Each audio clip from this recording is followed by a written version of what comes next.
How you doing, Drew? Hey, is this thing on? I think it's on.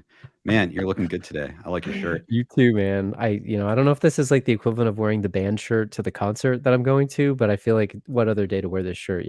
Right. I know. I I've like got yours one. too. It's a bit low, but yeah, That's awesome. man, this is going to be fun. Are you ready? Are you ready for this? I am so ready. Yeah. I can't It, wait, man.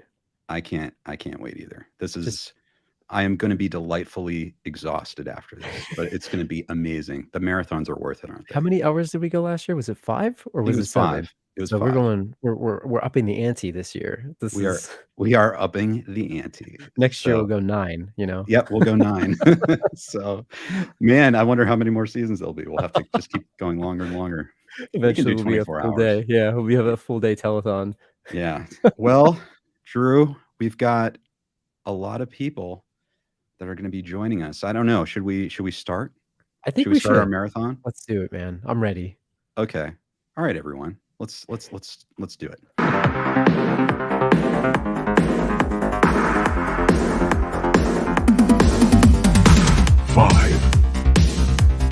4, 3, 2, 1.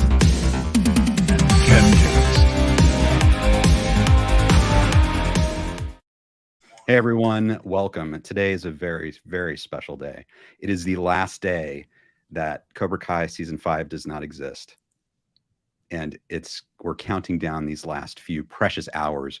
We're sharing our anticipation. We're getting so hyped, and we're going to do it together live on a marathon. We are counting down the hours. We are going to take you from this moment all the way to when Cobra Kai season 5 is released. And it's our honor to have you with us. Okay. But we can't do this alone. I can't do this alone with you. We need to bring in as many geniuses, as many members of the Cobra Kai fandom and community who make the show as possible, so we can all wait for this epic moment coming up in just slightly less than 7 hours. Okay. I am so glad you're here with me tonight. Everyone in the comments, it's great to see you. Now, I want to introduce to you the one and the only Drew Rohaly. Drew, how are you? Hey, Ken, as I say last time I was here and the time before, it is an honor to be here with you and this amazing audience. I am so pumped. When you hit the music, oh man, I got all hyped and like I can't wait. I just can't wait. We have so many fun guests coming on. I'm here to hang out with you. I love Yeah. hanging out with you and all the people in the chat. Everyone's just so awesome. Thank you guys for having me here. I'm pumped to talk to you all. We love having you, Drew. If anyone's watching now that doesn't know who you are the co-host of the Last Row podcast. You are one of the original experts of Terry Silver. The Last Row podcast did a classic episode in 2015. This was before anyone online was thinking about Terry Silver. And you did a deep dive on Karate Kid 3 and Terry Silver. You did this analysis, and it's called The Ballad of Terry Silver. So after this, after they've seen Cobra Kai season 5, where can people find the Last Row podcast? Yeah, thanks, Ken. And I'm a huge Terry Silver fan and fanboy, self-admitted fanboy. I love Terry Silver, and we did do an episode. So if you're looking for our website or our podcast, check out thelastrowpodcast.com.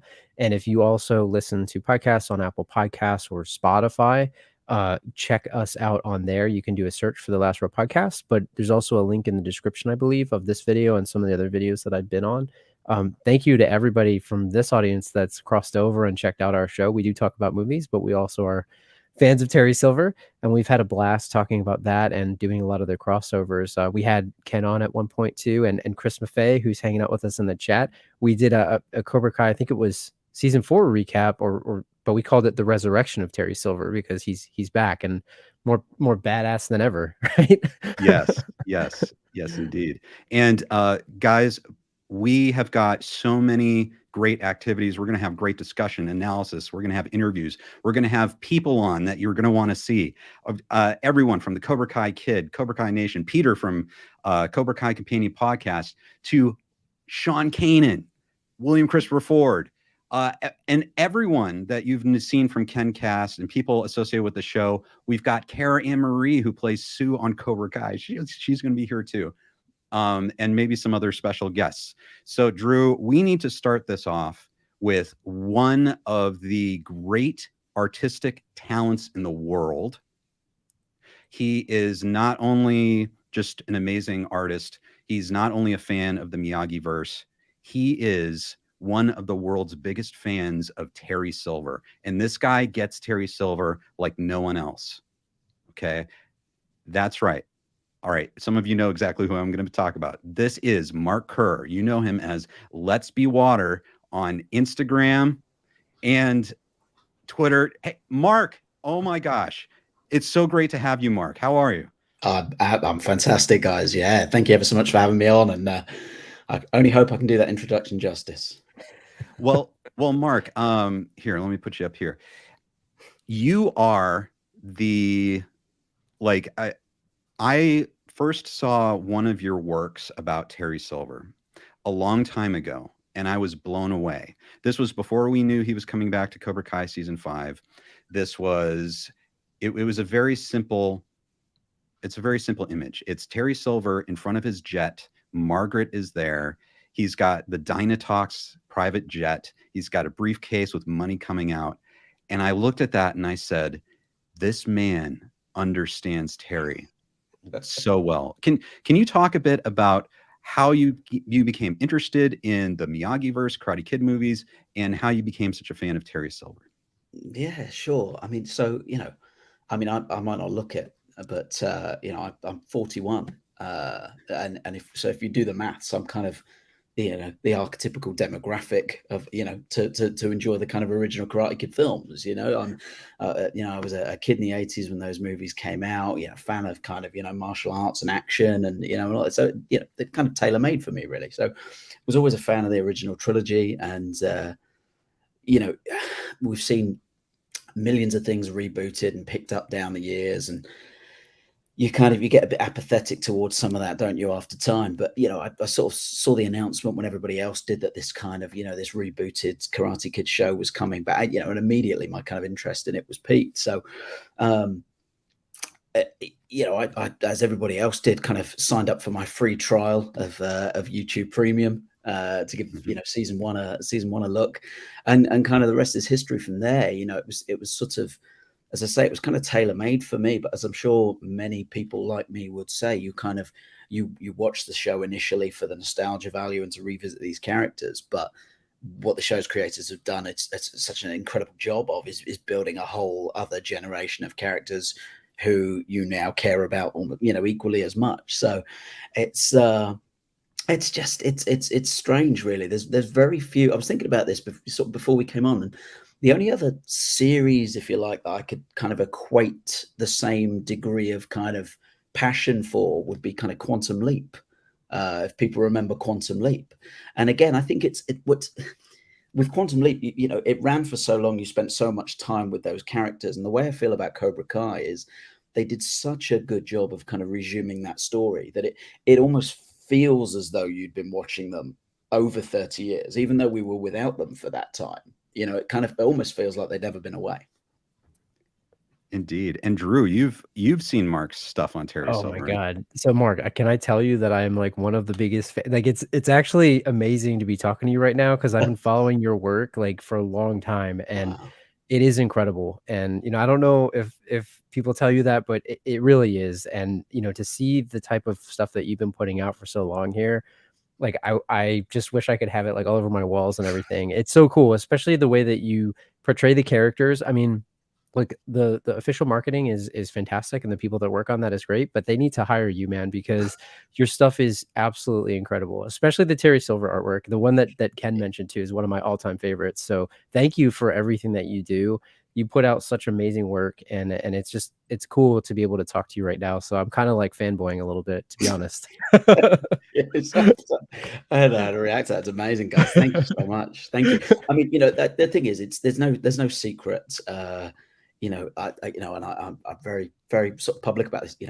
I love Terry Silver, as you guys do, and he's just a character that there are, you kind of infinite threads to kind of pull upon, you know, as we're now sort of seeing in, you know, in season 4 and season 5 of Cobra Kai, but kind of even prior to him being confirmed back in the show, you know, just off the strength of the Karate Kid 3 alone, there was always these kind of, you know, in that picture that you're talking about, kind of, you know, for me, that was sort of, I pictured that as the immediate aftermath of, you know, when he's in the kind of the tuxedo, the dinner suit, and what does he say? Kind of, you know, for 2 weeks, I'm focused entirely on revenge, whatever it kind of, for me, that was the moments immediately after that, you know, that was him boarding the private jet and kind of, you know, and heading over. And there's one, whether you just don't, you know, remember it, Ken, or it's, you know, there's a lot of stuff that I put in there that's so discreet, even I forget it's in there at times. But actually, if you go back and look at it, there's also somebody either doing some maintenance on or loading the wooden man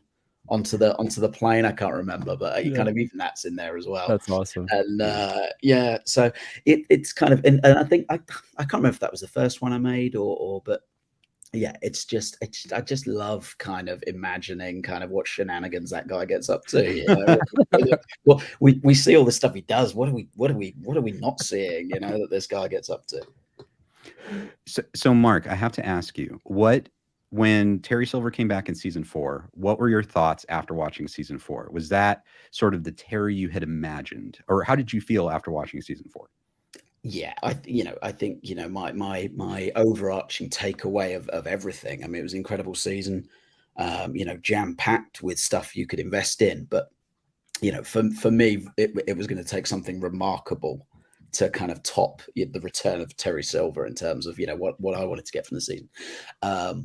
And, you know, I think it's very interesting. And Ken, you and I kind of, you know, we spoke about it a little bit kind of in the lead in when we didn't know quite what to expect. Right. Obviously, I guess we saw, for the most part, a very different version of Terry. I mean, of course, in the initial episodes where he's kind of, you know, on the fence. And although his sort of villainry, if that's a word, you know, clearly emerges as the season goes on, it's kind of, I guess, really kind of calculated in a way that, you know, that they'd sort of muted some of the mania around it, you know, and I get why they did that, even though I've never kind of really bought into this idea that he's a cartoonish villain.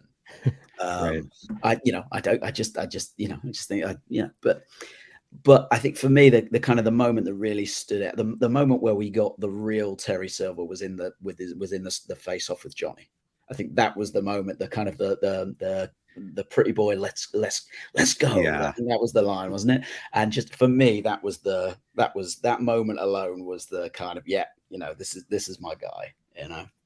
When you were watching that, Mark, did you have like the roller coaster of emotions that so Ken and I, we were doing the stream last year, and one of the things that I wanted of Terry was to be bad, right? I like Terry because he's this larger than life villain. And one of the things that we weren't sure about what to expect going to the season was, how are they going to do this? You know, and we saw sort of the teasers and the clips of him sort of being reformed Terry and all that. Some would call him Tofu Terry, as we've said before, or whatever. But, you know, it was really weird. So did you have that roller coaster of emotions that, like, I think some of us did, where it's like, is he actually reformed now? What's going on here? Was he second fiddle to Kreese? Like, did you feel that way too?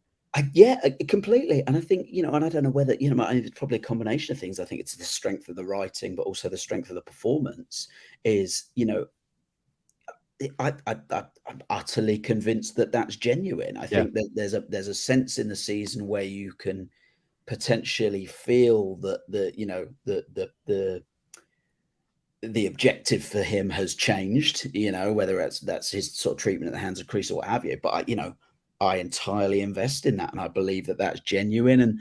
And you know, I think the big debate is the kind of initial confrontation with Daniel at Miyagi-Do is you know, is he putting that on, or, you know, or does he mean that? And that's the bit I'm on the fence of. Like, for me, that's the potential tipping point. You know, is that what set him off? Or, you know, was it kind of the idea of revisiting him after all that time, sort of enough to start kind of chipping away before, you know, Kreese really did the damage. So yeah, I you know, completely. And I think, you know, it's sort of, but where in some cases you might fear for a character being taken down that path, like we've seen with some of the younger, I mean, Kenny is a great example of a character. The first time you see him dancing at that bus stop, you fall in love with the kid, and you don't want him to, to go down the path he ends up to. And of all of the kind of non-spoilery material that's been released so far, I remember seeing Devon in the Cobra Kai gi was a real kind of moment of, oh no, whereas for Terry, you're begging for it to happen. Yeah. What I mean, Yeah. it's kind of, there's none of this kind of, I don't want him, I don't want salvation. I want to see the shackles come off, and I want to see that kind of laughing, cackling mania back, and hopefully we'll see some more of that from him in season 5 now that the kind of the real Terry's been unleashed, I guess. That's a perfect way to put it. Yes. And speaking of season 5, Mark, you have done just a series of amazing pieces in anticipation of season 5. And I was wondering if we can go through some of those right now and kind of get your thoughts. Let me bring them up here. Okay. So we'll start with this one. Tell us about this. This is amazing. This is a season 5 poster, right? Yeah, so this is, I mean, it's fans of the Marvel universe, of which I can't profess to be one, will sort of recognize the influence from the Civil War movie poster, that kind of idea of that face off. But I just thought it just lent itself perfectly to where we've got in this point of the story and those particular rivalries. And I think the hardest part with this is every time I look at it, I wish it didn't have Johnny, Miguel, and Robbie on there. They're crowbarred in because it doesn't feel right to not feature them on what is masquerading as a poster for the show. But really this was kind of all about that sort of that rivalry within the the camps. And it's sort of the first time I think I put Anthony on a poster, and so it was quite for me sort of significant in a number of ways. But the hardest part for this is, there's no promotional footage of, there's very little promotional imagery of Sensei Kim.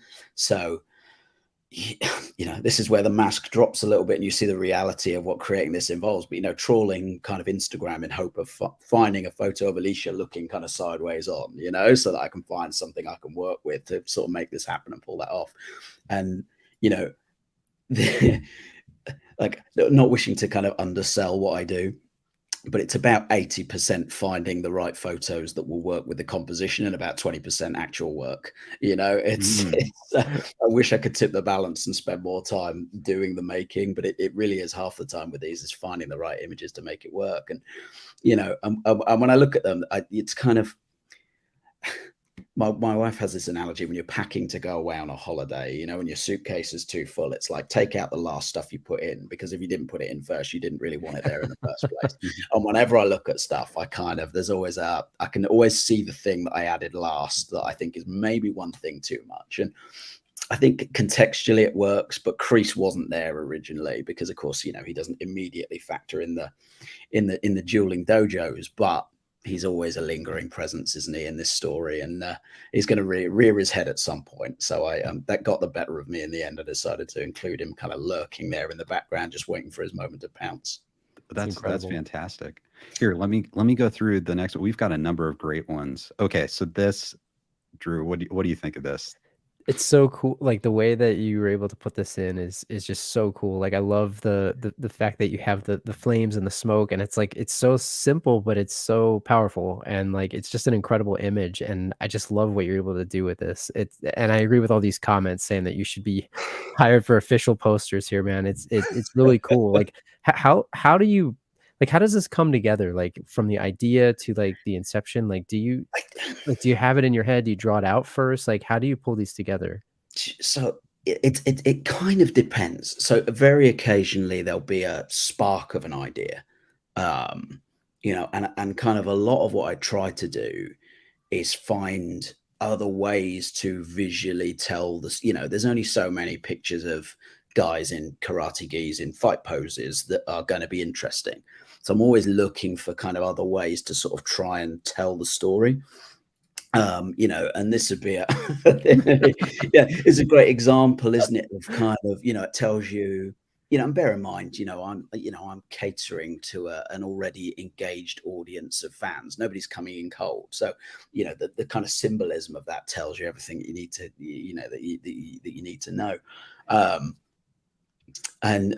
So this response to this call, wasn't it, yesterday for the what might these scenes look like? Mhm. My favorite inclusion there is the 5 meat pizza. Yes. I was like, I thought meat feast pizza, yeah, great. 3 meat pizza, yeah, 5 meat pizza. That's the that's the one that needs to be in there. It's like these little Easter eggs. I love it. Yeah. Hot Pockets was another. I realized I've left beef jerky off. I was kicking myself for that. Hot Pockets. I remember was it the episode where he comes drunk, and I think is it Carmen says to him, have you got enough something to eat? And he says, I've got a couple of Hot Pockets or something. So, that had to go. And of course the ham. I will insist to my dying day that Johnny putting Miguel in a kind of full Nelson and setting his feet on fire is whoever wrote that, whoever conceived that, should just be paid every bit of money that's going. But the ham gesture to Daniel, the offering of ham, and just the pouring of that added water. I was in just fits of hysterics. So that the ham had to be in there. So I have to ask you about this. This is guys, for the Terry Silver fans out there or fans of Cobra Kai, this is what Mark does so well. He just imagines these scenes that you haven't seen yet, things that exist maybe outside of the things that we might even see. He imagines these moments with the characters. Can you tell us about this? What inspired this? So, obviously this is the only look we've got, isn't it, of Mike Barnes so far, unless you're one of the unfortunate people who've had things spoiled so far. But this is the only glimpse I've got of Mike Barnes in season 5, and it has always been my view, and we'll find out whether I'm right or wrong, that I could never envisage a way in which, if Mike Barnes ever was reintroduced to the story, that he would be in cahoots with Kreese and Silver, which, there's a big kind of, portion, I think, of the fans out there that just immediately associate him with Cobra Kai, and he'll be back and he'll be helping to, but, everything we know about Kreese and Silver says, Mike Barnes ultimately failed. Whether that was his fault or not, he failed. And so I can't imagine they kept him around for more than about 30 seconds after that tournament. So, I am of the view that if Mike Barnes returns, I'm not suggesting he'll be necessarily affiliated with, Johnny or Daniel, but he certainly will not be fond of Terry, I doubt.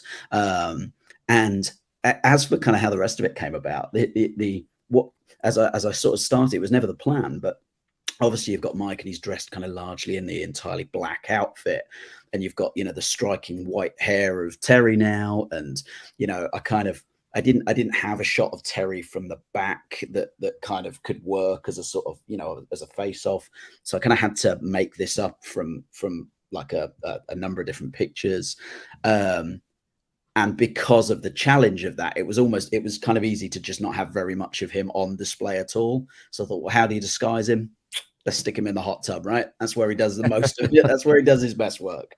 So, from there, you've got kind of, I'm looking around. I'm like, okay, well, I need kind of imagery of a hot tub. And I found a white marble hot tub. And then I'm like, okay, well, hold on. So we've got the white hair, we've got the white hot tub, we've got Mike Barnes in the black. So from there, I kind of wanted this striking transition of the kind of, if you like, the squeaky clean persona of Terry Silver now versus the black and the anger and that pent up frustration in Barnes. So it's kind of, sometimes this stuff's coincidence, and sometimes I've built a story in my own head that kind of, justifies some of these decisions that I've made. But yeah, this was just, the idea, and playing again off of the Karate Kid 3, where obviously they have it at, they're having that conversation, that negotiation from the hot tub. So it just, it seemed like a fun kind of thing to revisit. Oh, that's absolutely wonderful. And we'll try and step through these next ones, because Sure. this is kind of a countdown. So this, tell us a few words about this one. Yeah, well, so first and foremost, what I will say is it was the most foolish thing in the world to do this with 5 days to go, because I suddenly realized then that I had 4 days that I had to kind of come up with something unique with every single day. I wish I'd started with maybe 3 days to go and made my life a whole lot easier, but there we go. I think it's symbolism again, isn't it? It's Terry's taking over the valley. The dojos are expanding. Well,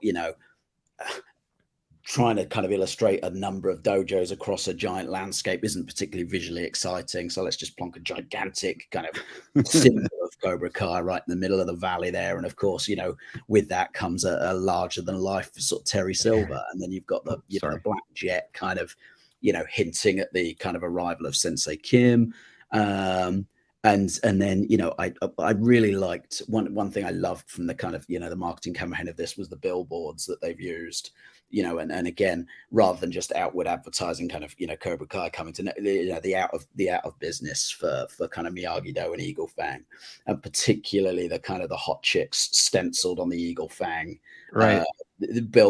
For me, whoever designed that is a genius, because that is the most on brand thing for Johnny ever, right? It's like, no, we need, put some babes on the banner. That'll get the So, just obviously thinking a way to kind of incorporate that as well, just to kind of, tell this wider story that, they're gone, and, and here's this big kind of looming presence now that's taking over karate in the valley.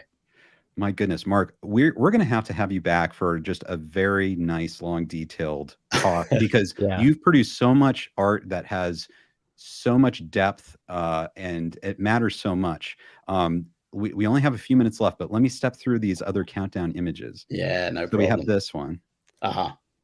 That is so so cool. this, the jury's out. I've seen comments on this that think I'd put an age filter on Martin Cove.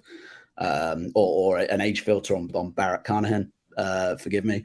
But no, this is a blending of the two. So the idea being you've got kind of young Kreese in the Vietnam cage, juxtaposed with, Kreese in prison as we know him to be at the start of season 5. So, again, this was just about kind of juxtaposing those two ideas of, being caged and going full circle and being caged again.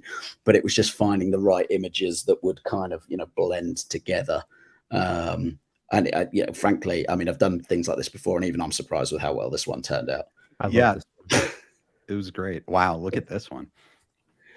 Yeah, this one, if anything, I feel like I could have done more with this. I feel like there could have been a bit more going on here, but again, up against it for time, wanted to get something out. But again, it's right in the center, we've got the kind of the current kind of tease. We know there's going to be that brawl in season 5, and that could have stood on its own 2 feet as an action shot in its own right, but I just liked the idea of kind of portraying the history that's ultimately got them to that point, and just muting the light and colors a bit like we've sort of seen in the trailer with Sam's dream sequence, where you've got kind of Moon and Yasmin, they're kind of they're very muted light wise, they're kind of dark, they're in, so there's a suggestion that they're there, and I guess kind of that's what I was going for with this. Really, it's there, but actually your focus should be on the kind of the current fight, and it's just giving some context as to how we got there. That's amazing. This one, this is a reference to Karate Kid 2. It is, yeah. And I'm genuinely, I mean, it shows how kind of committed the fandom is, that I didn't think people would pick up on it necessarily. Like, when you look at it compared to some of the stuff that we've just looked at, and it's kind of quite cinematic in style and presentation, and, and there's an awful lot going on. You kind of look at this at first glance, it's like, well, I mean, that's a bit basic and straightforward, but you're absolutely right. This is kind of, an evolution of the kind of the Sato billboard that Daniel sees on the trip to Okinawa. So I've kind of tried to replicate the style of that. And for me, it makes sense that, if Chosen was to carry on that legacy, that, he would, in the same way that kind of, Daniel has very much kept with the stylings of Miyagi-Do, why we're Chosen not kind of continue that sort of Sato formula. So this was good fun. The only thing that kicks me now when I look at this, and somebody pointed out, and I always, as a non-martial artist myself, always forget the significance of this, is that for composition,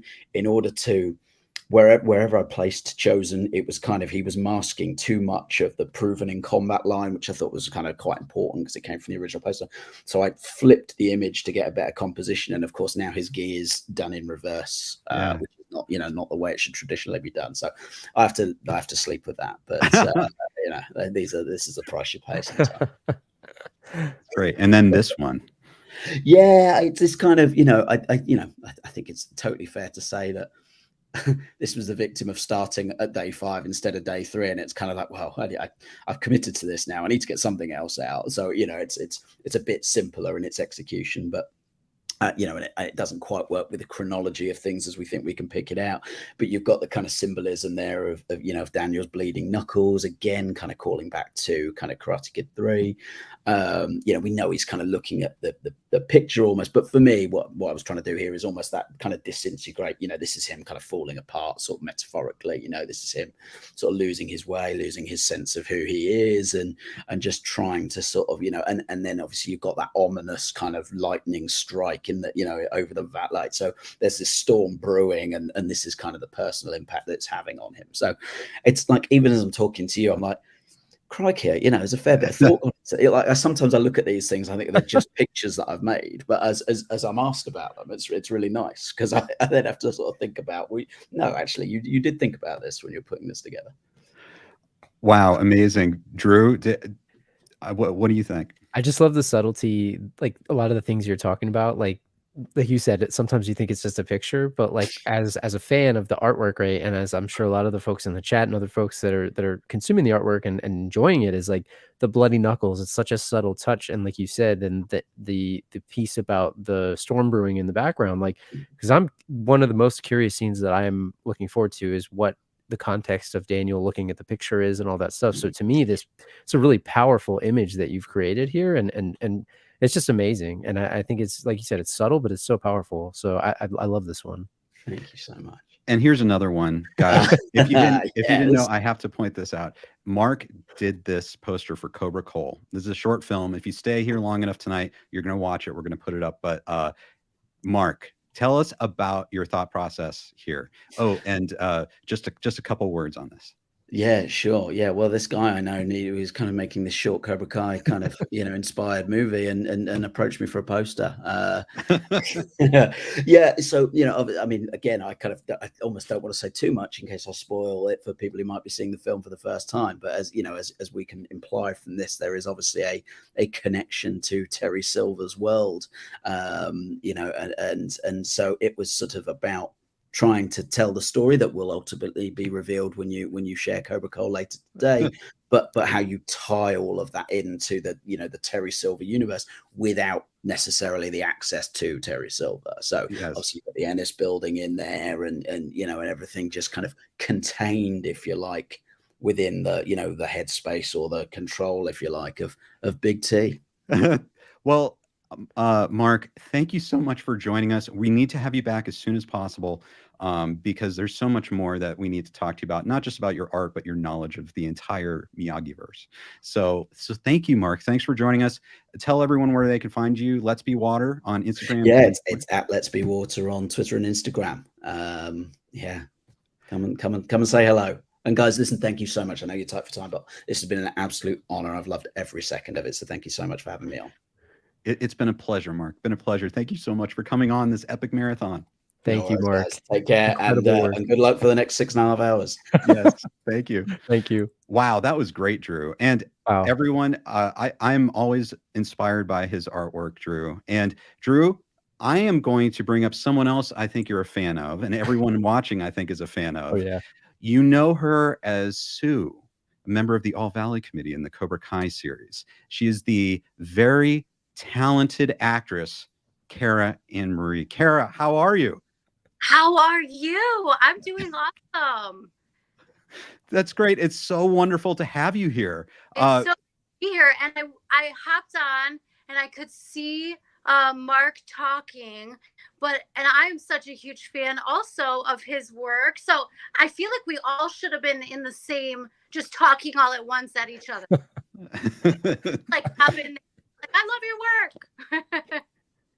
Well, now, so first of all, Cara, I have to ask you, what has it been like being part of the Cobra Kai series?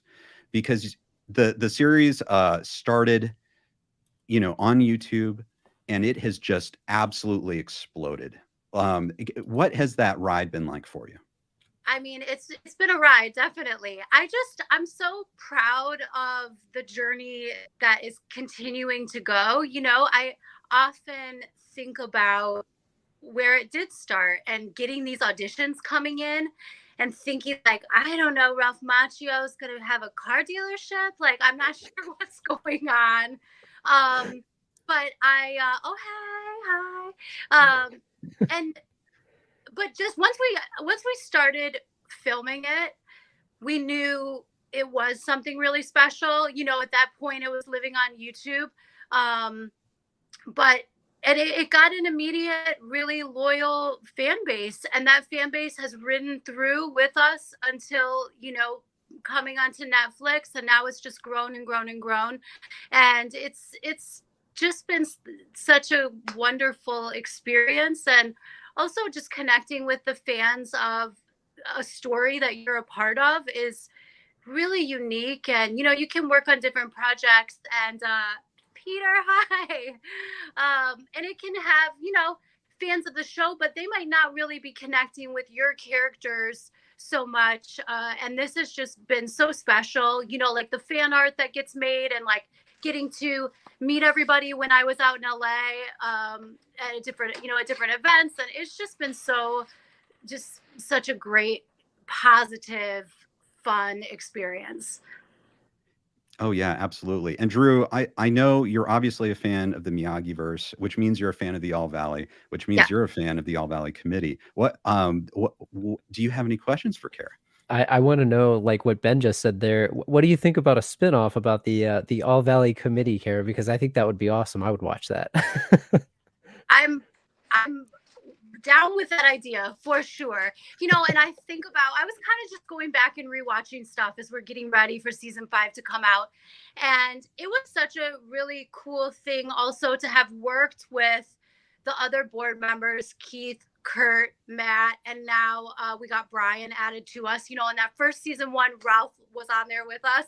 And then when we came back for 4, we had just spent so much time together that it was like being back with your family when we were working on 4. And I remember that board scene specifically.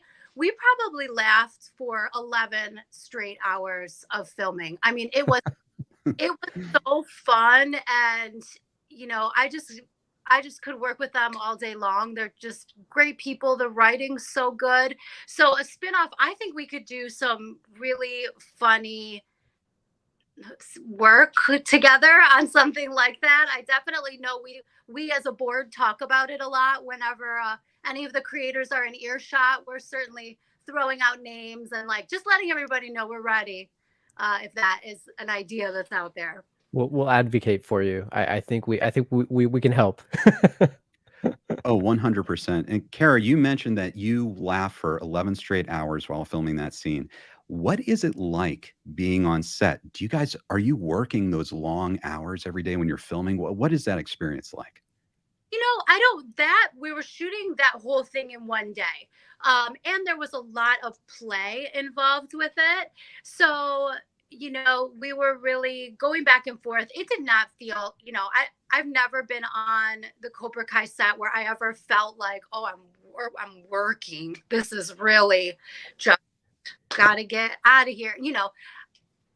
It's so much fun, and it's such a positive family environment, really, that and I always talk about like that comes from the top down, that comes from the biggest stars of the show, that comes from the big 3, John, Josh, and Hayden.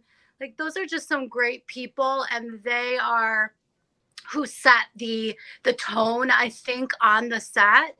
And it isn't grueling by any means. There's, especially what we're doing, it's a lot of just playing.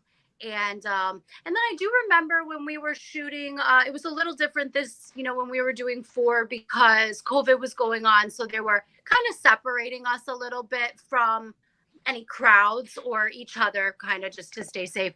But, we were around a little bit that maybe we weren't working. But the cool thing was we could go to craft services, grab a little snack, and then kind of sneak backstage and watch what the action was that was filming at the time. So that's how we're kind of spending our downtime when we get it, which is, it's such a gift to watch, you know, even to be watching Martin Kove and everybody just acting, for other actors to be able to be standing there watching these great legendary actors is a total gift. Oh yeah, absolutely. And Drew, do you have any other questions for Cara? Yeah, Cara, do you have, I guess it's tough. I don't know if it's the moment where you mentioned where you guys were laughing for 11 minutes straight, but do you have a favorite moment that you've had as being part of the show so far, whether it's a scene that you've been in or whether it's something that maybe happened off camera?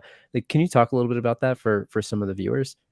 Well, I did have a great time doing the board meeting of season 4. But in going back, you know, I'm just being so nostalgic. I feel like lately, because of how, you know, season 5 getting ready to come out, and there's a lot of like, what's this whole arc going to be like? I do think back on our first meeting in season 1 and some of those like great lines. I think I had forgotten how funny some of that season 1 stuff was, with the like, you know, corn dogs and the whole fighting over the mats. And then Daniel comes in, and Daniel, you know, it was also our first time meeting Ralph and Billy, who were both just so kind and lovely. But there's something so special about your first meeting with people that, you know, you grew up watching these guys. And I do remember being really moved by their relationship off camera and how close they are and just how kind they are to each other and just good friends.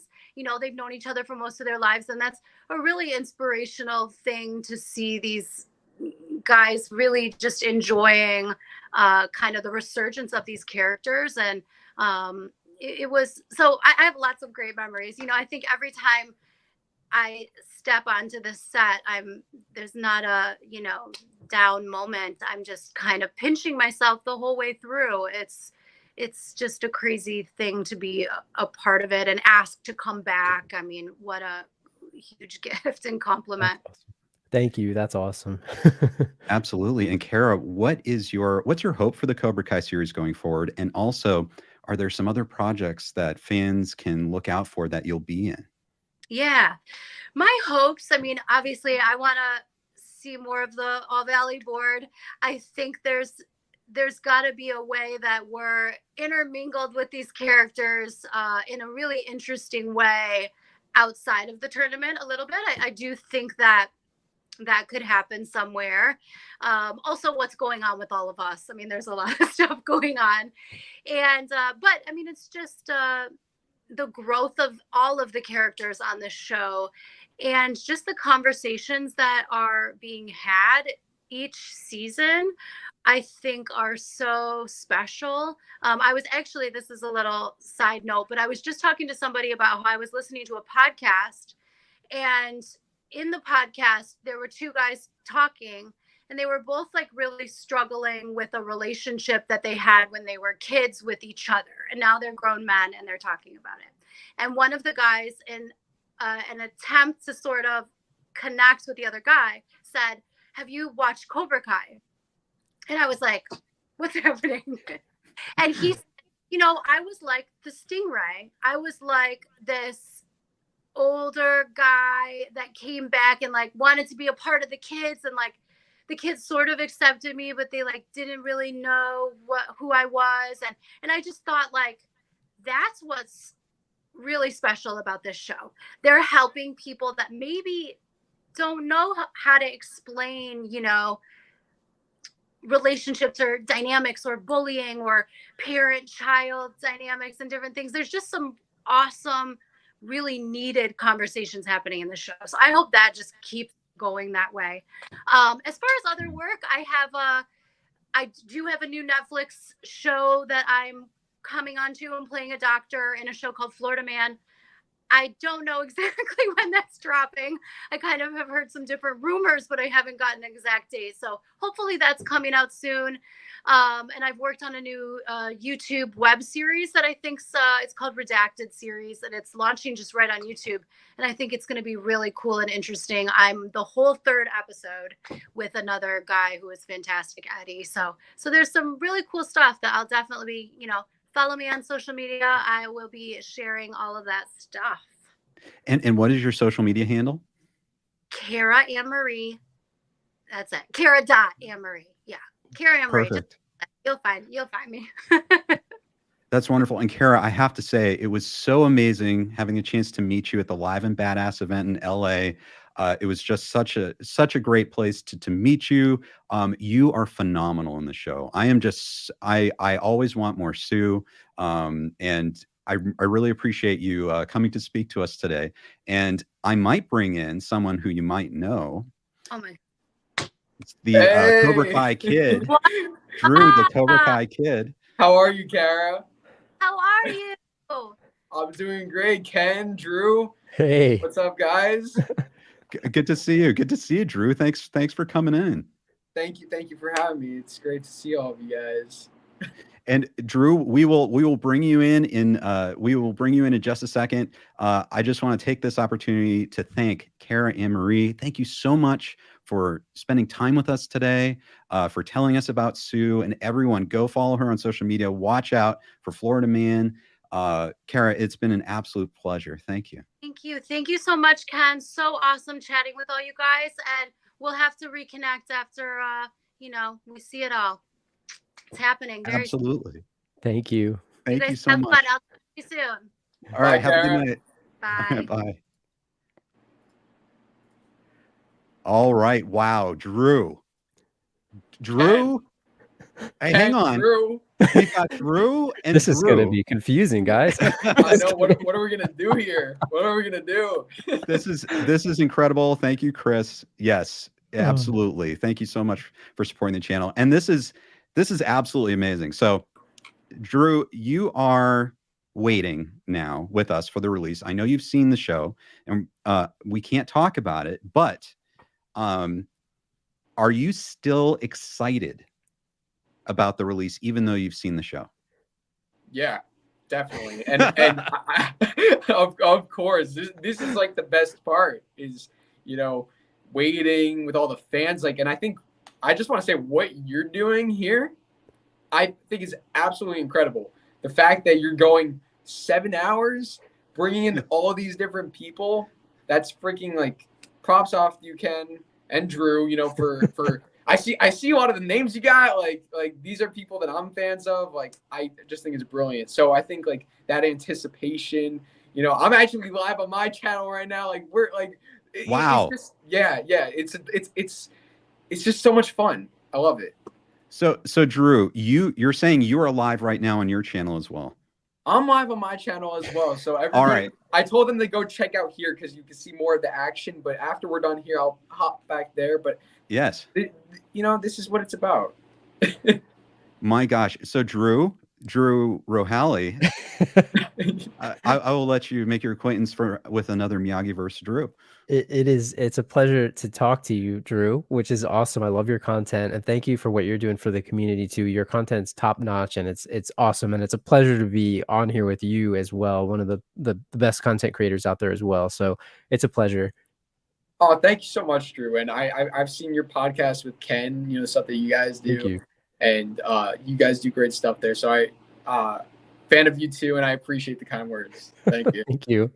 Am I allowed to ask a question, Ken? Can I ask him a question? Oh gosh, of course, Drew. Yes, please. So I'm gonna ask you something, Drew, and I don't know if you're allowed to say this or not. So you just tell me whether or not. It's no spoilers at all. But if you had to say what your favorite season is after seeing 5, are you allowed to say that, or is that too much? You guys tell me. I don't know. I think that's fair because you're not giving anything away. You're just saying what your favorite is. Yeah. It's so hard for me. It's so I really wish I could say, but I also I just can't because it's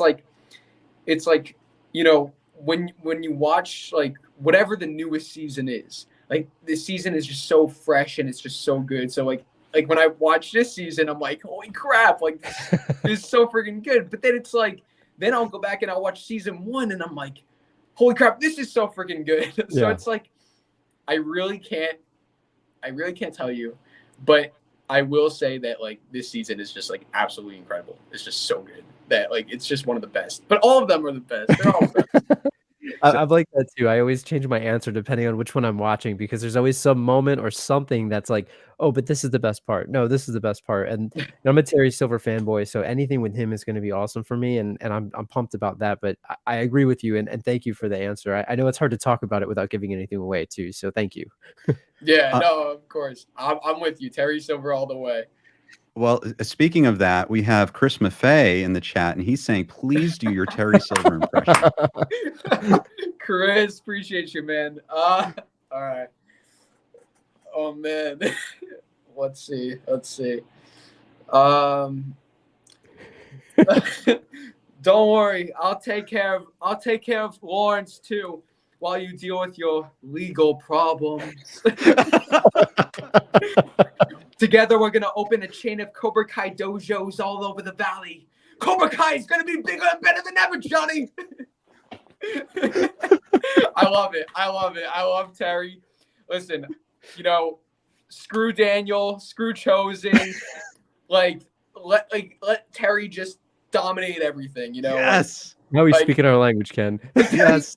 Yeah, I feel like Terry's just the good guy of the whole thing. He's just misunderstood. And Daniel and Chosen are like, why are they trying to take him down? He's just trying to teach kids karate. It doesn't make sense. Yes. Like, See? You right? get it. You guys get it, right? Oh, we are so on the same page. Dude, absolutely. He just wants to teach kids, right? He's just trying to do a good thing. He wants to open up dojos. He's trying to run a business. He's trying to dump some toxic waste. He's helping the environment. He's doing all kinds of good things. I don't know how you can be against this guy. He's got good intentions, you know? Misunderstood completely. Got his ass back into therapy, found clarity. There we go. Yes. We from the very talented Christian Crow. I'll read this. Drew, I know you can't spoil, but you're allowed to say whether or not Sean Kanan has a substantial role in season 5 or is just a quick cameo. Please, thanks for the awesome stream, you guys. Absolutely. So I'll amend this because, guys, we do want to avoid spoilers. We don't want to give anything away. There are only a few hours left where we don't know what's going to happen in season 5. Then we'll know forever. So we're going to try to preserve that as much as possible. But I will ask Drew this. Is Sean Kanan, Mike Barnes' role in season 5, would you call it a cameo? Oh, man. Or if you think that's a spoiler, you don't have to answer. Yeah. All right. I'll say this. Okay. All right. So I'm a big fan of Sean Kanan, right? Yes. So, like, you know, when he first appears, you know, for me, it's like, yo, Sean! Like, that was my first thing that I said. I'm like, Sean! It's just like, it's just Sean. And, it's Mike. And I liked the role. I really liked the role because I like Sean Kanan. I love Mike Barnes. Like, karate's a joke. Just all of it. You know what I mean? So I was very satisfied with the role. And I think a lot of people will be too. That's awesome. I love it. That's great. Yeah. Thank you. I think that's the perfect answer. Thank you. I don't know, Drew. So, Drew, do you have any questions for the other? It's strange because Drew, the Cobra Kai kid, is here with us. He has the knowledge in his brain right now. He is sitting here with us, waiting for Cobra Kai season 5. And by the way, I want to point out that we're going to show some footage, some special, never before seen footage from the concert at the Troubadour that Drew is at. You're going to see him in some footage a little bit later tonight, but you're going to hear some great music from that night. But to Drew Rohaly, is there anything you want to get into Drew's brain about right now? Well, let me ask you this: when you watched the season, did you do like a straight binge? Did you take any breaks? Did you watch it by yourself, like in a dark room? Like how did you get set up? Because I'm trying to prepare how I'm going to watch this, and I need your tips. Because how did you consume this thing? Yeah, well, first off, I would never ever watch Cobra Kai for the first time with someone else ever. that's just the rule of thumb. Like, wow, yes. Because I'm the type of person, if I'm into something, yep, can't have someone asking me questions. Yep. It's like so it's like, especially with Cobra Kai. Plus, I would be concerned for the other person because I get very enthusiastic. And I will say this: there was so I tease this in my non-spoiler review. There's one scene in Cobra Kai in season 5 that made me like really, really upset, and I like raged. Like I was so pissed at the show. so yeah. So you're glad nobody was there then. I'm glad nobody was there. Well, I here's what I'll say. I'll say I'm good now. That's all I'll say. Okay. I like the show still. But we'll talk about that after. But Okay. But what was the question? Oh yeah, well, what do I do? Did you binge? I binged it all through. I took like a couple bathroom breaks. But that was pretty much it. I set my phone up in the corner, like to record all my reactions. So I have all my first reactions. So it's fun to watch shows back. I'm gonna post some of those.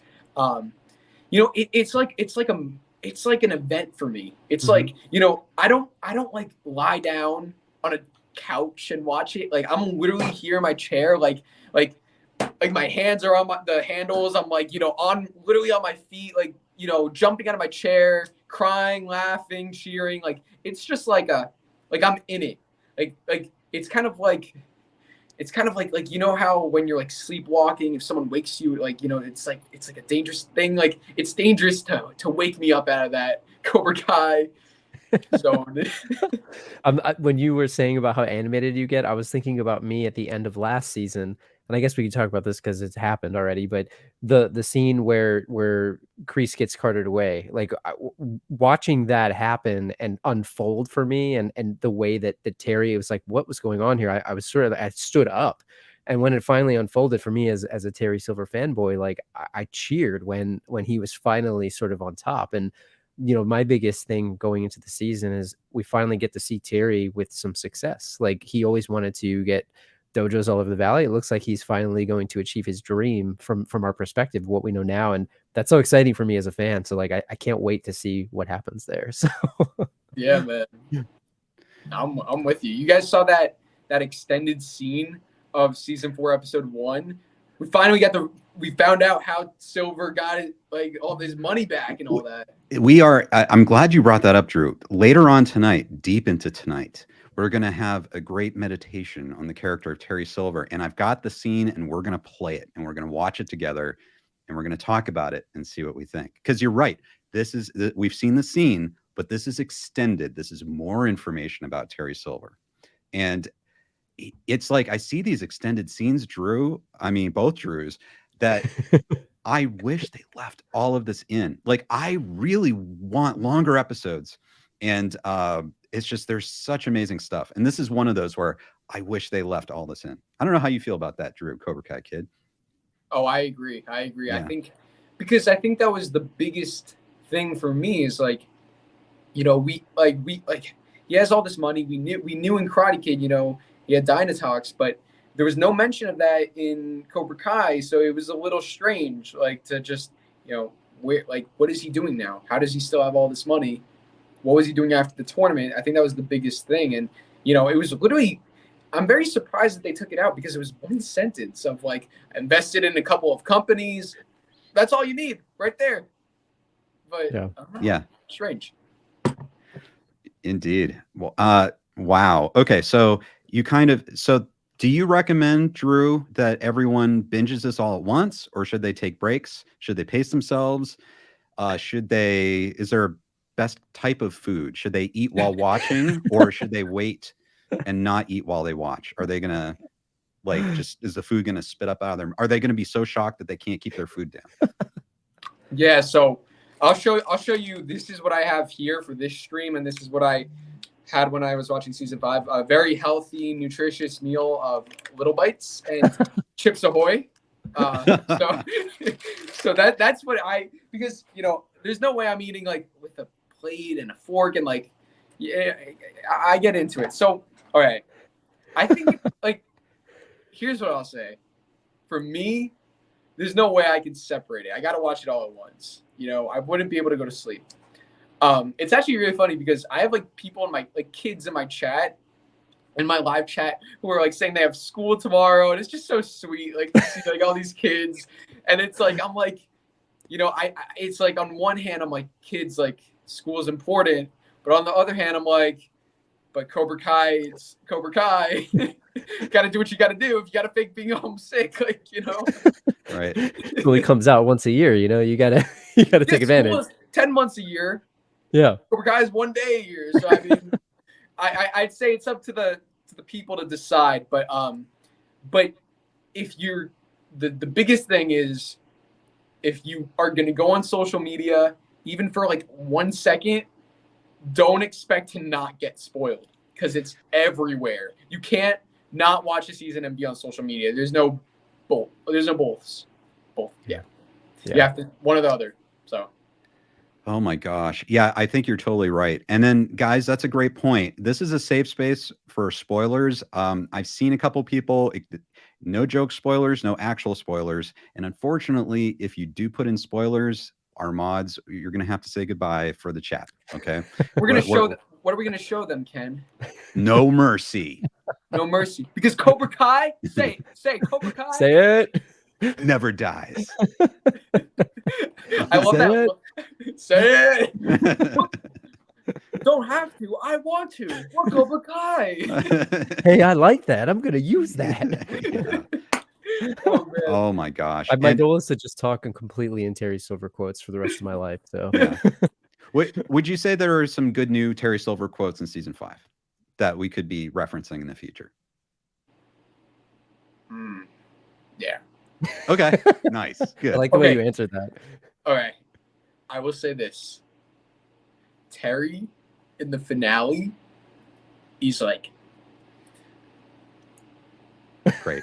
You guys are gonna lose your crap. I'm getting ready. I'll take that. I see now, I'm sorry, Drew, that might have seemed tame, but for me, hearing that, I'm having trouble keeping composure right now. Yeah. I'm trying to talk with you guys, but I just want to freak out and just jump up and down. I know. Me too. It's the dialect. It's the dialect. The way he delivers the lines. This guy is like, he's just so, like, he's not, there's no acting. He becomes the character. And it's just insane. Like the guy who's been retired from acting just comes in, and it's like he has this, like, he's up here. Everybody else is down here when he's in the presence. Yeah. Nobody stands close to him. That's how he, like, portrays himself, and he's so good. Nobody else could play him. Do you think he'll win an award? Do you think he'll get nominated for something this season? He deserved it of last season, but hopefully this one. Do you think it'll happen? I hope. I don't know if it'll happen, just because, like, Cobra Kai, right, because it's categorized as like a half-hour comedy show. Yeah, comedy / really drama. It's like it toes the line. Yeah, I don't know if they'll, like, really, but he's so good. Yeah. And Ralph Macchio is brilliant this season. Zabka, I think all the adults really stood the show, and the kids. I feel like this was it's a great season. It's a great season. Thomas, Terry, just. You're getting me hyped, Drew. I'm getting so hyped over here, man. I'm sorry. Like, I'm not trying to be like that. But I'm so excited too. I want to, like, we have to talk about this, like, tomorrow. I think we should do that. Drew, I think at some point we're going to have to come back and try to process everything. And, but a good start, though, is to bring in someone else who just absolutely loves this series. So, Drew, Cobra Kai Kid, I do not know if you've ever met. This is Strife the Warrior. What's Strife. up? Hey, how's it going, guys? Can you guys hear me okay? Oh, yeah, you sound great. All right, cool. I was messing with the background screen, so just making sure we had everything set up. Dude, you are in the Cobra Kai dojo. You're in there. Indeed. The Cobra Kai video game dojo. Indeed. Yeah, I decided to wear my favorite Street Fighter shirt, where it's like Johnny and pretty much like Johnny and Daniel acting like Ryu and Ken with, like, the game over screen. So that's awesome, dude. That's nice to meet you, Strife. How's it going? Nice to meet you too, man. How's it going? Good. Yeah, this is first time we're meeting, but dude, you do some awesome stuff on the channel. Oh, thank you. I appreciate it. Yeah, big fan. Awesome. What's going on, chat? I'm seeing some other comments and whatnot here. Sorry, I'm kind of a little low energy. I've been working on a video all day, so I'm just kind of like, just trying to get everything set up and trying to see if I can take like a 30-minute nap before season 5 Or the drops. 7-hour So, binge. Yeah, exactly. Yeah. So Do you, Stripe, do you have any? So obviously Drew's seen season 5. Do you have any like like non-spoiler questions or anything you want to pick at Drew's brain about? Unfortunately, I've seen some spoilers, so that's like kind of like my biggest gripe with this season right now. It's just there's so many like spoilers out there and whatnot. I'm trying to think if there's something I can ask without actually like saying something. Hey, Strike First, what's up? Give me a second. I kind of just jumped in. How good is the dynamic with Johnny and Chosen from a non-spoiler standpoint? Very, very good. Very good. Okay. Very good. Yeah, very, very, very, very good. Like, I mean, the two of them like are both like, we know Chosen, from season 3, just like a very funny guy. We know Johnny's Johnny, and they both got these like, just two different like, just completely different worlds. Chosen, Okinawa, all that. Johnny like muscle cars and all that. So it's just like, but then they both like have that commonality and like being badass and like fighting and all that. So it's kind of like they've known each other forever. They're just like right away, their chemistry is so good. Like I love it. So right. Well, that's good to know. I figured that they would because no offense to Mike Barnes, but they're obviously two of the more iconic rivals that Daniel has had. Of course, Johnny longstanding within Cobra Kai, and then of course like with Chosen, because like with sequels and stuff like that, it's always about like how do we raise the bar to the next level. And then Chosen was pretty much just like that answer in 1986, where it's like it's not about tournament anymore, it's about fighting for one's life. So it was kind of like a real precursor in a way to Mortal Kombat in some instances, even though I know Mortal Kombat is more based on Enter the Dragon by Bruce Lee. But yeah, wait, I saw something that where's that comment at? I saw Peter's comment about you didn't dress up. Oh yeah, I just cut my hair. I just cut my hair for the convention I just went to. So if you want me to really have that good Miyagi hair, I have to wait like at least a good 6 months, because like I have to like grow that all out and then then go for like the makeup like right here. I mean, I already have kind of a receding hairline. That's what happens when you get old, but so you're like Hawk in season 4. yeah, exactly. So he's somebody I'd like to cosplay at some point too. I'd actually thought about cosplaying Hawk. I started looking into some faux wigs into like trying to get that set up. So, but that's good about Chosen and Johnny, because that's definitely one of my favorite. The most the most iconic trailer moment for me was them two like back to back. I'm also really looking forward to also.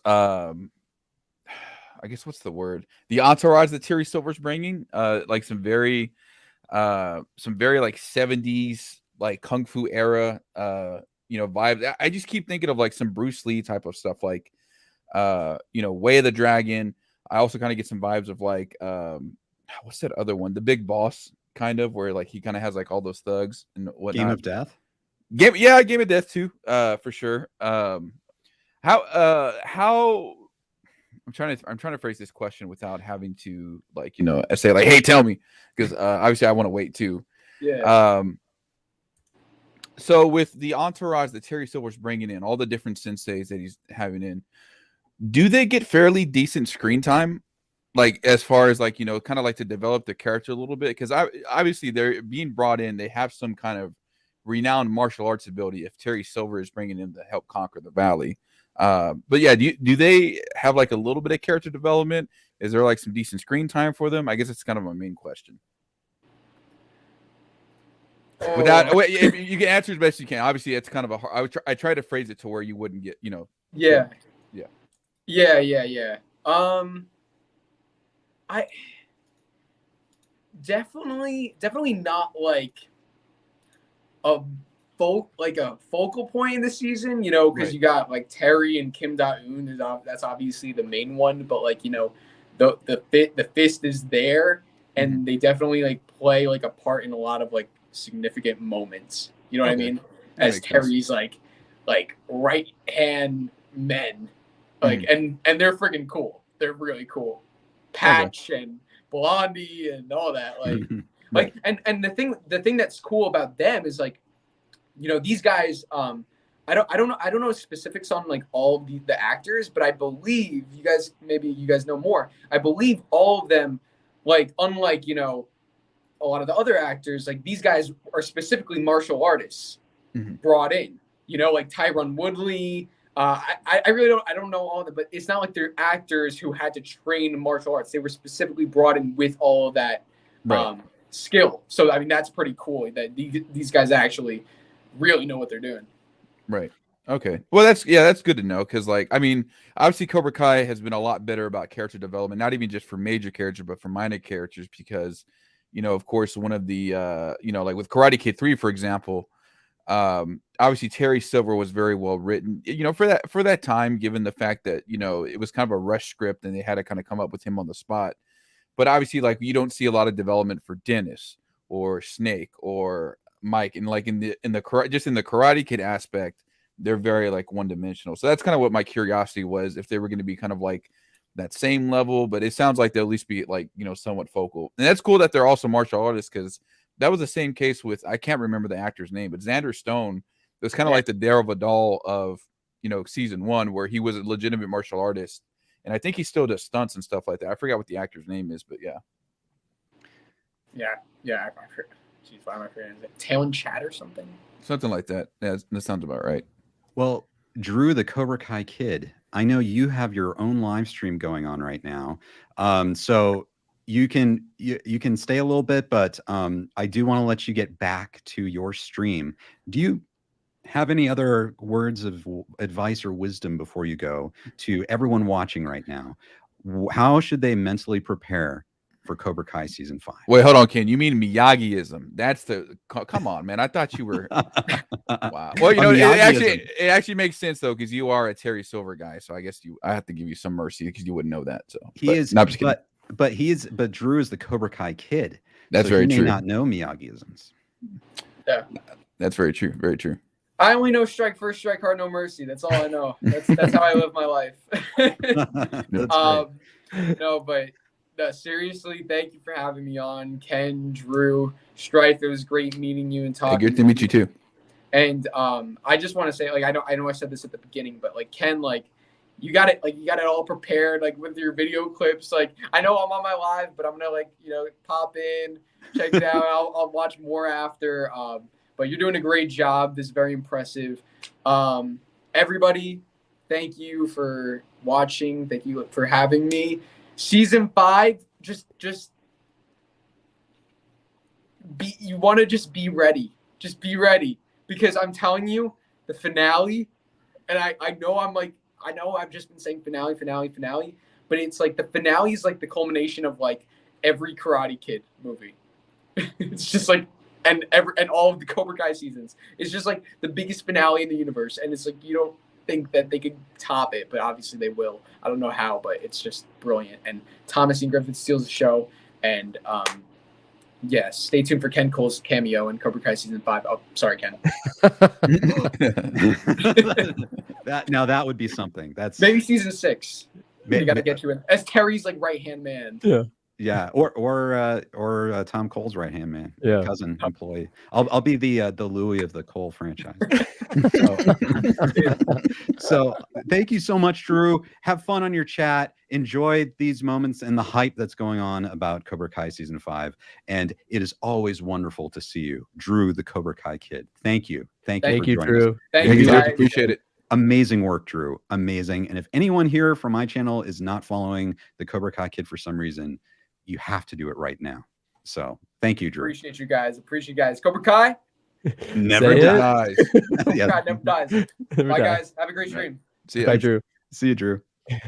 Wow, man, Strife, it's wonderful to have you here. My goodness. And this is, guys, we just had this amazing meeting. It's the first time the Cobra Kai Kid has met Strife the Warrior. These two are titans of the YouTube scene. Stop it. I'm no titan. Stop it. I think you're a titan. You are. Oh my God. Strife, I think, has some of the most views ever on analysis videos of the Cobra Kai franchise. and people follow him. If you want a deep dive into not only the Cobra Kai and Miyagi verse, you've dove into the Rocky series. I mean, you just, you're pulling from games, you're talking about Mortal Kombat and Bruce Lee. You have this rich knowledge base that you're using when you analyze all of these things. And I was wondering if you could kind of tell us about how you first got interested in the Karate Kid and Cobra Kai. And oh man, yeah, tell us. Oh, I feel a little shy talking about this, but okay. Well, I guess let's talk about the films first, right? The earliest movie I remember seeing was actually Karate Kid 2. When I was like 4 or 5 years old, I was being babysat, and like I specifically remember like the ending part of the storm scene where like Chosen gets disowned, and then I remember like the final battle, and like those lines were always iconic where Sato was like, to you I am dead. And then like I remember Chosen saying that too, and I'm like, man, this, and I was like, I'm like, like 4 or 5 years old, like, man, this movie's hardcore. So I remember after that, I remember as a teenager, the Disney Channel actually frequently showed Karate Kid Part 3. And that was like in the late 90s, early 2000s. And then I saw the Karate Kid originally, like the original one. I must have been like 14. So like in the mid 2000s. So yeah, it was one of those like movies that I always like was like really, really, it was interesting to me. I was a little bit more of a fan, not that I was saying one was better than the other, but I was more into Rocky during that time as well. But like, Karate Kid still had like some really great and iconic scenes. Obviously, especially if there's like a franchise 30 years that came out nearly 35 years later on it. So I'll be honest, I've said this in other stuff before, and I'll say it here. The very first trailer that I saw for Cobra Kai back when I was on YouTube did not impress me. I thought it was going to fail miserably. Like, I don't know what it was about the season 1 trailer and also the game trailer for the very first Cobra Kai game. None of them like impressed me. Like, I was just like, oh, this is going to like, is this going to be good? But then I was gladly proven wrong by the end of the first episode. And the same thing with the video game. The video game was really fun. So yeah, that kind of just really like roped me in like even more, and just how, it was. And what a lot of people say now too, is just like, it's a standard of how to really write love letter to franchises, like even so many years later down the line. Like I would say definitely Creed and Cobra Kai are so far the only two to have done it really, really well without like, what's the phrase I'm thinking for? God dog it. I'm trying to think of that phrase. It's that phrase that Vince McMahon says in the Attitude Era promo. Insult your intelligence. There you go. Okay. That's those, like, those are the two like franchises that have like really just done really, really well. Even with some of the most dimensional, like one-dimensional characters, or even very, very little tweaks and details. Like for example, season 3, The Right Path. The fact that the letter mentions that Miyagi was very cold until he met Daniel. If you watch back that movie, Miyagi is very cold to Daniel because, like, he's like, later, I'll fix the faucet later. And then, like, when Daniel opens the door and steps in, he, Miyagi gives him that death stare. So yeah, that's kind of how like I kind of got in the franchise. Like once I saw season 1, like I was hooked. Like I started converting people to watch the show. That's how big of a fan I was. I was telling like everybody about it, so much that because I was still cosplaying at that, more actively at that time, that I wanted to cosplay Miyagi and also get like a Cobra Kai group together. As far as what got me into YouTube, I actually became a YouTuber completely by accident. I was actually more focused on streaming on Twitch, and when season 3 finally dropped, because again, I had been watching since the YouTube days. I'm a big fan of Cobra Kai Theory. I would definitely, I've said it before that he's one of my main influences of what got me into those analysis and stuff like that. I noticed that like nobody was talking about Sean being in the trailer, and Sean was introduced in the Cobra Kai video game a couple months before. And I was like, wow, like nobody's really talking about this. I guess I'll talk about it. And I don't know. I just kind of like, I had planned to I did that video. I had also did one where like I kind of predicted that Kreese was going to train Robbie in Cobra Kai, especially because of how Reunited Apart kind of hint that, like, let that on when Tanner and Martin showed up at the very, very like last part of the video. And then, of course, I did my a lot of people have probably seen it already, why Johnny Lawrence is the better sensei. And yeah, I didn't think of that was just going to be like the last one, and I was like, okay, I'm done with this. Like, I've kind of written everything I could about Johnny Lawrence. I'm gonna watch the series like with the rest of everybody, and that didn't happen. So I just kind of kept going. And I had wanted to do video essays before, but I wasn't ever sure if it was gonna anything was ever gonna come out of it. It was just like kind of the same thing I approached with cosplay. Like, it just just did it just cause, like, for whatever reason, wasn't expecting anything out of it. And I've also wanted to use my channel to explore just other topics I like talking about too. Like, Ken and I just did a Resident Evil, which, funny story, like, kind of side thing. So at the con, there was a Silent Hill versus Resident Evil panel, and there's actually like a small clip of me like dunking on Silent Hill and like why Code Veronica needed a remake. So I was doing the work there too. But yeah, that's kind of just like how I started. I've always been very interested in good character development, good story development, whether that's movies, anime, video games, whatever. Like, same thing with video games. I don't care how good graphics are.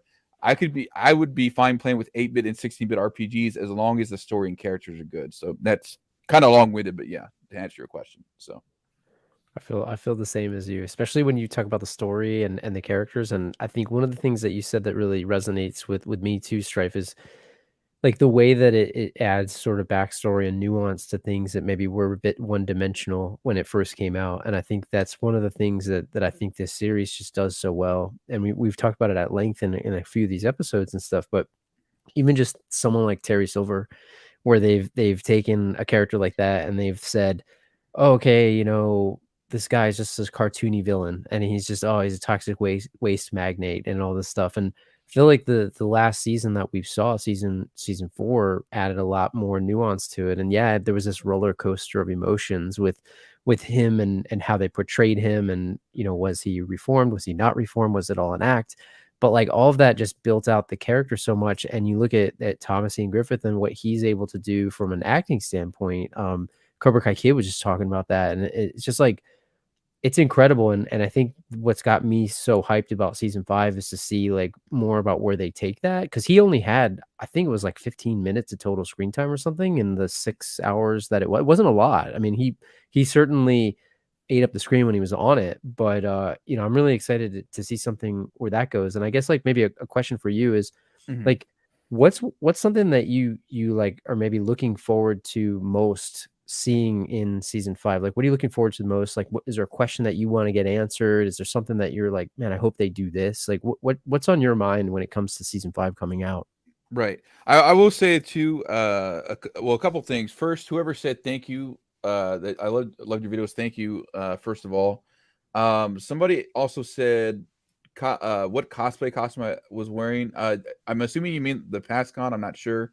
But yeah, so, and also, Drew, what you said, like, even though he had 15 minutes of screen time, it's like the same thing in wrestling. Whatever time you get time, you just make it count. Yep. And that's how we get some good wrestling matches. But to answer your question about what I'm looking forward to, definitely Johnny and Chosen teaming up, because that's like a dream interaction. Like, I'm sure like that they're gonna just dunk on Dan, like talking about like his experiences with him in the 80s, which I'm kind of looking forward to, because that's kind of like like the common bonding that they'll have. Definitely looking to finally see like an kind of a culmination of the Miguel and Robbie rivalry, and just seeing how they're gonna kind of like coexist, because now this is going to be like slightly interesting now, because it's almost like going back to season 1 where Robbie is more balanced, but from what we've seen in the trailer, Miguel's still angry, and he has a right to be, because of like what happened at the school and all that. So that's another thing I'm looking forward to. Definitely this, all, like, as I was saying, the way the fifth senseis, I'm really excited to see that. It's awesome, like, because obviously Cobra Kai tries to stick in the realm of karate and whatnot, but it's also like one of those like I said, it's almost like kind of like a little love letter to like those like 70s martial arts films. Yeah. I'm trying to think what else I was looking forward to, because I might have skipped something. Return of Mike Barnes, of course. Yeah. Definitely looking forward to that, and I'm really hoping. I mean, I know they will, but I'm really looking forward to the character development they gave him, because like me and Ken have talked about before. It's just like he was very one-dimensional Karate Kid Part 3, but he was still vicious. Right. But like it's Cobra Kai has done a good job of like, okay, what is the reason behind this madness? For Johnny, it was because he was bullied at home and bullied at school, in karate school. Chosen just was brought up wrong, with Sato. Terry Silver essentially kind of bullied by Kreese in some aspects, and like his own demons that he's trying to get with the war and stuff. But yeah, those are kind of like all the things I'm looking forward to. That's awesome for sure. Yeah, I definitely agree. Yeah. So now, Strife, you mentioned that you have been working on a video today. Are you able to give us any preview of what your new video is about? Not just yet, because like I'm like on the home stretch, so like what it is like gonna be. I will say though, it is one of the characters on my shirt. I'm not gonna tell you which one. Oh, but it might be a slight repeat of a video I have done before. It's definitely a follow-up video that I had planned to do. Unfortunately, my original plan was to do the remaining 4 videos I had planned for season 4 releases season 5 ahead of time. But unfortunately, just didn't work out like that because of coming back from the convention and trying to like get everything. Like to give you guys like an idea, like I spend, so like on average, like say the video is like, anywhere from like 12 to 16 minutes. That's like an average, like I spend like an average 3 hours writing the script. The one I'm doing right now is probably the longest. It's gonna definitely be the longest Cobra Kai character analysis video, even beating Kreese, which I think was like at 27 minutes. This video is going to be 34 minutes long. Wow. Yeah, just to kind of give you an idea of like how Wow. much like time I've spent. So like I've been like just like like chopping away at this video, but I mean I have like a very intensive process to where it's like on average it's like 2 or 3 hours on the script. Recording audio is like the least problematic because I just like everything. I've never really aside from one video, I've never recorded raw audio for about an hour. But when I come back and edit that audio, that takes anywhere from like, depending on the video, like, the 1 to 3 hours. And then I can kind of roughly get through like 5 minutes of footage per hour. Like if I'm really like just beast mode, but like, 3 to 4. So, and of course that's not like, counting the time I spend on the captions as well, trying to tweak that, make sure it's also accessible for people as well. So it's like the video process for me is like anywhere from like 10 to 16 hours, depending on how long it is. So, yeah. Well, Strife, before we let you go, I need to add, you've done all these amazing character analysis videos. Do you have a favorite character that you can share with us? Oh, easily. Yeah. Johnny for sure. Like out of the senseis, Chosen is definitely up there as well. I still have a soft spot for Daniel just because it's one of those things where, both Johnny and Daniel mean well. It's just like the problem is they're rooted into like only what they know. And it's kind of like the kids kind of help them guide them along of like trying to like find, like, for example, season 4, trying to find their own way, like what Sam and, and Robbie was saying too, ironically. So definitely, those 3 are my favorite out of the senseis. Out of the kids, definitely Miguel, Robbie, and Hawk, because of like, just their arcs have gone like so much. And just like, it's like one of those things where I can relate to like all 3 of them in different aspects, because it's like, they want to try to do the right thing, but it's like, they're also kind of like dealing with their trauma. Obviously, Miguel, the lack of a father figure, and of course, what happened in season 4. Robbie, the same thing, but he's just approaching it even more differently and just trying to do that, but realizing that because of, like what he did with Kenny, that's not the right way either. And of course, Hawk, like finding his redemption. I will also still say that Amanda is very, very underrated. I don't think a lot of people don't talk about her as well as they should, because she's the closest thing wisdom-wise that Daniel has to Mr. Miyagi right now. 2 sides of the same coin, I agree. And Dimitri too. Like Dimitri's speech in season 4, that was still that's still one of the best scenes in my opinion, where he's like going to Hawk's house and like trying to convince him that like, like I don't care like what you look like or whatnot, you're my best friend no matter what. And anybody that ever has like a friend like Dimitri in life is definitely very blessed. So like Amanda and Dimitri are very, very underrated for sure. So it's hard to say that there's a character I don't like because they're all just very well written, and they've just had like arcs. But yeah, so what do you say? Can Terry Silver's your favorite character? No, I'm just kidding. he is. I honestly have to say though, he's a good character though too. Yeah, I love Miyagi as well. And course, yeah. And what about you, Drew? And do you have a final question for Strife? Yeah, I was gonna say, well, my favorite character is Terry, as you guys know too. But I agree with what you said about Amanda Strife. Like we've definitely, I don't think she gets enough respect. And I think to your point, like in a lot of ways, I've said Daniel doesn't deserve her because I think he takes her for granted a lot of times. So, but maybe last question for you would be, is there anything that you hope doesn't happen in season 5? Is there anything that you're like, man, I don't want that to happen? Long as nobody from like the alliance, which Miyagi-Do and Eagle Fang dies, but it's one of those things where it's like it still feels like it's too soon for somebody to die, but at the same time, it's like I'm still wishy-washy on that. It's just like like we're all 5 seasons into, so it's just like where are they going to go from here? But yeah, that's man, yeah, that's the one thing I'm hoping is like nobody not especially like if. Like knock on wood, man. But like if Chosen comes in and just gets whacked in the season, like come on, like how are they gonna do that? Yeah. But he would. But to be honest, though, it'd be like the same thing where it's like Warrior's death. He would go out, he would go out fighting. So yeah, I'm with you on that. Yeah, me too. 100%. Well, Strife the Warrior. Everyone watching now needs to go subscribe to Strife the Warrior. Has some of the best analysis, the best content on Cobra Kai.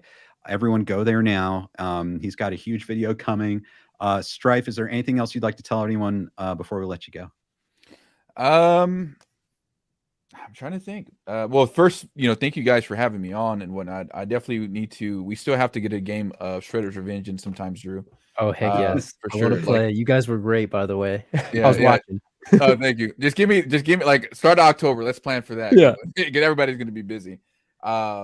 No, thanks for having me on. Look forward to the video. It's going to come out like right before the the season drops for sure. Yeah, I mean, as I guess like the best thing I can end it with is my usual outro, right? Stay beautiful, stay awesome. We'll catch you guys around next time. So that's great. Well, Strife, I am looking forward to seeing you and collaborating with you again as soon as possible. Yeah, for sure. And until then, enjoy season 5. All right, you guys as well. Y'all have a good one, all right, man. All right, you too. Great to see you, Strife. Wow, Drew, this is pretty. This is crazy. I'm gonna have to say something. We are 5.5 hours away from Cobra Kai season 5. I can't believe it. We are an hour and a half into this live stream. How are you feeling, Drew? Doesn't it feel only like 5 minutes energy? Like I don't know if I'm gonna burn out early here, but I feel like all of the guests, all the energy from the chat here, like everyone's just hyped right now. Maybe it's time to open a banquet beer. I don't know. Maybe I need one of these. So you're right. Like I have to get mine. Yes. Everyone, if you have a Coors Banquet that you're wanting to drink, we're gonna open and start drinking our Coors Banquets. I was wondering if that's where you were going. we have some, of course, amazing guests coming, and I'm gonna open this Coors Banquet in honor of all our previous guests tonight. And in honor of our next guests. Here, I'm gonna cheers, Drew. Cheers.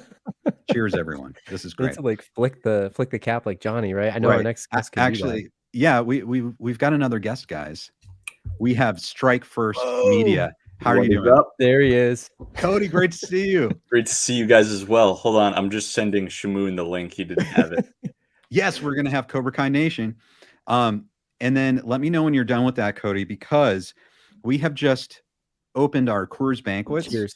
And so I have a cap and I need your advice. How do I flick it? Like, how do we do this? Yes. Okay. 1 minute. Sure. do you know how to do it, Drew? I watched Cody's video because you did it like a short on it, right? I still can't do it right though. What's up, Strife? I see you in the chat, brother. Yes. So you kind of have to take depending on obviously what arm dominant you are. For some reason, I'm right-handed and I use my left every time. You have to kind of take your middle finger, stick it inside towards the bottom.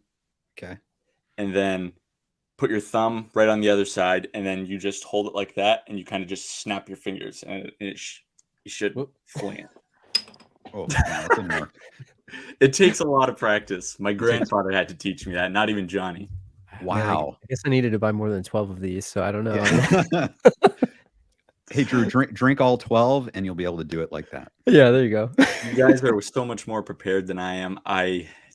That's my favorite beer, and it's not even because of Cobra Kai, and I didn't buy any for tonight. Maybe after I jump off, that might be the time to run to the store real quick. You can do that. I hear you could do it right before the season. I can hear you. I hear that after the season, you could probably down all this as well. It's just an amazing season. Well, hey, Cody, Strike First Media. If everyone doesn't know, Cody has a YouTube channel, Strike First Media, and he has a lot of amazing content. And we are so happy to have him on here. And now we have someone else who's going to join us, who you'll probably recognize, Shimon, Cobra Kai Hello, Nation. everybody. Hello. Hey, How you guys doing? great. Oh, we're doing great. It's wonderful to have you here on this live stream. I am just so excited to have both Cody and Shimon here to celebrate the release of Cobra Kai Season 5. How are you guys doing mentally? You guys have seen it, right? Yeah. Yeah, me and Cody okay. talked a little bit about it. Yeah. You see, for me, I'm still wicked excited for you guys, and I'm still excited to watch the season again, but part of me kind of wishes I waited a little bit. There's nothing like these premieres. It's so the community just gets reawakened, and people start coming back who were once active in the fandom and then kind of fall out of it, and then they come back. But yeah, I can't, because last year's hype was insane. Yeah, I for agree. season 4, and I kind of What's up, Peter? What's up, Peter? Yeah, I kind of wish I waited, but it's still, I had a great time. I feel the same. I know. I don't know. The only thing I'll say is you guys, I don't know if you had it spoiled before you watched it, but that's the minefield we're trying to navigate right now. Like I've literally stayed off of social media because the only thing I've clicked was like the link to this video because that's it. I'm afraid. And it's like, I'm worried about it, because I just want to go in cold, but it's hard. So that's the one positive, I guess you got. I don't know if you had anything spoiled before you saw it or not. Cody, did you get anything spoiled? No, surprisingly, not at all. I feel like the spoilers have really come out of the woodwork within this past week. It's been awful. Do you guys have a theory on why that is? Because it does seem way worse now. It's strange because, people have had early screeners for previous seasons, but for some reason, season 5 is just spoilers everywhere. It's like someone just decided to do it. It's really abnormal though. But I've seen accounts leak stuff before for season 4, but it was never on this level, and that came from the virtual premiere, which is nothing compared to this. Right. So it is really strange, really, and I just feel sorry for the fans that wanted to go in blind, and people have had major things spoiled for them. And luckily, me and Cody, that's probably the incentive of seeing it early. We didn't get anything spoiled for us. Right. But that makes me happy that I watched it early now. But it's just so unfair on fans. It's even gotten so bad that some people have been telling me that there's some link out there that they somehow have this whole season. I heard about this. No. Yeah, it's ridiculous. And I think someone recorded it, all the God. episodes or something like that, and you can. It's crazy. See, and I agree with you guys. I think people are missing out on the fun of waiting, like what we're doing right now, everyone, right? We're waiting for Cobra Kai Season 5. We're all hyped. I went to the premiere last night. I haven't removed this armed wristband yet. This is from the premiere, and they showed the first 2 episodes. Okay, so I've seen the first 2 episodes, and I agree with you guys because while it was an amazing experience, it's like, I really would have preferred just to be able to continue on and watch the rest of the season. And I wish I could talk to people about it. So in a way, it's fun to get it early, but I kind of agree with you guys. It's almost like it's better to watch it with people in the way that we can immediately talk about it afterwards. And you guys, I'm sure tell me, are you busting at the seams wanting to talk about this with everyone? Oh, definitely. Yeah. Oh, yeah. There's so much. I did a little stream earlier on. And I'm I have so many videos queued up that I'm just I want to click post, but I can't. Yeah, I'm gonna get in so much agree. trouble. Can't wait.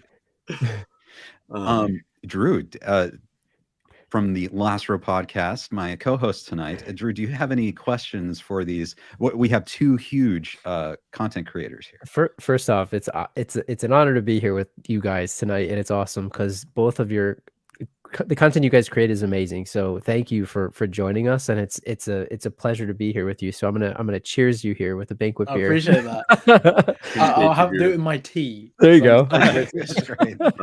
Sprite. Yeah, there you go. Yeah, I guess for us, I asked Cobra Kai Kid this too, and I don't know if you can answer this without giving any spoilers. So maybe you can, maybe you can't. But Okay. having seen season 5, do you feel that it is your favorite? Like, where does it rank in the seasons for you? If you had to say, this is the best, or it's somewhere in the middle. Like, I'm curious what you think without any spoilers for the audience here. You want to take this one, Shimon, first? I was gonna say, do you? All right. So I've seen it multiple times now, and I saw Drew's kind of response, and like he said that it's the newest content, so we're foaming at the mouths for this new content, and I feel like that plays into some recency bias. I'm guilty of it, and a lot of people are guilty of it, but I'm trying to put that aside a little bit, and I say this one, the seasons, in my opinion, just keep getting better and better, but it's really close between season 4 and 5 for me. That's like 1A and 1B, but I think season 5 just barely edges it out. Oh, wow. That gets me hyped. I feel the same with Cody. Like, watching it a few times now, like, that first watch, you get that excitement and hype, but the reality kicks in when you've watched it the second or third time, how you really feel about it. Yeah. And obviously we'll watch it gazillion times after that. But there's so many amazing moments in season 5 that I just think when you see these specific moments, you're just like, wow, the show has come so far. And to be able to see where it started with the Karate Kid and it coming full circle with season 5, like that alone, I think really makes me feel this season edges, 4 and 3, which, Wow, like Cody said, every season it gets really more insane. And I just have so much respect and faith in the creators of the show that this show won't go down. I know people have concerns how they're going to keep it going, but yeah, like Cody said, it not being because it's recent season, like I actually do like it the most. And that's awesome. Yeah, I obviously will talk about it when we can, but you'll know why we really like it. Yeah.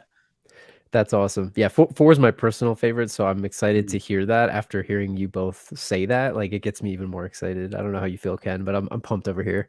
Yeah, I love season 1 has a special place in my heart, but at the same time, season 4 was amazing. So if it's not my number 1, it's like it's right up there. Maybe something to do with Terry Silver. Don't know. Yeah. No, definitely not. But right. I have a question for you guys. Advice from you to everyone watching right now. As they're preparing, as they're getting hyped right now, what advice would you give to people on how they should watch it? Should they just binge it all at once? Do you think it's better to take it in smaller bites rather than just binging all at once? Or what do you think? It's a good question. Strife? So I've really kind of low-key wished that they did a weekly release just to prolong the hype. But I know obviously Netflix's thing is binging. That's like where that kind of saying came from. But for me, I got my screeners late in the night. This was like 9-10 o'clock. I had work the next day at 7 in the morning. I said to my fiance, I'm gonna watch one episode. That's how it starts. Then I was up. It was literally 5 in the morning. I mean, I took some periodic breaks to make some food and stuff to keep me fueled and some Monster Energy. But then 5 o'clock rolls around. I'm like, I got to be up in 2 hours, man. And I regretted it a little bit, but it was so worth it. If you can binge it, don't do what I did. If you got work or school the next day, I mean, Cobra Kai is one of my many priorities, but work and school are just as important. I'm not going to be full. I mean, Johnny Lawrence would say, watch the season, but I'm going to dial it back a little bit. Take your like your work and school, keep that number one. I specifically took off tomorrow for this reason, so I like your advice. Me too, yes. I learned my lesson. Yeah, the thing is, the temptation is always there. Like, oh, you can see it early, so then you're like, okay, do I watch the whole thing or do I just watch a few episodes? Because I originally promised myself I would watch 3 episodes and then the rest on release, and Yeah. I fell into that trap. Okay, end of episode 3. Okay, go watch the next one. End up watching the whole thing, but to maximize your viewing experience, all I'd say is get a good sound system, or if you have a setup that already is, and great. Try and watch the season when you're like fully awake, fully energized.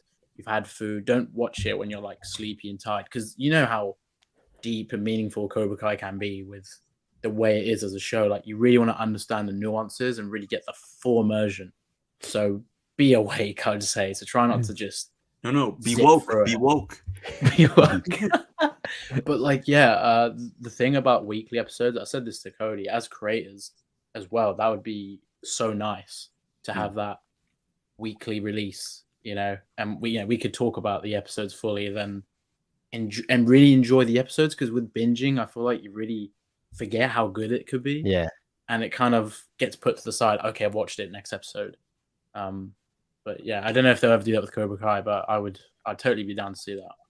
Another question for you guys related to the timing of you watches. So maybe the first one is like, how many times have you each watched it? And then the follow-up is like, based on what you just said, do you feel like the episodes are too short, or do you feel like because you can just start the next one, it doesn't really matter? What do you think, Cody? So that is a good. Wait, say that one more time, Drew. Sorry. Well, maybe I'll just ask you the first one, because I shouldn't have piled on there. But how many times have you guys watched it through? That was the first question. So I've watched it 4 times all the way through. Tonight will be my 5th. Okay.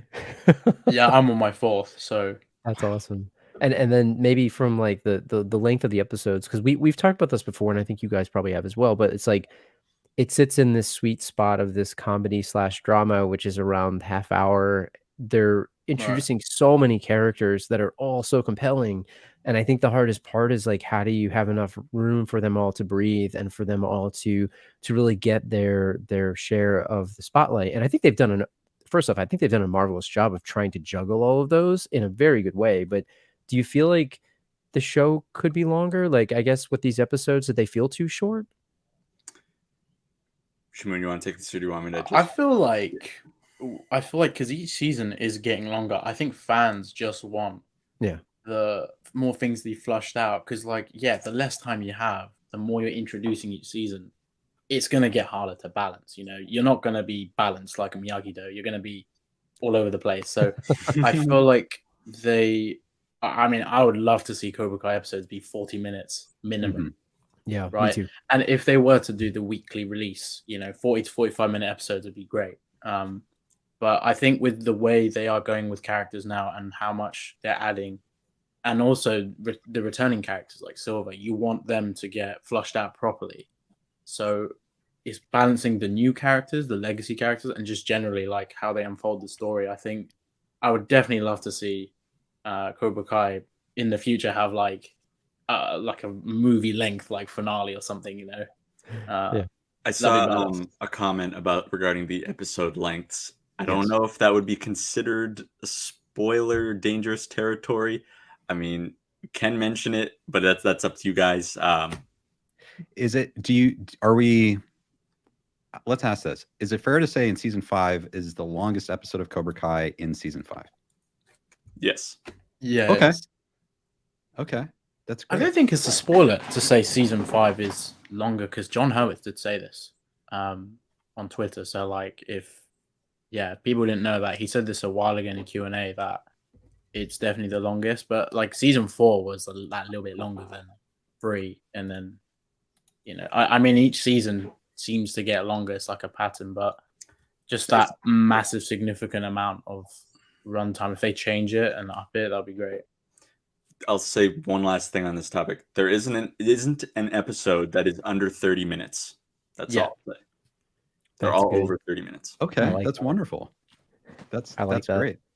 And I have to say, Shimon, I had the pleasure of meeting you at the Live and Badass event in LA.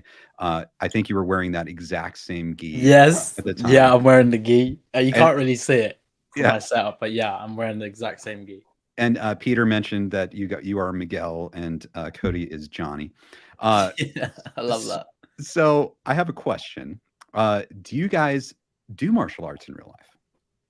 Oh, I love this question. Yes. So right now, Cody, you actually do martial arts currently, but I used to do Shotokan karate. I quit a long time ago though, but I wish I'd continued it now, considering the way the show has impacted me, and just to really give more credit to karate when I was doing it growing up. I can even show you my karate license when I did it. Oh wow. Oh wow. So that yeah, it's a Shotokan karate there.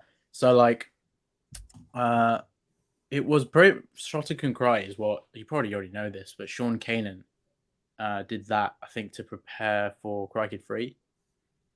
So that style is really cool. But in general with martial arts, like over the years, I learned different martial arts with my brother. He was like the martial arts guy out of us, and he continued it after I left. But I really want to go back to it now, more so than ever. Like I'm trying to get him on board. yeah. But yeah, I mean, I think I have karate background. I mean, I do feel like it's kind of funny seeing how, characters go back to karate in the show, like Johnny and Daniel and everyone else.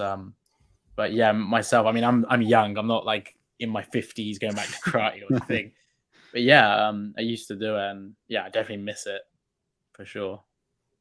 So, cool. So this style that I do now, it's called Shaolin Kempo karate. It's like this Americanized style. It takes from original Chinese kung fu, Okinawan karate, Mongolian wrestling, Japanese jiu-jitsu, and it smushes them all into one. So it's like this one diverse style that covers so many bases, and it's literally, like I said, the same style that I trained in when I was in first grade, and I got back into it literally the week after I saw season 3. I was like, I need to find a dojo, and it has been, I'm not exaggerating, other than proposing to my fiance, the best thing I have done for my life by far. And if you check out my Instagram, my last Instagram post, you both will appreciate this. I'm working on my Terry Silver patented reverse hook kick. I saw that. I saw it. It's badass. Yeah, it's awesome. Very, very cool. And I have to ask you, Cody, is it Villari? Did you ever study? Yes. It's Fred Villari. Yes. Yes. Okay. Because people don't know this. I'm from the Northeast. Cody's from the Northeast. Yes. And I actually studied there when I was younger too. And so, dude, that's small. Yes. Wow. Yes. I got up to green belt, brown stripe. And then I did other things. I've always been meaning to get back to it. I love that time. Mm-hmm. Yeah, I love training. So that's wonderful. That's so cool, man. Yeah, it's pretty cool. Yeah, we should talk about it sometime. So we're coming up towards season 5, and I was wondering if I could get any sort of like last thoughts from you guys as you head into season 5. Do you have content coming out? Are you guys going to be doing a live stream tonight? Yeah, I'll be doing I did this for season 4 and season 3 when I started content on my channel, and just do like just doing a stream right before, like an hour, 30 minutes before the season drops. Just really, everyone's really hyped. Just doing that before, and yeah, I mean, we're all going to be very busy with our channels once season 5 is coming out, of course. But I'm sure Cody's got. Are you doing a stream, Cody? I might do a short one. I really should take a nap, but don't do it. I got the first video I want to get out is just because like it doesn't have any spoilers in the title. It's just season 5 finale /ending explained, kind of like little Easter eggs, like what everything means that happens. and then I'll probably wait at least a few days to kind of talk about like I'm not going to put any titles in the spoilers to just be safe, you know. Right. But, I feel like it's normally like you wait at least a week Mm. to start doing more spoiler stuff. I don't think there's anything official, but just vaguely, I think a lot of channels do this like 5-7 day window, and then they, you put little like warning out, just say, yeah, we're gonna be talking about spoilers at some point. But yeah, I mean, I guess people will, once they binge the season, especially, they'll be like, oh, season 6, oh, this theory, oh, they really want to see what you think about so and so. So yeah, it's gonna be fun though, and I'm sure we'll all be discussing it as well together. Oh yeah, absolutely. Well, guys, everyone, if you haven't already, subscribed to Cobra Kai Nation, Strike First Media. Go and follow these guys. Amazing content creators. I love everything they do. They're such nice guys too. And please go follow them. It was an honor to have you both, Shimon and Cody. Thank you so much. Thank you so much. Thank you guys. Drew. It's so great to talk to you both. Yeah, it's nice to meet you, Drew. Nice to meet you too. Always great to interact with you guys, whether it be on the streams or social media. Always a pleasure. Thank you so much for having us on. Thank you. Yeah, absolutely. And enjoy the release or the buzz around the release. And we look forward to your videos. Likewise. Appreciate it, Ken. Thanks for having us on. Every year. You got to do this every year. Oh, we're doing it. It's tradition now. And they're getting 2 hours longer every year too. Ken and I were saying it's 2 hours longer than last year. It'll be 2 hours longer next year too. So all the way up to 24 hours. Gosh. Yes. All right, guys. Have a great night, and we'll talk to you soon. Thank you, guys. Take care. God bless you for these next few hours. Hope you guys got this. Good luck. Thank you so much. Thank you. Yeah. Wow, Drew. So that was amazing. It was wonderful talking with Cody and Shimon, and I just love how we're all coming together, united in our excitement for Cobra Kai season 5. How are you feeling right now? 2 hours in, and it honestly, like I was saying this before, it feels like 5 minutes. Like it doesn't feel that long. So we're already so I guess we're at the starting point from last year. Right. Exactly. I've got my banquet beer. I don't know if I should crack this too. I don't know. Maybe I'll wait for that. I don't know. We'll see. Yeah, it's an interesting thing because I'm feeling adrenaline. I'm enjoying all this conversation in the chat. I'm watching the chat. I know there's so much excitement going on, and we talked about the spoiler situation, and we obviously want to avoid spoilers. We only have just about 5 hours left, so we'll avoid talking about spoilers. But pretty soon we're going to have a very special guest in a few minutes, and before we have our special guest, Drew, let me ask you something. Have you learned something by talking to everyone tonight? Have you learned something, or are you looking forward to season 5 in a different way than perhaps you were before this? So definitely. And I think hearing the people who have seen it already, and I've done a pretty good job of avoiding spoilers. So I think I haven't seen much. So somehow it's the case. But what I did get was the insight that this probably is one of the maybe most intense seasons. I mean, I know that marketing materials hyped that up, but now you're seeing people that have seen it, and it's not part of the marketing materials. These are people that have seen the screeners. And I think hearing that it's as good or better than season 4 gets me really hyped, because season 4 is definitely my favorite. And what was also said about Thomas and his performance as Terry is another thing that gets me even more hyped. I mean, we've got this here, so we'll save that for later. But I'm just so pumped for him, and I'm excited to see where they take the character this season, especially. So I don't know. How about you? What do you think? How are you feeling? Well, I'm feeling really excited. I went to the premiere, so I've seen the first 2 episodes, and the only thing I can say about that is I really wanted to see episode 3. So that's the only thing I can say without spoiling it. But I am just so looking forward to season 5. I think for many reasons, as we know from all the trailers, Terry Silver is really a central character. He has ascended to where he should be, in our opinion. And of course, we know about the return of Mike Barnes. Now, Drew, we are big fans of Karate Kid 3. And we almost can't think about Terry Silver without thinking about Mike Barnes. and he is probably one of the most fearsome villains in movie history. Absolutely. And I was wondering if you could talk a bit about what Mike Barnes means to you, Yeah. and how important he is to Cobra Kai going forward. Yeah, so you and I were talking about this yesterday or the day before. I don't remember which day it was, but one of these streams.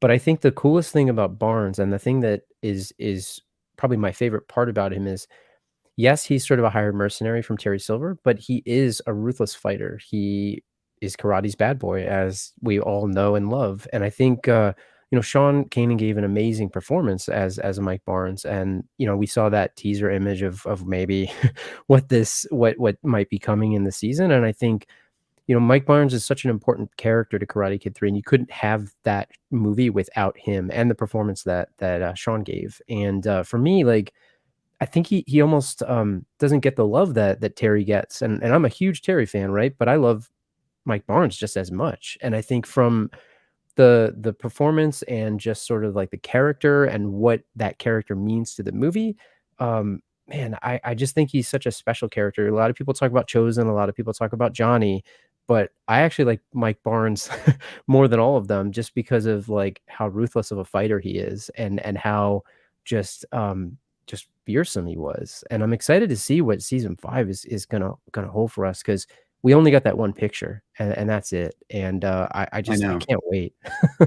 Yeah, I can't wait either. And Mike Barnes has always been a figure in my life. I've loved the character. I think he's a great villain, and he's such a dangerous foe for Daniel in Karate Kid 3. And I'm just so excited that we're finally going to be able to get Mike Barnes back in season 5. And everyone, I have the absolute pleasure of introducing Mike Barnes himself, Sean Kanan. It is an honor to have you here. Oh, thanks, man. Thank you for joining us. I know time is tight, so I want to offer my congratulations. It was a beautiful premiere last night. What a wonderful night. Really was an incredible evening. And what was that like for you to be there with really everyone in the Miyagi-verse, cast and crew, watching with thousands and thousands of fans? I've been working in Hollywood for about 35 years, and I remember just sort of saying to myself at one point last night, well, this is definitely a real Hollywood premiere. I mean, it had the bells and whistles. It was a lot of fun. It was great to see, all the different actors from Cobra Kai there. It was great to see the fans' first reaction to seeing the show, because it's just, it's one thing when you know what you've filmed and you're happy with it and you think it's going to be great, but then to see it in a theater with fans, that's something else. Absolutely. And if I could ask you one question, it would be, what does the character of Mike Barnes mean to you, and what does it mean that he's back? Oh boy, there's actually a lot to unpack there. What does it mean that he's back? To be playing a character again that I did 34 years ago is really an amazing thing. To get another bite at the apple playing this character, and it's such a testament to the fans. That they've held this character in their heart, that the character still has relevance, they're still interested in, and for that I am just so beyond humbled and grateful to all the fans for that. What does the character mean to me? I don't know. I always kind of laugh. I'm 55 years old and they still call me the bad boy of karate. I'm going to be 85 years old with like a walker with little tennis balls on it. They're going to go, look, there goes the bad boy of karate. I'm like, hi, how are you? I don't know why suddenly I got a Jewish accent, but karate is a joke. But it's fun. It's great. It's very exciting, and it's fun to come back and play the character as a much more multi-dimensional character, lots of different colors. It's 30 some years down the road, and I've certainly evolved as a man and as an actor, and I wanted to make sure that I was able to bring that to the role. And I think people were curious about what transpired for these 3 decades with Mike Barnes, and we definitely find out. Oh, that's wonderful. I'm so excited. Drew, do you have a question for Sean? Yeah, Sean, first off, it's an absolute honor to be able to speak with you. Mike Barnes is one of my all-time favorite characters growing up, so this is amazing. And I guess for you, can you describe the process you talked about bringing this character back after 30 years? Like, what went through your head as you were preparing for this? And obviously, we can't talk about maybe the spoilers here, but like, was there a process you had to go through to get back into character? No, it wasn't a process. I mean, I was fortunate that I had been still training in martial arts, so I, was fairly confident that that wasn't going to be an issue. Other than the fact that I've kind of had a rotator cuff injury that I've been dealing with for the last year and a half, although it's gotten significantly better. A little concerned about that. But as far as playing the character, my biggest concern was, and I talked to Josh and John Hurwitz about this. We had a Zoom call, and unfortunately Hayden wasn't able to join us for that early call. But I said, guys, look, who am I to tell you what to do with the show that you've created that's so brilliant? I said, I just want to make sure that I'm not playing this guy like this multi-dimensional thug that he was in the Karate Kid 3. And, humor is such an integral part of Cobra Kai. I want to make sure that I get my shots to bring some humor to Mike Barnes 2.0, and I think we did that. That's Absolutely. awesome. That's so great. And Sean, I have to say, I love this book, Way of the Cobra. Thank you. Yes, everyone, it's very inspirational. Is wayofthecobra.com. That's in the description. Do you first of all, what are your thoughts after the release of this? I know you've had interaction with fans about this. It's inspired so many people. Your reflections on this book, Way of the Cobra, and any potential new projects. Well, I'm incredibly proud of Way of the Cobra. And as a matter of fact, we just went into our third printing of the book because it's been so successful. Wow. And of course, you can get an autographed and personalized copy at wayofthecobra.com, or you can get it on Amazon and Kindle. And it's a great time to read it right now because the sequel, which is called Way of the Cobra, Welcome to the Kumite, is going to be coming out probably sometime late next month. And it's going to be bigger and more in depth and picks up where this book left off. So it's a great time for you to read this one in preparation for the sequel.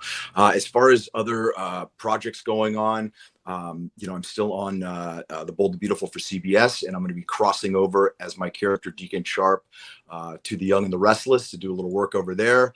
What else? I've got a big sci-fi movie coming out probably right around Christmas. It's called Colonials, but right now it's all about Cobra Kai season 5 and TikTok. We've got less than 5 hours by my estimation, and I got to tell you, I'm like beyond excited about this. I mean, I did this a year ago. And I have had to keep quiet about it. Guys, you know what it's like. I mean, yes.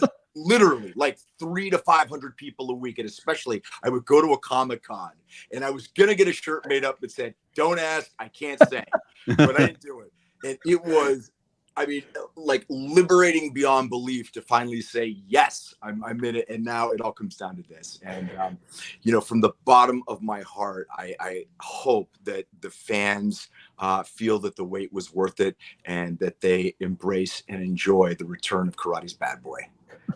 Absolutely, Sean. Awesome. And I know Drew and I both embrace that as well. We love Mike Barnes. We're so happy he's back in the world. And we know tonight is a very tight night. We know your time is precious. Thank you. So thank you so much for joining us. My pleasure. Ken and Drew, I just want to say something. Thank you guys so much for what you do. The way that you support the Cobra Kai Karate Kid fandom, and, really what this has done is it has created a worldwide community.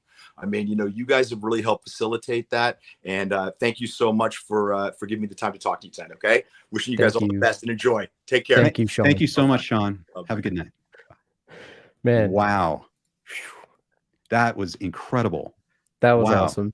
It was so great to see Sean. So I got to tell you, like, you could see the passion, what he's talking about. And what's so cool about it is, like, just think about something that he did that long ago, and now he gets to relive that. And like, you could just, you could see it and you could hear it in his voice. And that was awesome. That was incredible. We've got Kevin Badway, who will be seeing Badway. How you doing? Thank you so much. And I think what's exciting to me, Drew, is I'm excited that Mike Barnes is back, but I'm excited that Sean Kanan's excited about Mike Barnes coming back. And he mentioned things about, I thought it was very interesting about how he's much more of a developed character, that he looked forward to the fact that he is, now a much more seasoned, obviously he was younger, and now he's got all those years of experience he can bring to bear on this character. And it's just so, and we know how excited he is, but we know how talented he is. He's an Emmy Award winning producer. He's a writer, he's got all these projects going on. And the fact that it's all about Mike Barnes, that's what he said, is so exciting. Well, that tells you how important that is, right? To him and to the fandom and everything, like you said, with all the other projects and all the other things that he's working on right now. I think about what he mentioned too, about just the training, like he's been training and all that, and just trying to get into the character again. And it's like, you could tell that that character almost comes easy to him in a way. Not that it's an easy job to do the acting, but man, that was so cool to hear him speak about that, and just kind of fanboying right now, Ken. I got to tell you. That's okay, Drew. This is the place, everyone watching, this is a safe place to fanboy or fangirl. Absolutely. It's so cool. I like this. Seb says, a surprise to be sure, but a welcome one. I see you, that. Seb. Great to see you. Josh, thank you very much. Yeah, it's wonderful. I haven't talked to Sean since we did an interview over a year ago, and I haven't talked to him since. And what a time to talk to him right on the eve of the release of Cobra Kai. That was so cool. Just absolutely cool. And it was great to see him last night at the premiere. They had the red carpet. They had, they kept us back, but they had like a huge screen, and they were able to project video, and he was there walking the red carpet, talking to all the press. And it just was mind blowing that, I know we talked about before how it's great to see these characters that were in separate movies together in one series. It was amazing to see all these people that have contributed to the Cobra Kai franchise in one place. Man. It was incredible. What was your, like, I guess I watched a few of your streams, but I was also trying to avoid spoilers, and the chat was like, again, we talk about landmines and minefields. Like, what was your favorite part of the premiere, besides obviously watching it? Well, I think probably my favorite part about, and watching it is one thing, but P. Lonnie said this yesterday. The coolest part was watching with thousands of people. That was very different. That's different than we experience when we watch Netflix at home. And people were reacting to it as fans, but also almost like movie audiences, where they were like, oh, and like cheers and everything. And it felt epic. It felt cinematic. It was up on the big screen.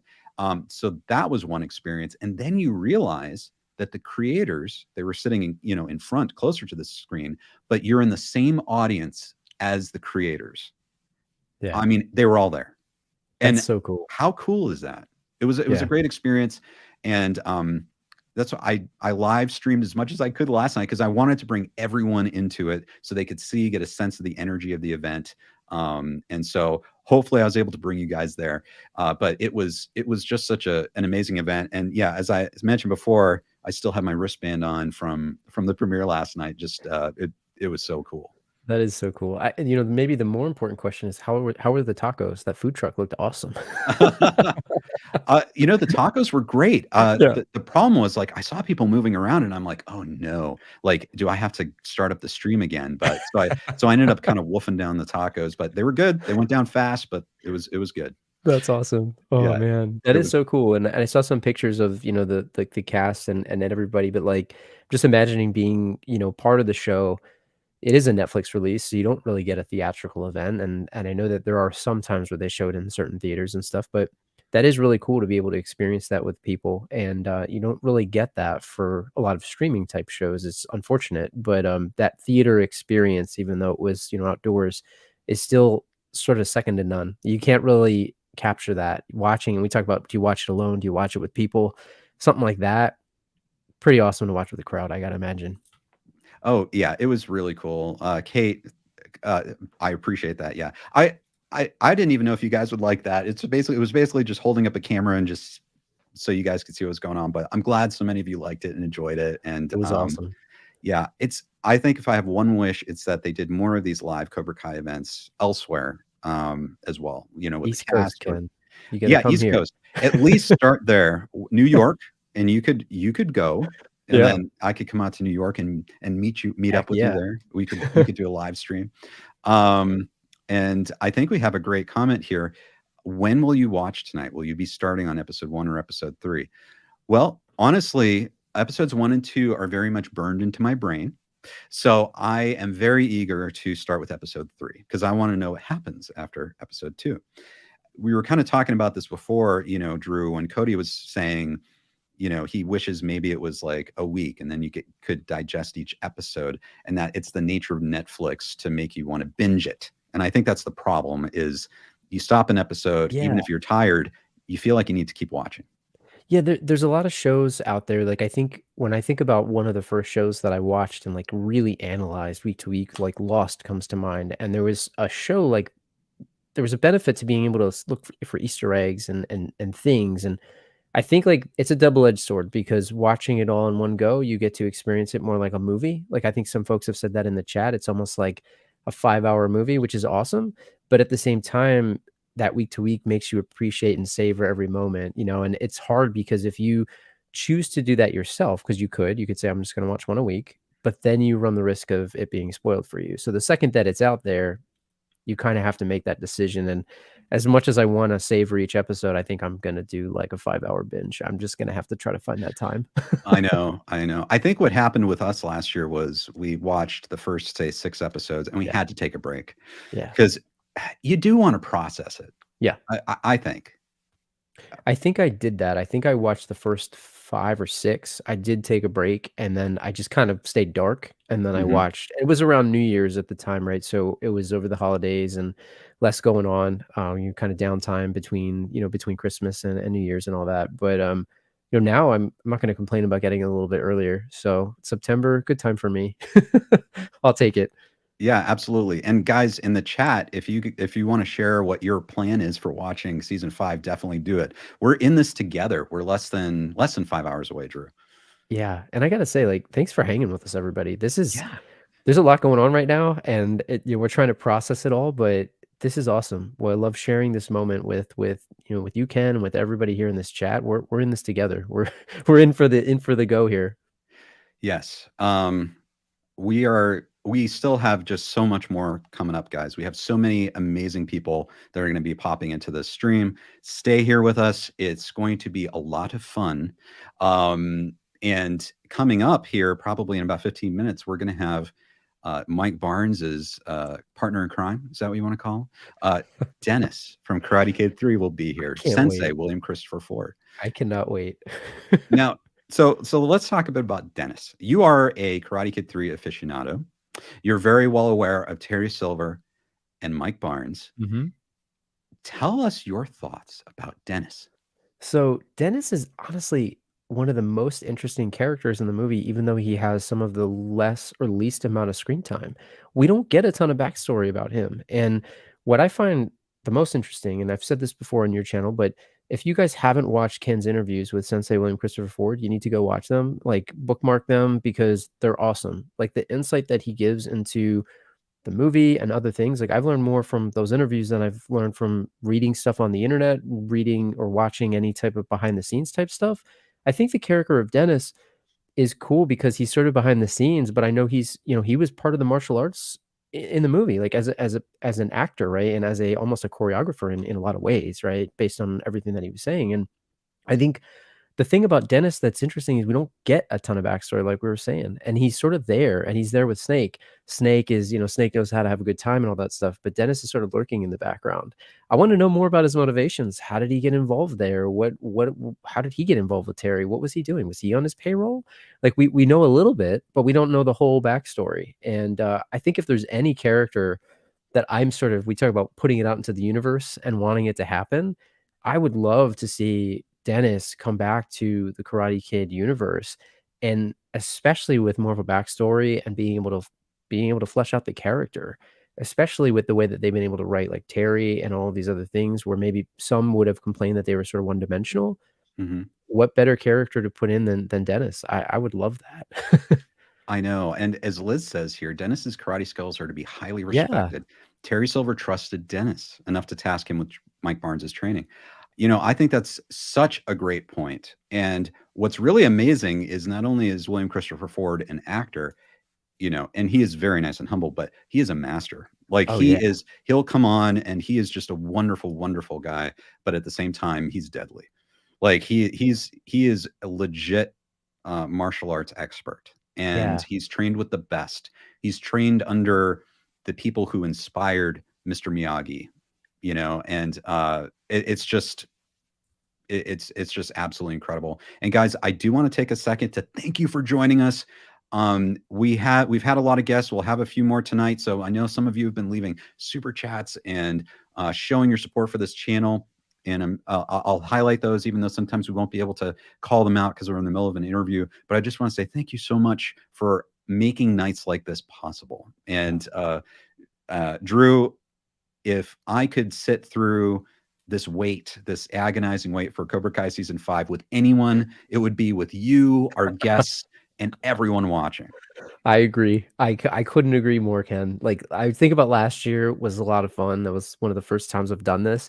But like, I don't want to say this year's better, but it's even more fun because we have just so much energy and Yes. there's so much buzz around this. Like, there was buzz around season 4, but I feel like the hype around this one, with where the story went last season, where Terry Silver's at as the resident fanboys here, I just can't wait. And it's the energy and the excitement is just like, it's at an 11 for me right now. And it doesn't feel, I'm on the East Coast, so it's going to be a long night, but it doesn't really feel that late to me. I'm so excited.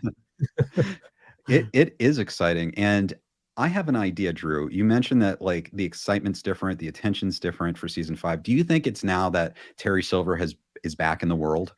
I do think so, because we've said this a few times, but Terry as a character, he didn't win, right? He never won. Like he sort of, I mean, I guess he won before in that he was rich and he was at the top of the world in his business. But he took 2 weeks to terrorize a teenager, and whether he was on coke or not, whatever the reasoning was, he lost. And unfortunately, he lost. And unfortunately for us, he lost. But having said that, thankfully, the big three and the creators of the show are as big of Terry fans as we all are, and they realize that there's a lot more to do with this character. And I think where you saw season 4, we talked about that roller coaster of emotions, whether he was faking it, whether he was reformed, whether he was not reformed, like whatever the story was, who knows? He had a really cool arc last season, and it tricked us all. I thought for sure, like, okay, I guess he's playing second fiddle to Kreese. I guess he's gonna lose again. I didn't really want that, but I guess it's gonna happen. But the way that season ended, and the way that he was, I have the image etched into my memory, him drinking the celebratory champagne. And when I was talking about jumping out of my chair, his champagne glass was on the table. I'm thinking, why is he not drinking that yet? Why is he not drinking it? And I didn't put 2 and 2 together. And you talk about analyzing scenes, but that was like the moment as a Terry Silver fan when he did the little thing with his hand in the air and he drank that champagne. I was doing the exact same thing. So yeah, I agree. Like, I think to your point, I think the buzz, at least for me, is because we get to finally see him on top, and we get to finally see what does opening Cobra Kai dojos all over the valley actually look like? What is that future? That's a future I want to live in, and we're gonna get it. Yes. I am so excited. We're in Nirvana right now as Terry fans, I think. Book Chaser, thank you so much for supporting the channel, guys. Really appreciate it, Book Chaser. Thank you so much. We're glad to have you here. Mark asks, Ken and Drew, have either of you seen the audition tape of the gentleman who ended up playing Snake auditioning for the character of Mike Barnes? Yes, that's Jonathan Alvinson, right? Yeah, and have you seen that audition tape? I haven't. No, I actually haven't.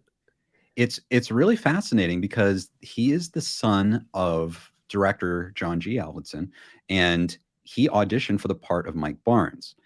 But that is the first version of Mike Barnes. So, as I've been able to piece together, and maybe actually we can talk to William Christopher Ford about this. Maybe I'll save that, Drew.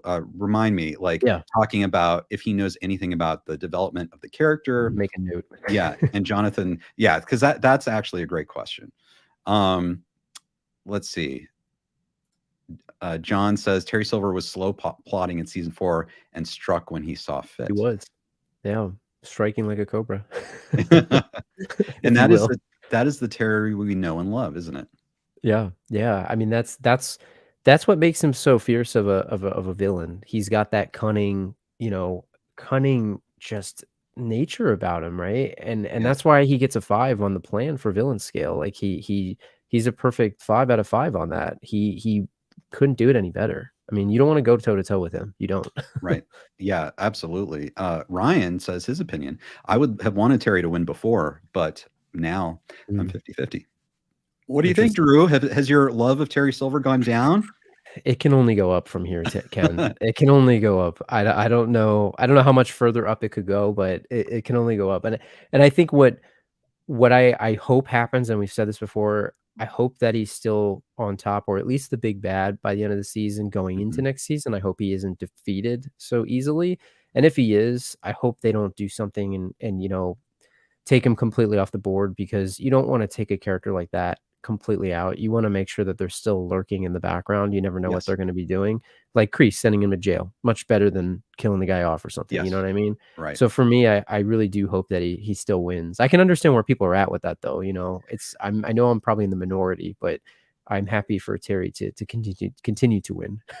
Oh, I'm there with you, Drew. It's tough sometimes being a true Terry Silver fan. Yeah. And yeah, Stingray got beat up. But it was a difficult scene. Yeah, whatever. It happens. We love Terry. He's not perfect, but we love him. Hey, he just wanted to be Cobra Kai, right? So that's how you become Cobra Kai. He just it's unfortunate, but it happens. That's wonderful. Now, Peter, who will be on later, Peter from Cobra Kai Companion says, "Don't get too drunk before I come on."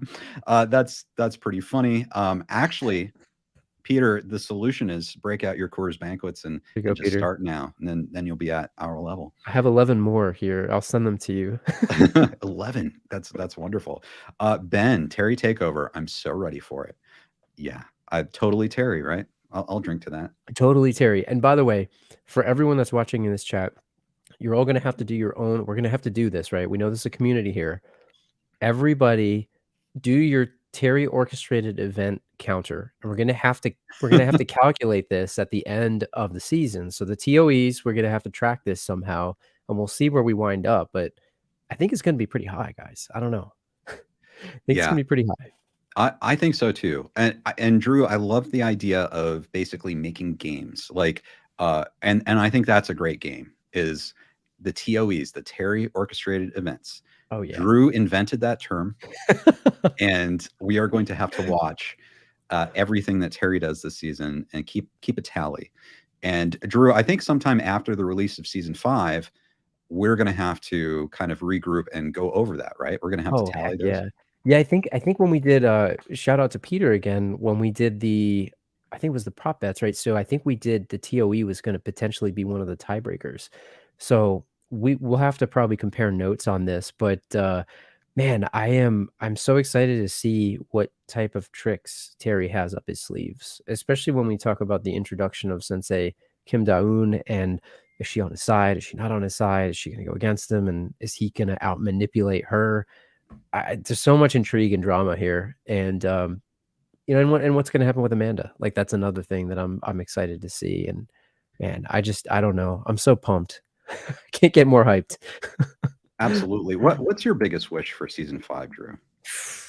I think my biggest wish would be that maybe it's a wish or something that I hope doesn't happen. I hope nobody dies. I personally just don't want to see anybody die. Like, I get it if they do it, but I just don't want to see them die. Maybe my biggest wish is that Terry's still the villain going into season 6.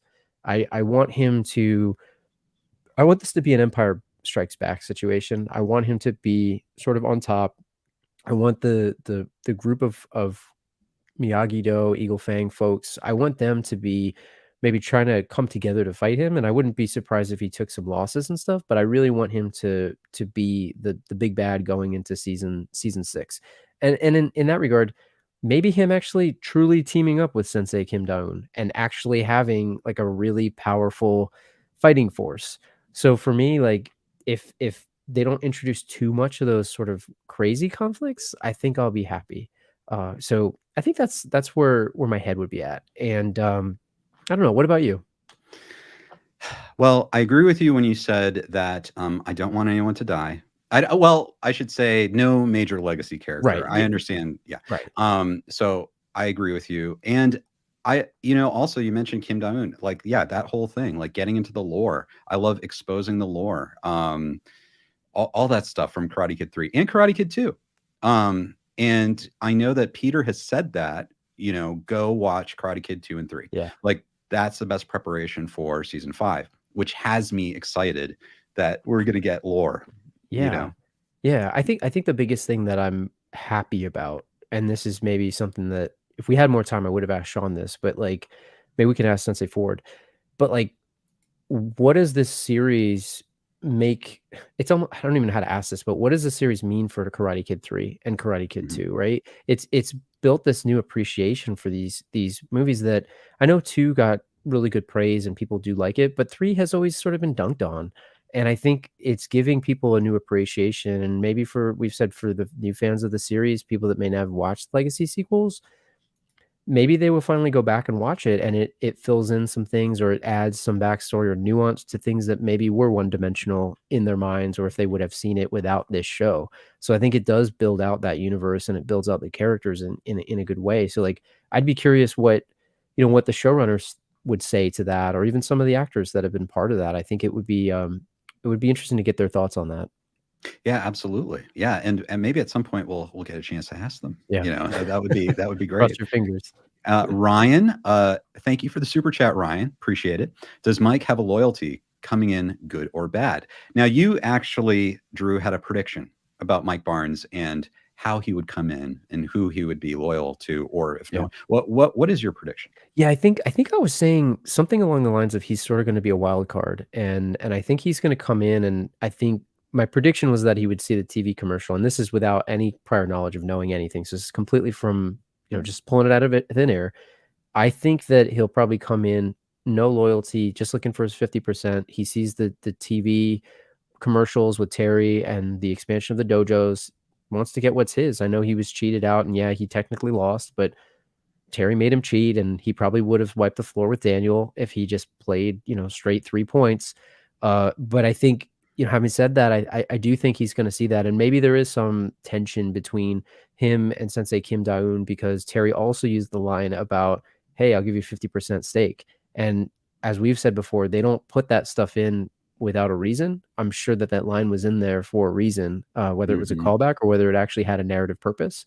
I would like to see Mike Barnes come back with no allegiance to anybody and just kind of wreck stuff. And it would be awesome, because you've got Chosen, you've got Daniel teaming up, you've got Johnny, and it's like, okay, now here's this other wild card that comes out of nowhere. Sort of like the way Terry showed up. Like, Daniel couldn't believe it. He's like, you don't know about this guy. How's he going to react if he sees Barnes? It's probably going to freak out.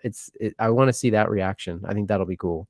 Yeah, I think so. And then Aurelio, a member of the channel, thank you.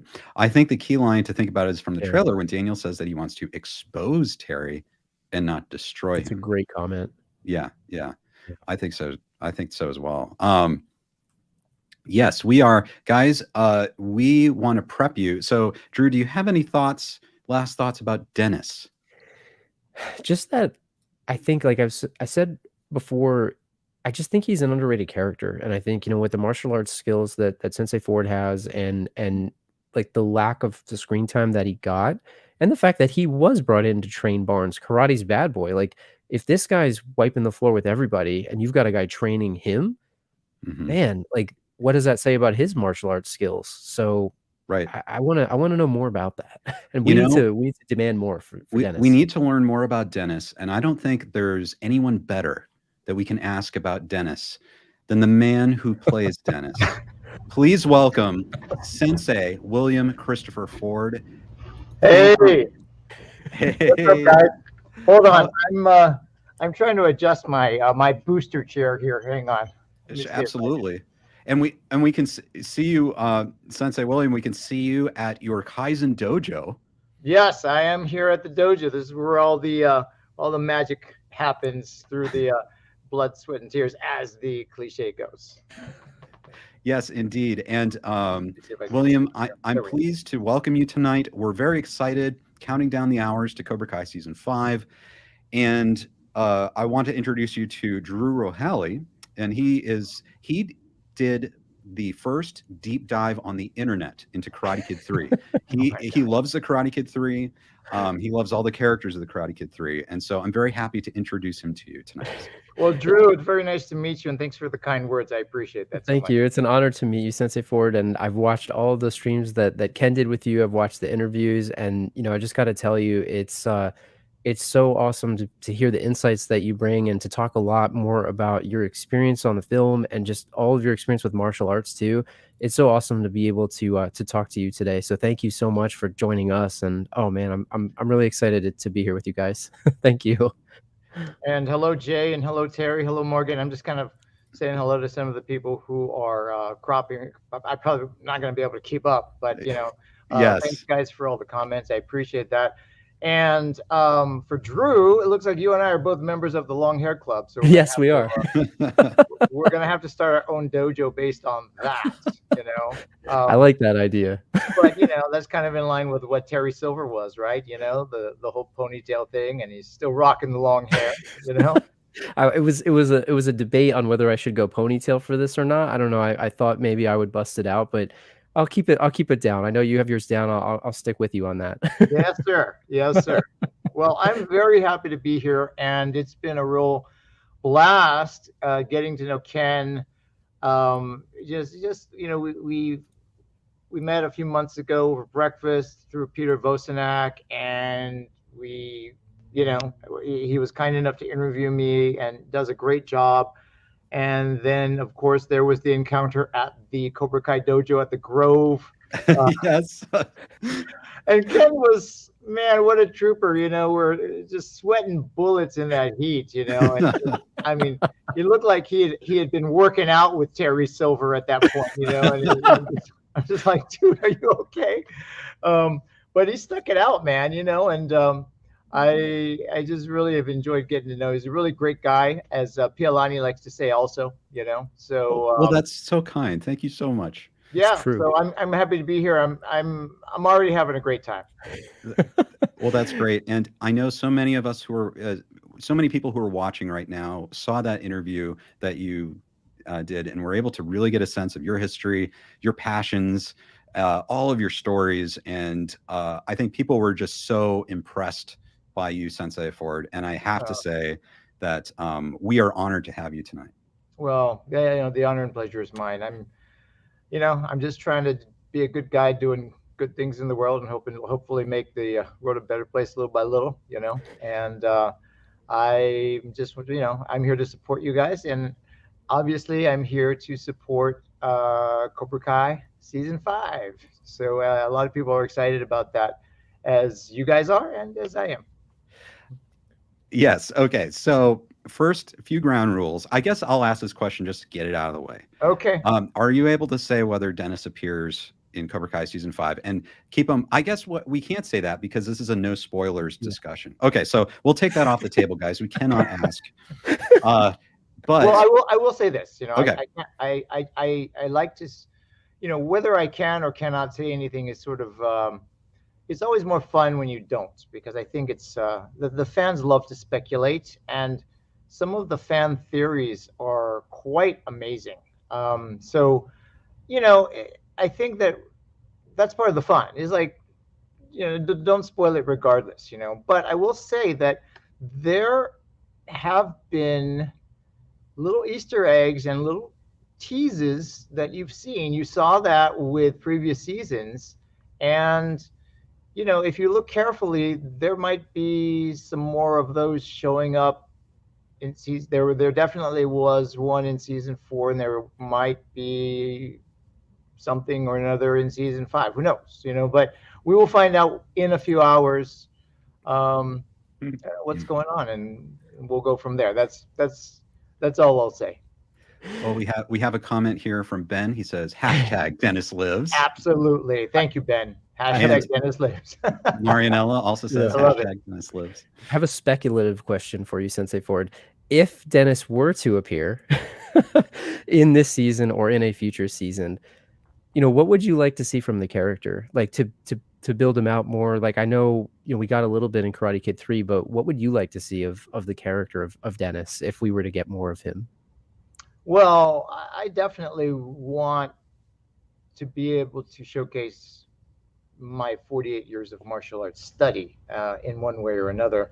And it's always more fun to play the bad guys, especially in light of, if you thought Terry Silver was bad in Karate Kid 3, he went from being Darth Vader to becoming the Emperor, Mhm.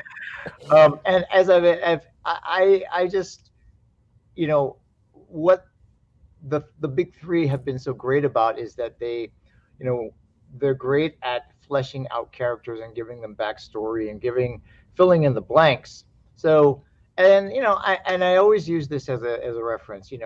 The Clone Wars season 7, the last 4 episodes makes Revenge of the Sith a better movie because it fills in the blanks and there's things going on concurrently, and you can go back and go, oh, I get this now. Cobra Kai has done the same thing with Karate Kid 3, and it's you go back and you go, oh, he was on the coke, and there was all these other things. So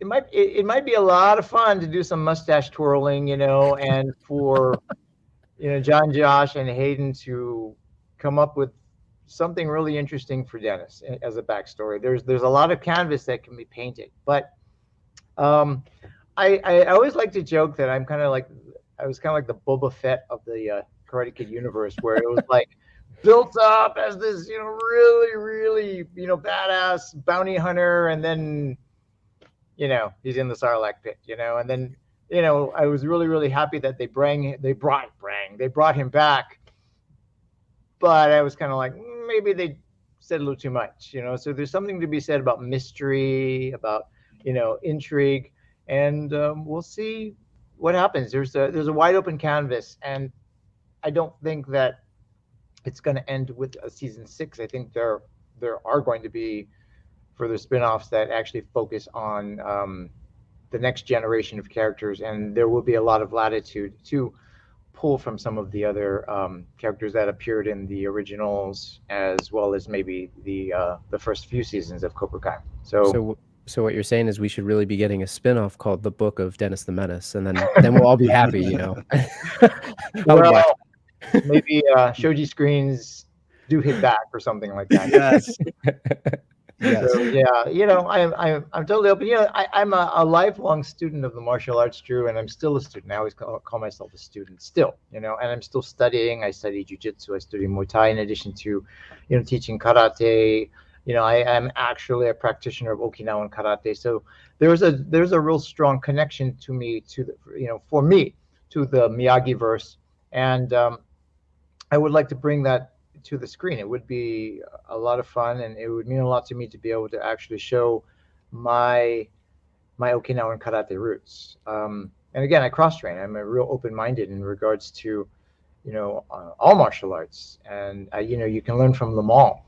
But I've always got that little bit of pride where it's like, yeah, but I'm an Okinawan karate practitioner. I'm a Shorin-ryu practitioner. So, I can still do the kata the way that they're supposed to be done, and so on and so forth. And I don't want to brag about it. It's just that, I just have a certain sense of like, yeah, that would be really cool to be able to show that. Now, in regards to my philosophy, my philosophy is more like Miyagi-Do, where, it's about peace and avoiding the confrontation if possible, and not looking for fights. But it flips, if I have exhausted every way out, that I can't escape, I can't talk my way out, and I'm backed into a corner and I have to defend myself, then it's much more like a Cobra Kai or even Eagle Fang thing, where then yes, it is strike first, strike hard, no mercy. If it is my life or my family or my friends, then we got to turn it up 120 degrees and go for it, but hopefully we can not have to ever go there, and just, let's get along with everybody. But that's awesome. We don't live in a world that, just because we're that way doesn't mean that the world is like that. So we have to be prepared to do what we need to do if we need to do it. So, William, one of the most interesting things, I think, you talk about your years of experience in martial arts and how you pay attention to all different styles and then you keep learning. And that made me think of a series that you do on your YouTube channel called 52 Masters. Yes, sir. And everyone to Kaizen Dojo Films, go, that is Sensei Ford's YouTube channel, and he has all this amazing content. You can learn so much. And I was wondering if you could tell us about this series, 52 Masters. Well, I was 51 years old. I was going to turn 52, and I thought, let's do something really cool to celebrate turning 52. So 52 Masters came to my mind, 52 weeks in a year, 52 cards in a deck, and I thought that would be a really cool title. And the concept is go train with a martial arts master and then have an interview with him, drink coffee afterwards or whatever, and learn about whatever, his life and his philosophy and all this training methods. And the idea was to do it once a week for 52 weeks. And that lasted about 3 weeks, and then it was just logistically it was hard because sometimes I'm it's an independent production, and we're doing like friends and family are doing favors for me, like really good camera guys who kind of like are self-taught, but they do really professional work. So it's kind of like they're not always available, and then sometimes it was logistically hard to get some of the talent available. So I'm drawing upon local friends, people that I know, martial artists that have been referred to me. And my director, Jim Towns, and the camera guys, mainly Robert Crawford and Stefano Pan, are just like, amazing in what they do. And they're self-taught film guys, but they also, are freelancers. They work and they have to take gigs wherever they can. And you look at the end result and people are thinking, wow, you must have a crew of 20 and you have a Netflix budget. And I'm like, some people are like, refuse to be on it because they're like, no, you got to pay me. And I'm like, do you think I'm making any money from this thing? But I take that as a compliment. Well, I guess we're doing a good job because, they think it's that good. But, it is a passion project of mine.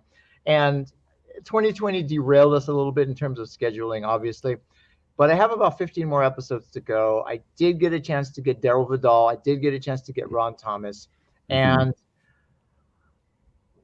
man, you know what? If Thomas Ian Griffith wanted to do an episode, that would be pretty awesome because he is a legitimate Taekwondo guy, and he would be amazing. So I guess I'm still holding out hope for that. But that being said, I did also do one with Fumio Demura, which I haven't aired yet. I'm kind of sitting on that one. I may save him for the very end because, in my opinion, he's kind of like somebody who's worth being like the very last master because he's so respected and so revered.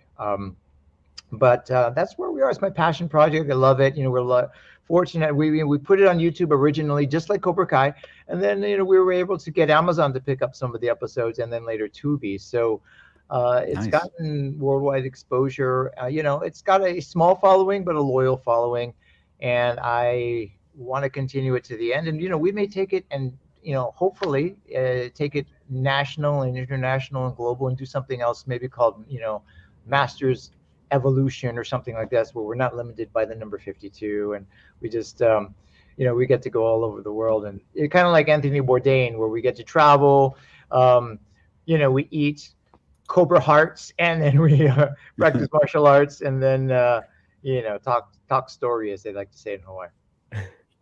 Absolutely. Drew, do you have any other questions? Yeah, well, I don't want to change the subject from what you guys were talking about, but I definitely we were talking a little bit about Karate Kid 3, and I have a couple Karate Kid 3 questions for you, if it's okay. Of course. One of the things that I guess I would love to ask you was, if you think about your time with the production of the film and just the time that you had spent on it, maybe what's your most lasting memory from doing that movie, whether it was behind the scenes or whether it was something that was part of the actual filming? I'm curious your perspective on that.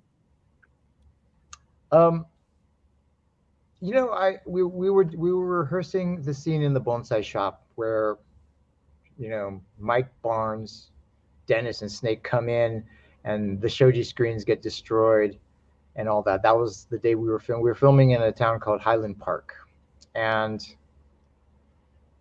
that was actually kind of like put together like right before we shot it. Pat Johnson said, okay, we're going to do this, and then Ralph's going to knee you in the stomach and throw you over here. And originally I didn't have any lines in that scene, and Ralph was very generous, and he says to director John Avildsen, he says, John, give this guy a line because I need something to feed off of that. And Raul, John was like, okay, well, how about then, Daniel says, why don't you guys take off? And then you shove him and say, you take off. And we did it. And John was like, yeah, I like that. And that's what ended up staying in the film. And in that moment, I became a lifelong fan of Mr. Ralph Macchio because, I was brand new on the film. I was just barely got my SAG card. This is the first big thing I'd done. I was still kind of walking around starstruck and, looking at the sets and looking at people in my mind going, oh, golly, this is so neato, and, trying to be as professional as possible, but, still coming off as like, total fanboy, right? And, watching, technically these guys were my colleagues, right? But I'm just like, watch, all of these people, and I'm nervous around Ralph, initially. But at that moment, I was just like, man, this guy, he did that for me. And I thanked him for that. And, he was like, oh, yeah, no problem, man. And then years later, a few years ago, I was on a reunion show called Reunited Apart. And it was, Brady Bunch style, where it was all like, like Zoom and everything. And I got a question asked to me, and it was some, and Josh let me speak. And that's where I got a chance to publicly thank Ralph for what he did. And, I felt like, okay, I can let everybody in the world know what he did and how much I appreciated it. And, to me, that is the greatest memory that still lives in me today. I still get a little emotional about thinking about it, but that's why I love and respect Mr. Ralph Macchio so much, because he helped a new guy out, and it was a new kid on the block, and he didn't have to do that, but he did. Now that being said, let's talk about Terry Silver for a second. I've talked about this before, but there may be some people who haven't heard this story, but it is my recollection. And, perhaps Mr. Griffith remembers this differently, but the scene in the bathtub or the hot tub, the hot tub time machine, right? No. This was actually in the steam room, right? And he's talking to Kreese, and he's into Tahiti getting massages by the women, and he says, "Do me a favor, make his knuckles bleed." And of course, Terry Silver goes, "I like that," and he's like, ha, ha, ha. And at the time we were just going, "Oh, that's a little big." And to the best of my knowledge, I think I overheard Mr. Griffith Thomas saying, "John, are you sure? Do you really want it to go this big?" Because being as skilled as he was and coming from a legitimate stage background, he is always looking to ground his characters, and not twirl his mustache and everything. And John was like insistent, no, this is how he wanted it. John wanted his bad guys bad and his good guys good, even if they were kind of cartoony. And Thomas did it, and as I think for years people thought, wow, that was really an over-the-top performance, and maybe he wasn't that great of an actor. And no, he's a brilliant actor, and he did what he was supposed to do. He's a consummate professional, right? And he delivered it, and maybe he didn't agree with it in terms of a choice for his character, but he did the job that he was hired to do. And years later, that over-the-topness has sort of come back and really paid dividends because of Cobra Kai. And, as much as Karate Kid 3 was not liked as much as the other two, maybe even hated and laughed at, when it was announced that Terry Silver was coming back, come on, didn't everybody go, oh my God, Terry Silver's coming back, And it's like, wasn't this the guy that you guys were kind of making fun of and just, being over the top? And yet, they knew that it was going to be epic and great, and Thomas was going to deliver. And you know what? there you go. So those are my two stories. I hope they were interesting for you guys. Well, I mean, what you said, right? So I have to just bring this up because that, the steam room scene that you mentioned, I made these like Terry Silver trading cards, and I had to go with that picture because it's the scene that you said, and it's like that's the scene that made me sort of gravitate towards, and Thomas is a phenomenal actor. It's like incredible, right? Everything you said is so cool. And I think the thing that you mentioned about things being over the top, that's why I love Karate Kid 3. Like that's the style of movie that I like. And it does bug me a little bit when people say, oh, it's the worst one or whatever. Like I guess, okay, maybe this story isn't what people wanted, but for me, I actually love what they did with the characters, and I love where it went. And for me, like especially with the way that Cobra Kai came out from episode 1, I was thinking, I wonder, are they going to bring in some of the characters from Karate Kid 3? And they mentioned Terry Silver as a character and all that stuff, and it was so intriguing to me. So I kept thinking, when's he going to show up? When's he going to show up? So what you said about people cheering, like that was me on the sidelines there too. So well, that's great. You and a lot of people in the world, right? And Thomas was reluctant, from what I understand, but but I think after they convinced him that they took his input and they were gonna do something really cool with it, he agreed to come back, and I think I got a chance to go up to Seattle a few months back, and I visited Yuji at his restaurant. Then this is the coolest guy in the world because he shows up, we're talking, and the last time we had spent time was we were on a plane going to Canada back in 1989 to a karate tournament to help promote it right after Karate Kid 3, right before Karate Kid 3 came out. And Yuji goes he says, hey man, you want some of my special fried rice? It's a special recipe that I think that his mom or grandma made, and it was this garlic fried rice. And he's like, oh, I'll make you some. He goes in the back, and he comes back, and he comes back with all this garlic fried rice, and then he did it for us. It's like, this is the greatest guy ever, and it was delicious.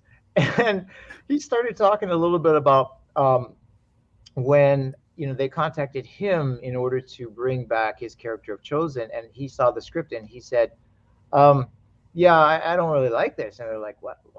And he said, well, I guess originally they had Chosen kind of apologizing right away, and he's like, no, don't let him do that right away. You've got to build the character and do, and Yuji was standing up for himself, right? And he was also standing up for the character and, pride as an Asian American actor, and, it's like, no, I'm not going to play the subservient, typically Asian character where I become like, just subservient, I'm not going to do that. And they said, okay. And they adjusted. Now this is what I'm getting, I don't know exactly what happened. It's just, based on my conversation with Yuji, but, my mother being from Japan, so, I identify as being Asian American as well. I'm a mixed bag, from my father's side as well. So, but I was just like, yeah, man, you know what? Even if you hadn't made me fried rice today, you are the man, brother. So I have a lot of love and respect for Yuji as well. That's cool. It's so cool to like hear the energy and the stories and like the connections that you made with a lot of the people that it sounds like, it was great experiences. And I just love the energy that comes across when you're telling the stories. And I've told Ken this before, especially after I watched some of the interviews that you guys did. It's such a pleasure to hear you speak about some of this stuff. It's just really cool to get insight into some of the history and the connections that you guys have made. That movie changed my life. It was an opportunity for me, and I became part of something that's, bigger than me. And, what an honor to be able to do that, and then, I went through a lot of years as an actor where I was, a starving actor, and I worked 40 different jobs, One day we'll do a show and let's say, hey, let's talk about all the jobs you worked. It's like, well, there was the time I cleaned toilets at Disneyland, and then there was the time I was, delivered flowers, delivered pizza, got abused by managers who ran a magic theater who were crazy. There's all kinds of funny stories that we'll go into. If you ever want to talk about that, I have to make a list of some of the wacky jobs that I've done in my life. But it's given me life experience, and yet here I am, and I'm here in my dojo, and I got a chance to teach today. And being able to do this where I am, I call it the power of E, the letter E, because the letter E corresponds to what I feel is my purpose in life, which is to educate, to elevate, to empower, to entertain, and that's what I do. I do it in my teaching, and I do it in just me showing up through martial arts, through media, through movies, and just through me and through my interaction with people. I want to be able to do that, where I feel like people walk away and they feel like, wow, that dude was cool, and he made me feel good about me. You know what I mean? This is what I do. And I'm always looking to lift people up and elevate them and encourage them and say, come on, man, you can do this. Don't give up.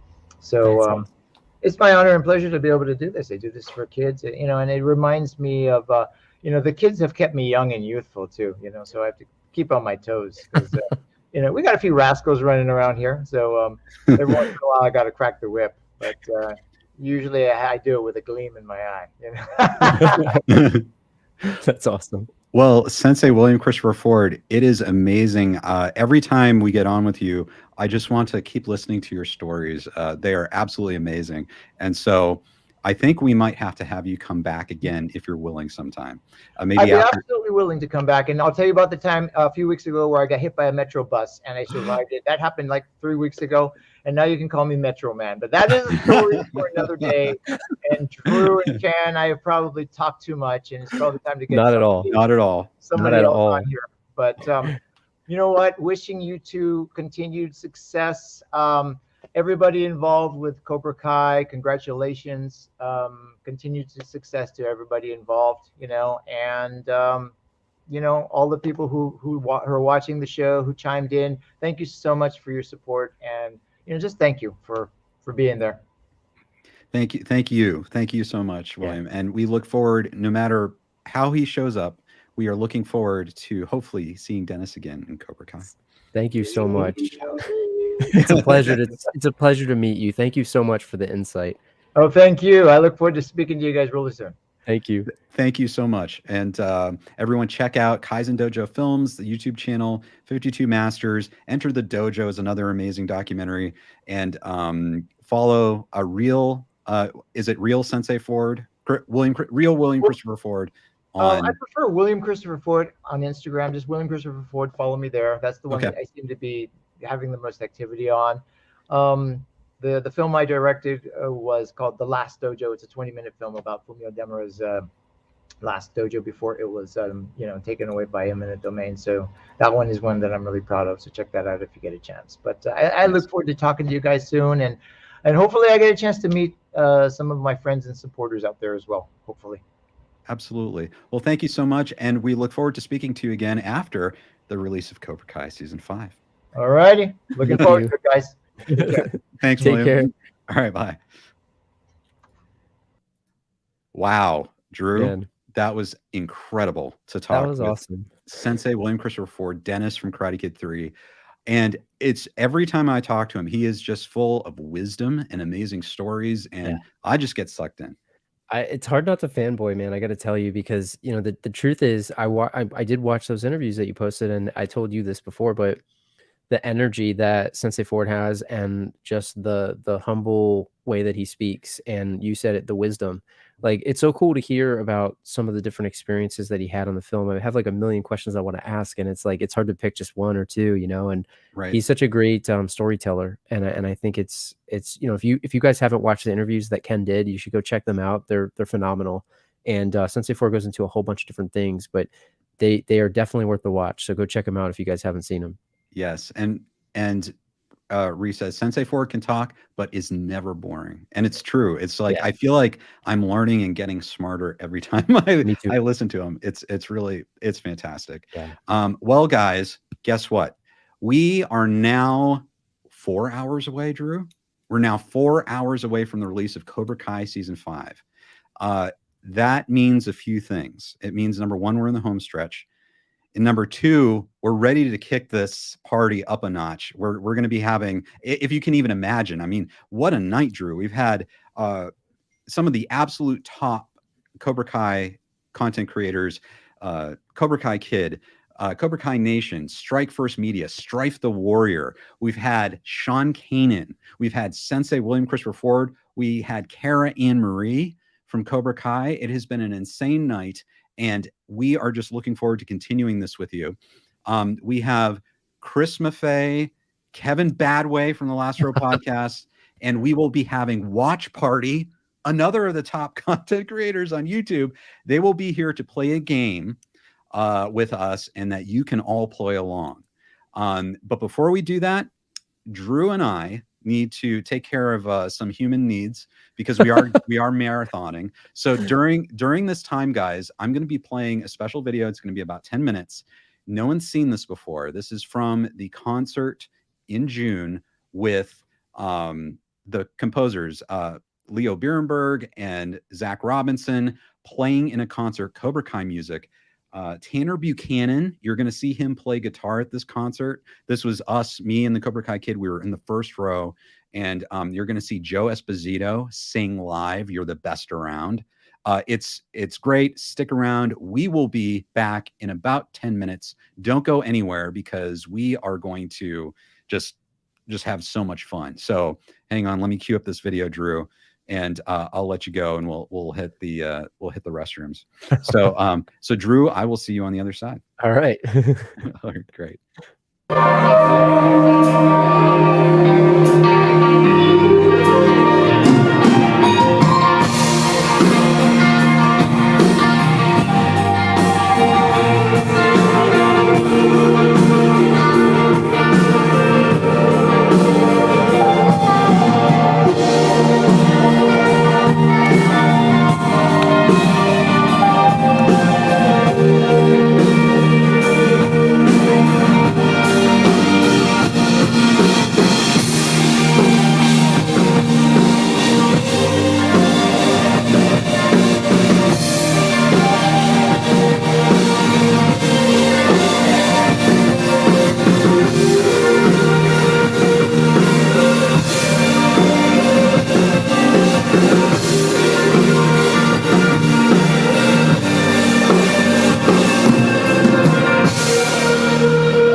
Anyone? Sam and Robbie. Sam and Robbie. Okay, so we have a special guest for this next one. Let's go! His name is Robbie on the show. Tanner Buchanan, everybody.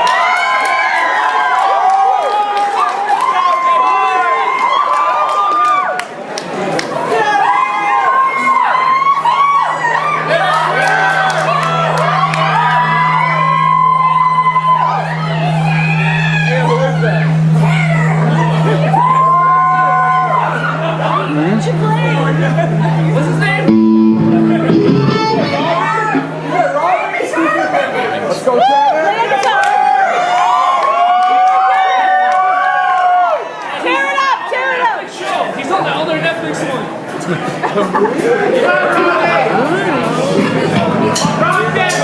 Robbie! He's on that!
guys know the words to this song, right? So now help me sing along.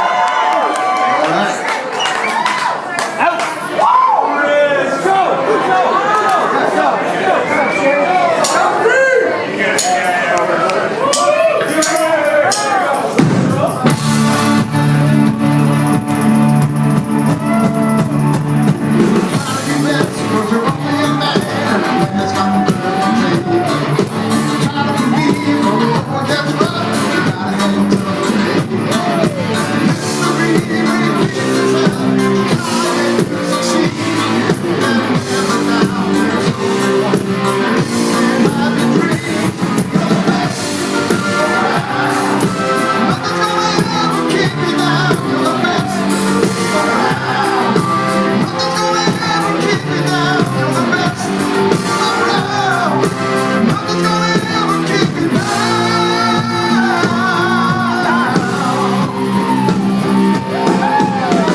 Drew.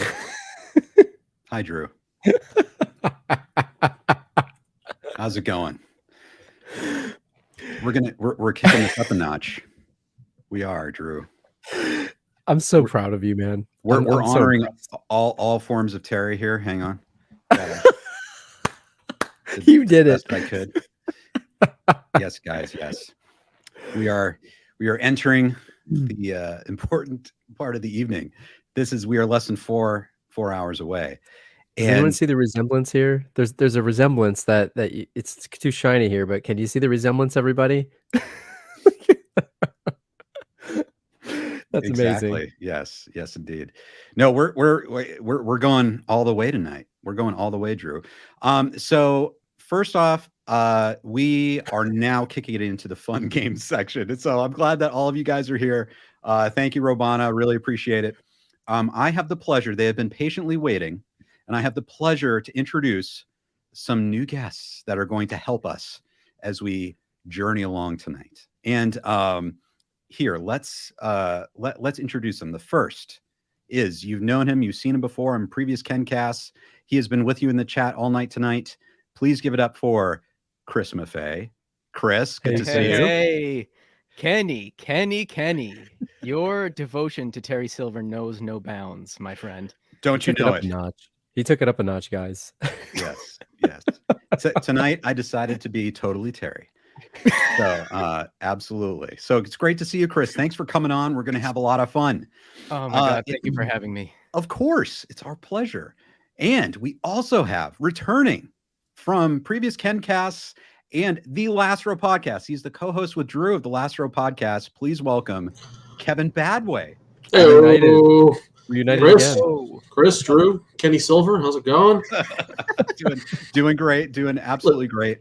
Look, And- Ken, real quick, Ken, yes, you put Chris and I in a really tough spot. We're following WCF and that awesome 10-minute concert that I want to see more of, all of. And then you come back in that outfit. And now, what are we supposed to do here? It's my only wish is that you somehow appreciate Terry Silver even more. Well done. Trying Well to done. evoke his presence. I didn't think it was possible, but it is. Yes. See, I was going to join Cobra Kai as Ken Masters. That's funny. Yes, I tried to join Cobra Kai, but why join when I can be Terry Silver? And everyone, I am very pleased to introduce another guest. You've seen him last time on the Livestream Marathon.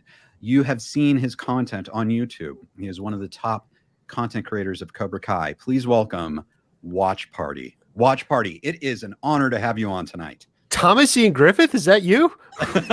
There he is. Here? Oh, you're my too God. kind, sir. Yes, you're too kind. Oh my God. I didn't know how much you looked like Ken Cole. Yeah. No one says that until they post next to each other, like Drew did with the card. So absolutely. Well, guys, it is amazing to have you here tonight. And we're gonna get into playing a special game. And before I do that, though, I want to transition us. I forgot that we need to transition because it is nighttime and it is definitely after dark. So, guys, it is time to go after dark.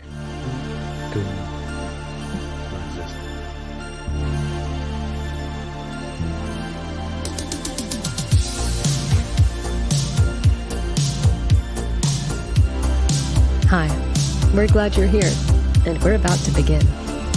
5, 4, 3, 2, 1. KenCast After Dark. Stimulating conversations all night long. And here's your host, Ken Cole. Okay, thank you guys. It is nighttime now. Wow. And we are going to play an amazing game. We did this before. This was on Cobra Kai Companion Peter's channel. You saw Watch Party play and Drew play. This is something called prop bets. Okay, and this is fun, and you can play along with us. Okay, and everyone is going to say something, a prediction for the season, and then everyone else is going to say basically how they would answer that, and then we'll see who's right after we watch Cobra Kai season 5. Now, last night I went to the premiere. I've seen the first 2 episodes, so I'm going to kind of moderate it. In my place, I am going to have Kevin Badway. Thank you, Badway, for coming in and playing prop bets, and then in Peter's place, because he's seen all of season 5 and he can't participate anymore, we have Chris Maffei, and you'll recognize Drew has played this before, and of course Watch Party has played this before. So we will go around and each offer up our own prediction and then what we think the answer is. And we'll just kind of go in the order that we see on screen. So we'll go Drew, Chris, Watch Party, and Bad Way. And before we do that, Watch Party, I want to kind of let people, or here, I'm gonna put you up here. Featured. Yes. You have this amazing channel. You do such great analysis. You go so deeply into things. And at the premiere, people were actually talking about how you are able to guess these things just by dissecting trailers, and that by watching your videos, it's almost spoilers, even though you haven't seen anything.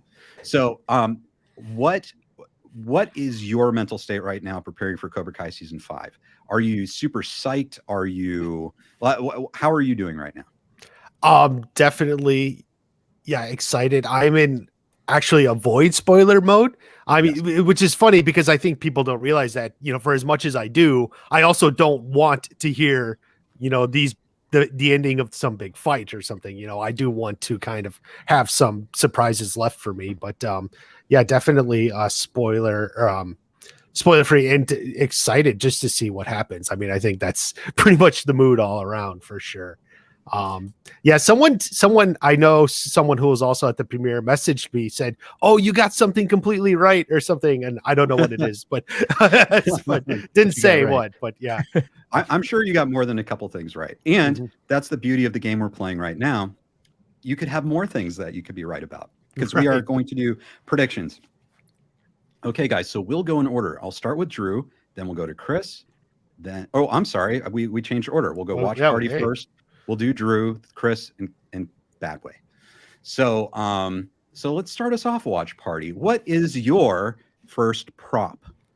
Okay, I thought of one kind of based on the most popular line in the trailer. How many references to fire or burning in season 5? So any kind of fire, burning, something like that. Basically the trailer's given us 2. I think I'm going with 5. Okay. So excellent. Very good. And guys in the chat, let us know too. You can play along. Yeah. Absolutely. So you're saying 5, Watch Party. Yeah, that's what I'm thinking. Okay. Very fascinating. Drew. I'll track this in our sheet too, so we can. I have the sheet up, and I use the old one, so that way we can check. But I like where you're going, Watch Party. I mean, we know at least a few. I'm gonna go higher than you. I'm gonna say 7. I feel like there's a lot of fire, a lot of things burning, and this season is on fire right now. So I'll say 7. There you go. That's fascinating, Chris. I'm gonna say 10. I feel like in a way, everything has been building to this whole fire motif. Every episode ends with flames and the chrome cobra. So I'm gonna go 10. There you go. 10. Excellent. Bad Way. I'm gonna shock the world here. I'm gonna go 3. I mean, all right. I mean, I feel like the trailer gave us most of the fire. What if it's the swerve? You know. Yeah. So I'm gonna go trailer plus 1 more. You know. I like that. Wow, that is great. And thank you, Jay. All 6. Yes. Morgan says, I'll go with 4. And let's see what we got. Talking Star Wars says higher 8. Higher 8. Okay. Yeah. Fascinating, guys. I love that question. And then agreeing with Bad Way, or 3. So that's great. Okay. Fantastic. And Drew, thank you for keeping track of that on your spreadsheet, because we'll come back later after the season to go over all these. Chris, what is I'm sorry, Drew, yeah. What is your prop? Okay. It's what Bad Way said earlier, right? It's hard to follow up WCF and all these other people. I'm going to William Christopher Ford prop bet here. I'm gonna just outright say it's a yes or no. And I'm gonna say, will Dennis return to the show in season 5? And you will actually see him instead like present of day. Present day. It's not like a reference to him or something like that. Like you will actually see his face. And I'm gonna say yes. I think he will. I'm going to will it into the universe, as we've said. So I'm saying that Dennis will make a return in season 5, and you will get an on-screen appearance from him. If it could be 1 second, it could be 1 minute, could be 100 minutes, but I think it will be, you will see him physically there as an actor. Wow, I like that one. That's fantastic. I'd love to see that. Chris, what do you think? I think yes, absolutely. I think this would be the season to do it in, if any. And it feels right, and it feels like the energy is kind of just moving in that direction. So I agree. I think so. Excellent. Bad way. I'm going to go under 100 minutes, as Drew threw out there. But yeah, I'm going to say yes as well, just because I feel like, as Chris said, there's momentum here. They saw how the Terry love went. Now's the time. If you're going to bring people back, now's the time. People are hungry for it. Why not? Yeah. Yes. And watch party. I'm sure you've speculated about all this before.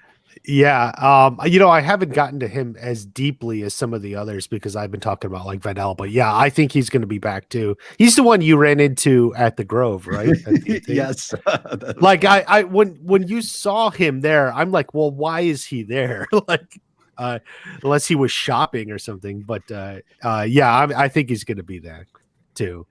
But I guess he wasn't at the premiere, right? So yeah, I didn't see him there. Yeah, I didn't see any pictures of him because we had another surprise show up at the premiere, but yes, we won't mention that. Yeah, and they were yes, that was something that they didn't show on the big screen.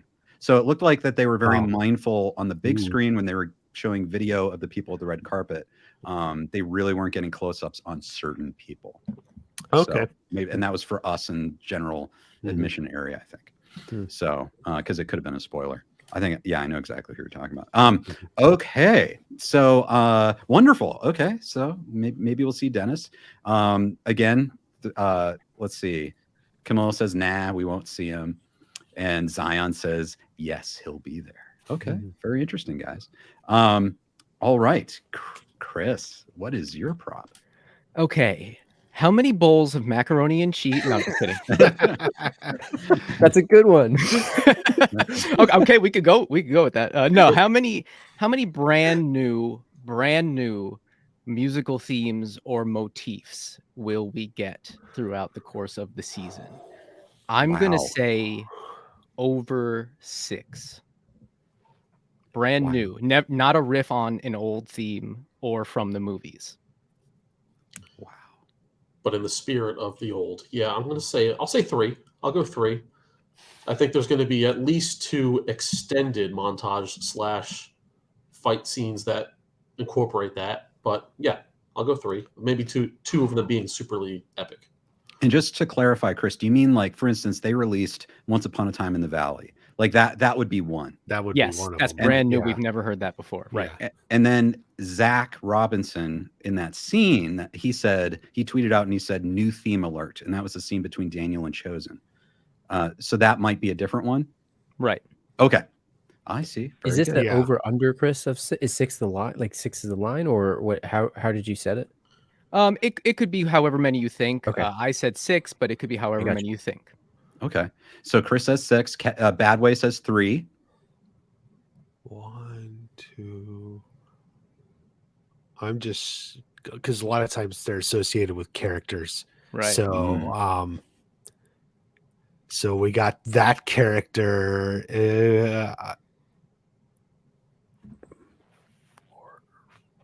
5. I'll say 5. 5. Doing the math. Wow. Yeah. I like that. It's very specific. Yes. Yeah. That was mine. I'm going with 5 too. I'm with you, watch party. That's great. I mean, do you like what do you guys think? Do you think there's such a thing as too many new themes, too many new musical themes? Is it possible to go overboard, or do you think that's something that's more subliminal that people don't pay attention to? Well, I think the way the composers do it is just, it's incredible. I think that their work is just so incredibly strong and serves the series so well. So I think if they have a reason to incorporate 10 new themes in a season, I think that's, it will be well deserved on their part, I think. So I see it. Anytime they're making a new theme, they're serving the characters and serving the story. Yeah, I would say if there's a problem with there being too many themes, then the problem exists not in the music, but like in the writing beforehand. There's too many characters, too many whatever is going on. So, because the composers are ultimately matching the story. So a problem of there being too many themes is probably actually not a music problem. It would be a problem earlier in the creative process. So absolutely. Well, that's great, guys. Keep them coming. Marianella says she thinks 4. Zion says I'll go 5. Jay Wiggins says 4. Interesting. So all it seems like everyone's kind of in a similar ballpark. No one's saying like 10. So fantastic. Now, Badway, what is your next prop? So yeah, when Chris busted out the mac and cheese, I mean, it's not far off from what a lot of my list has. So I was a little nervous when he started with that, but no. I'm going to go more. We're going to go towards fighting here. This one's an over/under, and now I kind of played with the number a little bit, wasn't sure, so I landed on over/under 2.5. How many people will be on screen hospitalized in season 5? Wow. Now, hospitalization must be confirmed with a scene in the show showing them either in the hospital or in the lobby with like a cast and they're in a wheelchair. Must show them in the hospital. Leaving the hospital counts. That counts. Yeah, if they're being wheeled out of the hospital and the hospital's on the screen, yeah, that counts. Yeah, okay. So, yeah. So when I set it at 2.5, and I'm going to go over, but think about the number because they're not going to. You have 10 episodes. They're not going to show a whole lot of hospital clips. You might get 5 in one scene. It could be a brawl, or like the Johnny hospitalization or the Miguel hospitalization was very serious. So that they don't want to like overdo that. So you might think 2.5 is low. But can I ask a question, Badway? When you talk about Johnny in the hospital, he was there to see Miguel. Miguel was injured. Johnny injured himself to get admitted to go see Miguel. Do you count that as 2? Did he have a wrist thing on? He was Dr. Muruni or whatever his name was. If he injured himself to get into the hospital, if he has a little wrist thing on, then it counts. What if he was admitted, right? Yeah, So that counts. What if there was a brawl in the hospital and they got injured in the hospital and they're all there fighting in the hospital? I guess all right. If they're unconscious in the hospital, it counts. Do they have to be in the hospital because of a fight, or can it be any reason? It can be any reason. There can be any reason. There can be an illness. There can be an illness. Yeah. Okay. Somebody got the flu and they're in the hospital. Yeah. Okay. And before you answer, let me bring this up because Alicia has a question. 2.5. So let's explain this over/under. Yeah. So Badway, talk about the over/under and why it's 2.5. Sorry, I'm a degenerate gambler, you guys. I assume everyone is. 2.5 basically guarantees there's no tie. It's either if it's 2.5, if you're picking over, that means you think it's going to be 3 or more, or under, which means you think it's going to be 2 or less. Or even 0, 1, or 2. Yeah. So the half just means you pick over or under that, so it guarantees no tie. Yeah. Very interesting. Okay, so Badway, what do you think? So yeah, I'm going to go over, but I think it's going to be right at 3. I think we're going to see 3 characters in the hospital, possibly 2 at one time, and then 1 solo, maybe more important or more dramatic. Very interesting. Very interesting. Watch party. What do you think? I'm going to take the under on this one. I think hospital scenes are going to slow the show down. So I'm going under on this one. Interesting. Not wheeling out. Now you have to say they're like wheeling out. So if it's 2 weeks later, I was in the hospital. Apparently that doesn't count. No, so you're saying we got to see them in the hospital. See the hospital. Yeah. Yes, I'm taking the under. I like your logic, watch party, because I'm absolutely want to go over because have you guys seen The Fist? I mean, you saw the pictures of those guys. The guy has an eye patch. Tyrone Woodley. Yeah. There's MMA fighters. There's gonna be hospitalizations now, whether it's implied hospitalizations or actual shown ones. I'm going over. I'm gonna take the over. And I'm gonna again will this into existence. I want to see some damage done this season. I'm going over. I think a lot of hospitalizations. Okay, very good, Chris. I'm going over as well. I think this season is going to be an all-out bloodbath. I love it. Have you seen Terry? I mean, look at him. He's unhinged. I mean, I want to see the hospital fight. I mean, who brought that up? I mean, that's exactly what I want to see. Well, wasn't it like Mark? Was the one where Seagal's in a coma and he wakes up and the guy goes to wake him up? He's hard to kill, right? He's hard to kill. You can't kill him. He couldn't kill him. He was in the hospital, and the guy dressed up as a doctor. So it's too hard. So Chris, do you think that it's going to be people in the hospital from the same fight or multiple fights? Hard to say. You know what? I'm going to go same fight. Same fight. Wow, that's great. And what a fight it will be. Yes. Yes. So Jay says over. Morgan says over. Zion goes under 2. 2, yeah. So fascinating. Very good. Very good, guys. Yeah, we'll keep track of this as we watch Cobra Kai season 5. Okay, watch party. What is your next prop? Okay. This is kind of a one I was thinking of. So how many characters, and name them if you want, will be in flashbacks that is not previous material? That is to say new footage. So what I mean by that is like a flashback in season 4 when Kreese and Silver got their tattoos. So it's shot for the season. It's not like a flashback from the movie that exists already.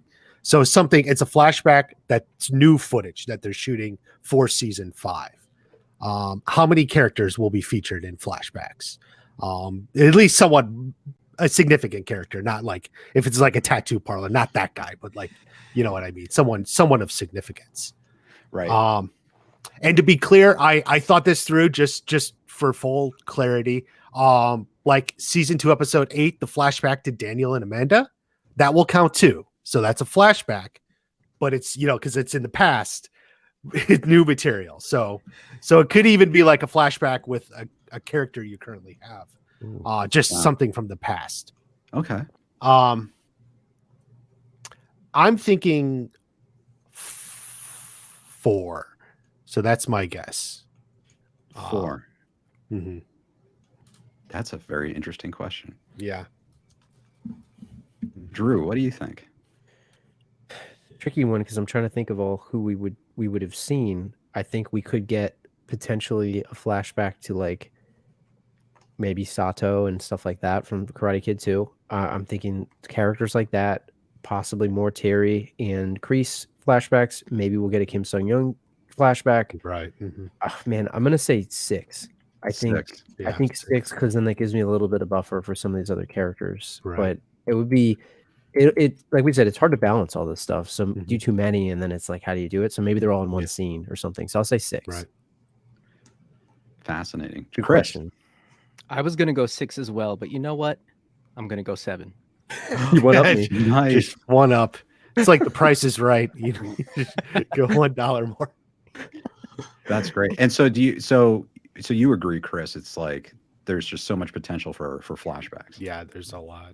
Yeah. Oh my God. I mean, when you consider, young Kreese and young Terry, possibly flashbacks to Sato, maybe Chosen, yeah. maybe Kim Sung Young, and when you get into the whole Okinawa side of things, it just really opens the floodgates. So it's very interesting. But yeah, I think that we'll probably see more than less. Nice. I like it. Bad way. Yeah, I'm going high too. I mean, I'm going to go 9. I think I think that we might get a lot of those new old characters, as well as maybe we'll get a Barnes flag, maybe we'll get a Barnes and Terry situation. Mm-hmm. Terry owes Barnes a dojo, and that just never that transaction never really facilitated there at the end of 3. So we'll see why that never happened. Who knows? But yeah, I'm going 9 with a lot of the same characters, younger, with a few like maybe Chosen mixed in there. Very interesting. We've got Tim that says 4. Robana says 4. Zion says 6. Jay says 7. Marianella says 5. That's great, guys. Now I'm going to ask you too.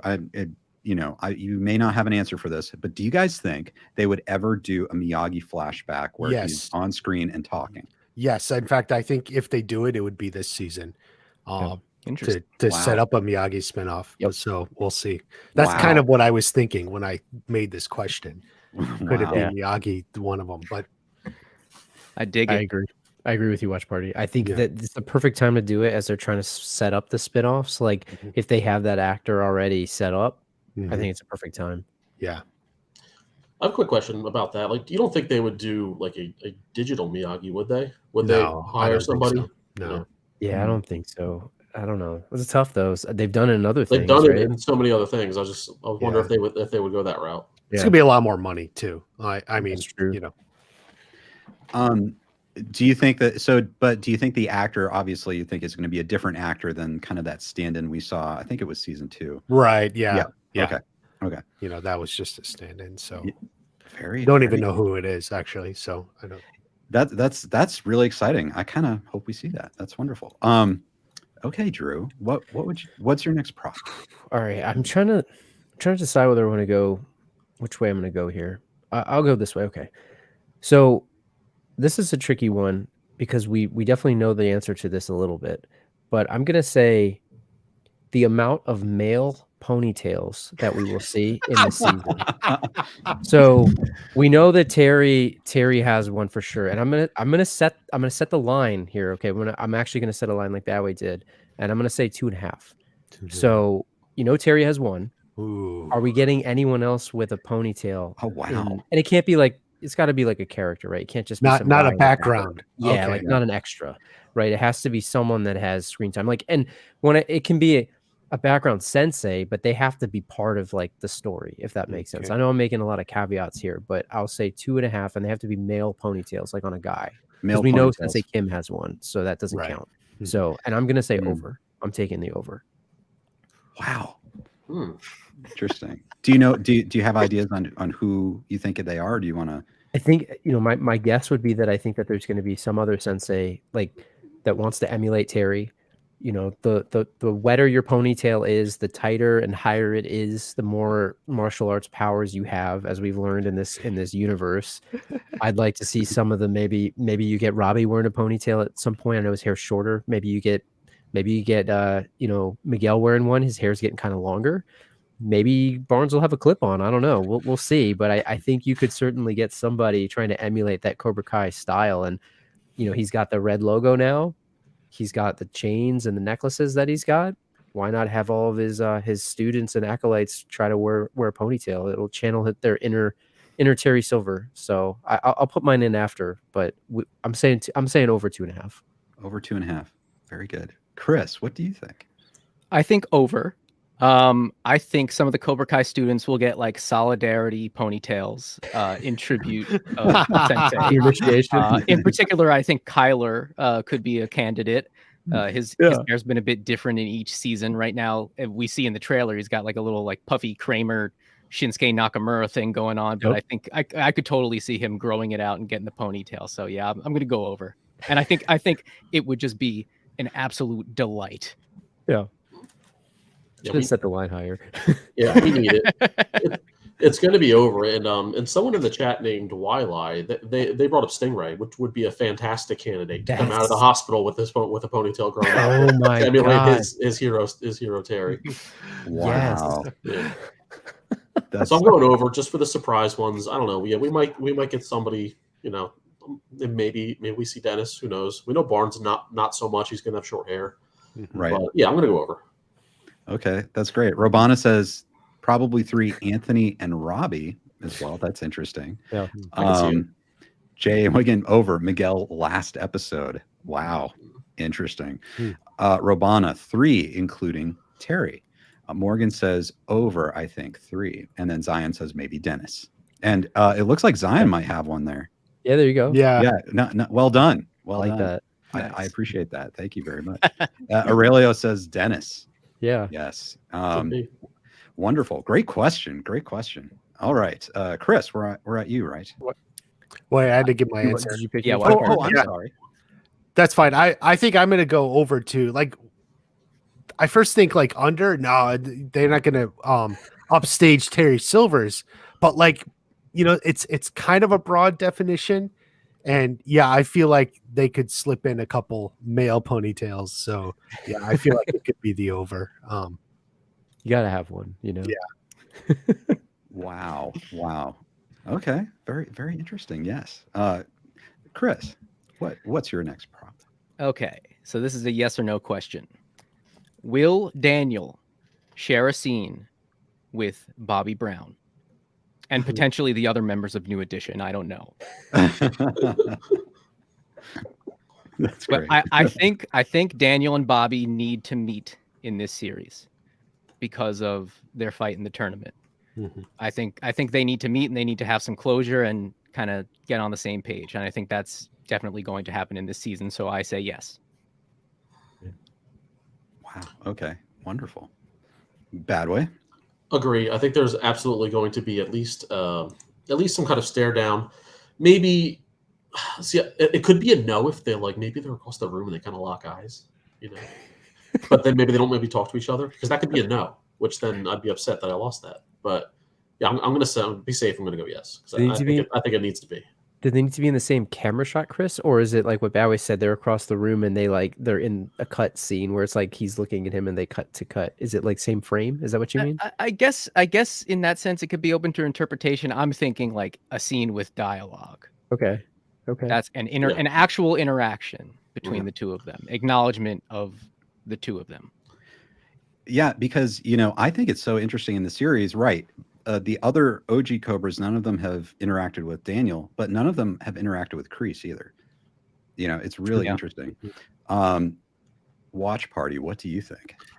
I'm gonna go yes. I've been thinking about this. I even kind of had a video out where I put Bobby and Daniel on the same side in a fight. So yeah, I definitely think they're gonna have some interaction. I think they know each other. I do. From high school. Yeah, maybe they haven't kept in a lot of contact, but they know each other. So that's my yes. Yes, very good. I'm gonna say yes, and I'm gonna say it's a scene where Daniel's down and out, and he's sort of like in the gutter. I think he might go to him for maybe some guidance or something, right? He's running like a parish right now, right? I don't know. He's a pastor, I believe, and I think there could be a scene where there's something where he's looking for guidance and he stumbles upon him. Maybe he goes to that place of worship and he sees him and doesn't even realize it's him. But I think that it will happen, and I think that could be how it happens. Very cool. It's interesting in the chat right now. It's actually Robana saying no, not likely. Jay is saying no. Interesting. Morgan says yes. Marianella says agree with that. So yeah, that's great. I hope so. I think it'd be great to see him. Okay, so let's see. Who is Bad Way? Yeah. Okay. It's hard to choose. I have a few that I want to. I have a couple Terry ones. I definitely got to get a Terry one in here. Okay. So this is more of a prediction. And forgive me if I missed some trailer that possibly shows this, but I don't think this was shown, so it's up in the air. My question is, yes or no, will Silver visit Kreese in jail?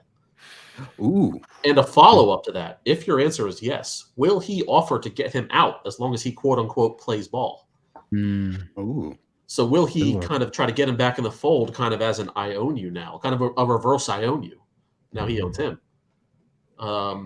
Good. I'm going to say yes to the visit, but I feel like he'll offer to get him out, or say, hey, I can get these guys out. I'm Terry Silver. I can do whatever the hell I want. But Kreese will turn him down. That's my prediction. Wow. Interesting. Watch party.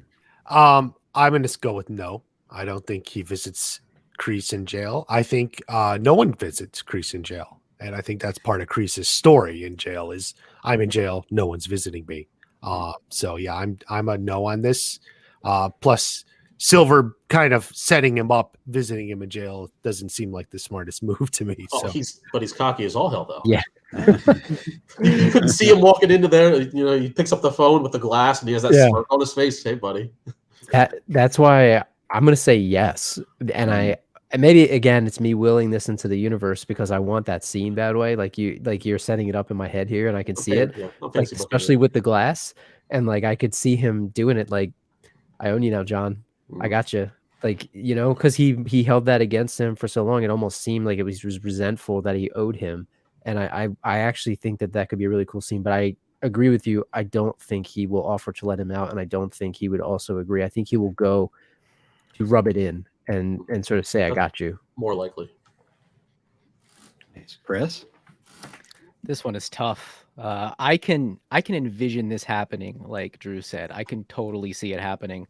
I was initially going to say no, but I think yes. And I think it's really just to walk in there kind of and just wield some power, and just to walk in there and kind of gloat, and maybe he offers to bail him out, but I honestly don't think it's even going to be about that. I think it's just going to be about wiping Kreese off the table, but then also just kind of rubbing it in his face that like I own you. I have jumped rank successfully. whether or not he offers to bail him out. But I think it will happen. You know what that would be, Chris? Totally Terry. So hashtag.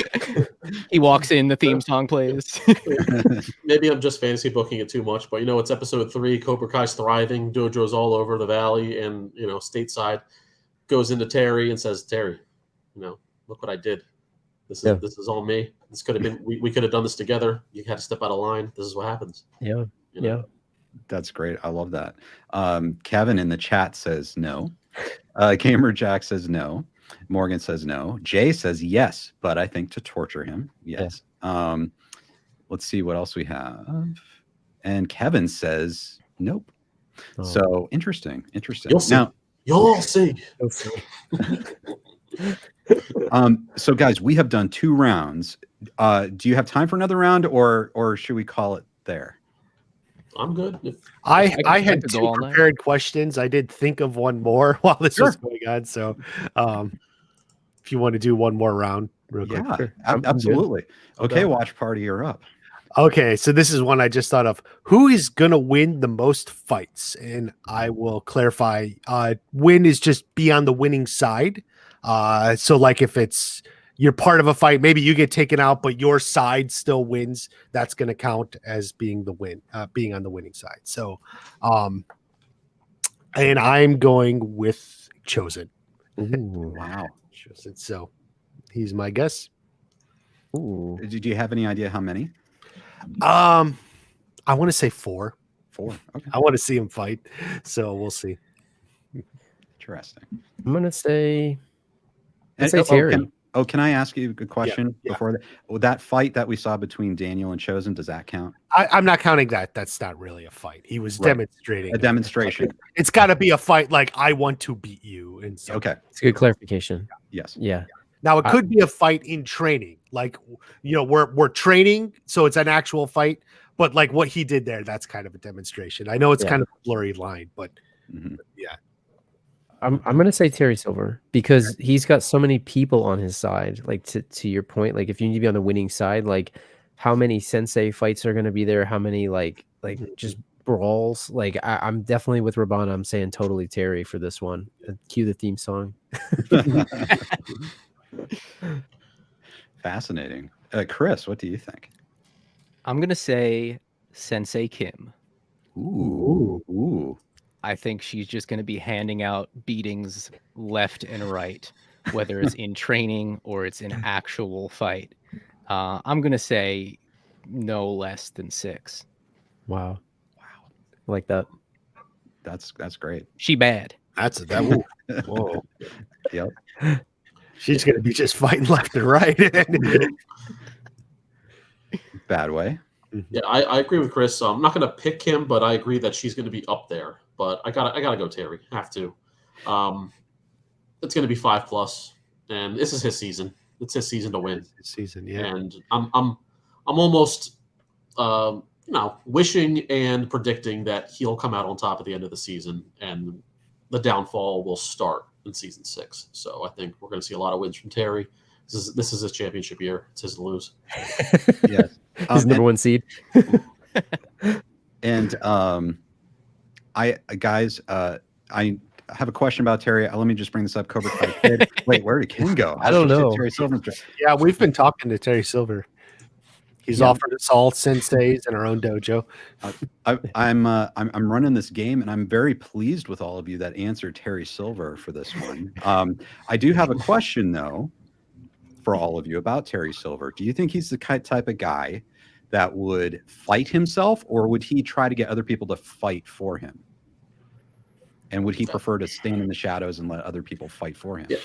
As any good final boss, I mean, he's going to send his minions out at you. Yeah. So yeah, I think he's more final boss. Yes. I'm saying. I think the dark horse in this question is Johnny. Yeah. If he's getting in fights into Mexico and stuff, so we'll see. But I'm sticking with Chosen.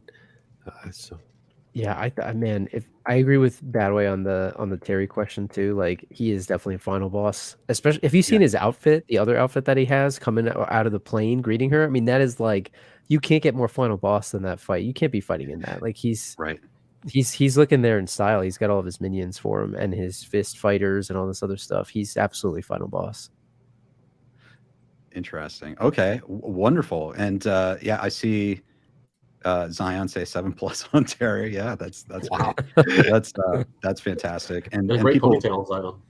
yeah, he does, doesn't he? Absolutely. It's really, there he is. He's great. Mm-hmm. Detective said Terry will be the final boss. Yep. Oh, yeah. And Donnie says Terry Silver is unbeatable.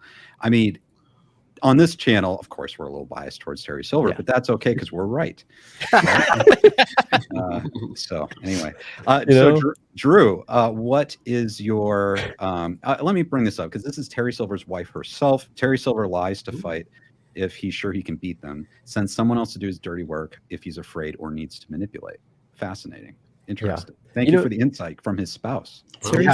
She would know. Yes. Terry Silver is like that video game boss that like literally you cannot beat because it's a glitch. Like that is Terry Silver, and it's impossible to beat. Like you need to find a glitch to beat him. That's how powerful Terry Silver is. He's like Shao Kahn in that Mortal Kombat remake. You just can't beat him. Yeah, Mike Tyson Punch Out. Yep. Yeah, exactly. That's fantastic. Love that question. Drew. Oh man, this is a tough one. So I have to. I already used a ponytail one, so I won't go ponytail again. I'm ponytailed out. So let's go. Let's say this. It's probably a basic one, but John Kreese. This is yes or no. John Kreese will get out of prison by the end of season 5, and that's either by in a gurney or in a body bag, like he got shanked in prison, or he gets released. So one way or another, he is not in prison by the end of this season. That whatever that means. A hospitalization, maybe? It could be hospitalization, right? Because he could leave the prison, but maybe he goes to the hospital, not the prison infirmary. It has to be off prison grounds, like not in the compound, right? It can't be another prison. Can I ask you a clarifying question? What if he leaves like to go to court but goes back? That doesn't count, right? He needs to be. Yeah, that doesn't count because he's still technically a prisoner of the Department of Correction for California. So released or escaped. Yeah, or dead. Released. Or dead. Yeah. In a coffin. Yeah. And I'm gonna say yes. I think he will get out, but I think somehow he'll get out because either someone finds a way to either Stingray tells or flips on Terry or something, and I think he gets out that way. I don't think he will die, and I hope he doesn't. But I think he'll get out, and I think he'll come after Terry in season 6. So I think he will. Fascinating. Chris. I think yes, he will get out because Stingray will confess, and I think he'll be sporting a revenge ponytail. Over. Wow. He's gonna have time to grow it, Chris. So yeah, this is what we got to be thinking about here. I love it. I love it. A bad way. What do you think? So Drew, I was on the same page. This is one of my questions that I didn't ask. I had the over under at episode 7.5. So when it happens. Yeah. So I do think he's going to be released. I do believe. And I mean, I hate to say it. What if I feel like there's going to be a major death in this season. And what if it's him? What if it could be in prison? What if? Wait a second. Just dying in prison seems so anticlimactic, though.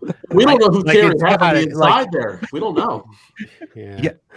I know. I would if that happens. Yeah, I think I'd be disappointed because I don't want it. I don't want it. Yeah, at all. Yeah.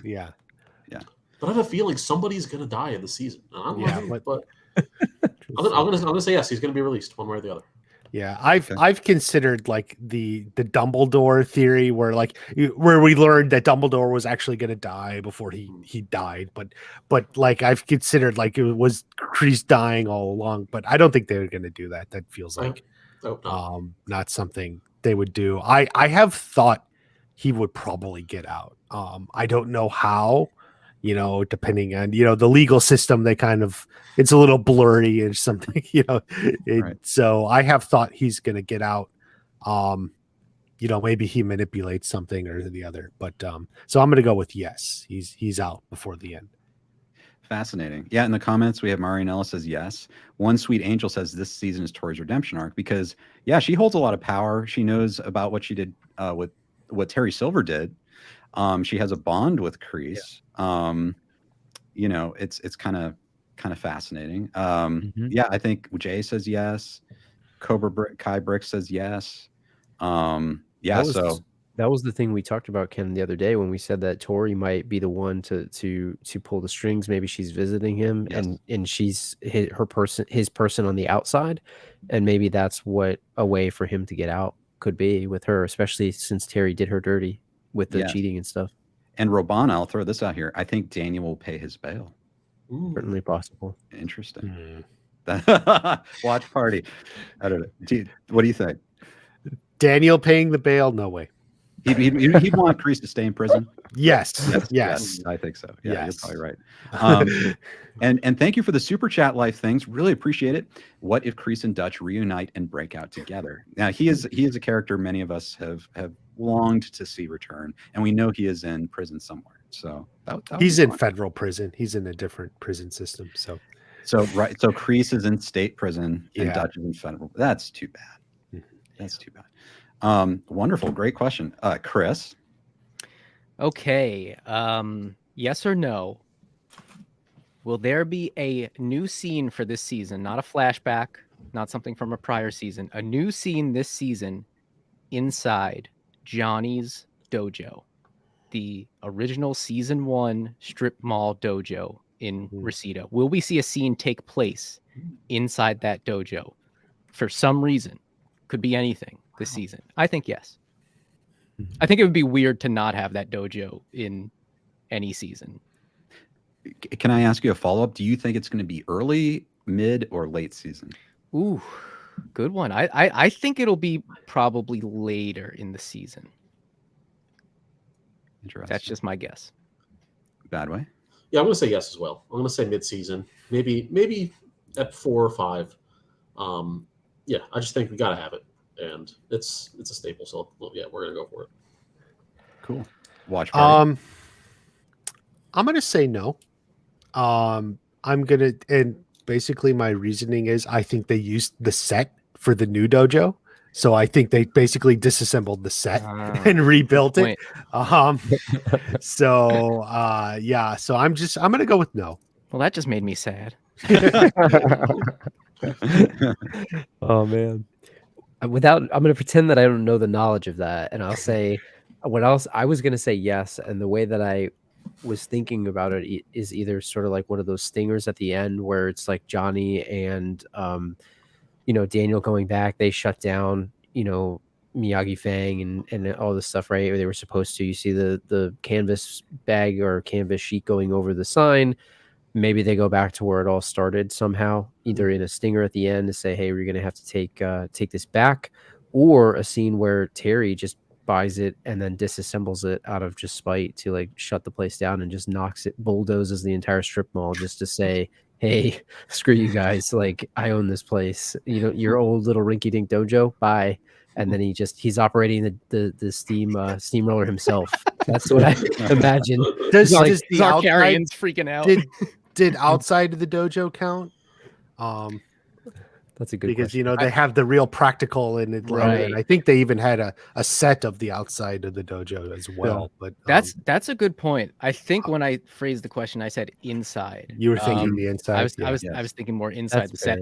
The way I think maybe if they could do it, if they knew in advance that they wanted to do that, but they knew they were also going to strike the set, maybe they filmed something at the tail end of filming the last season. But that could but probably not.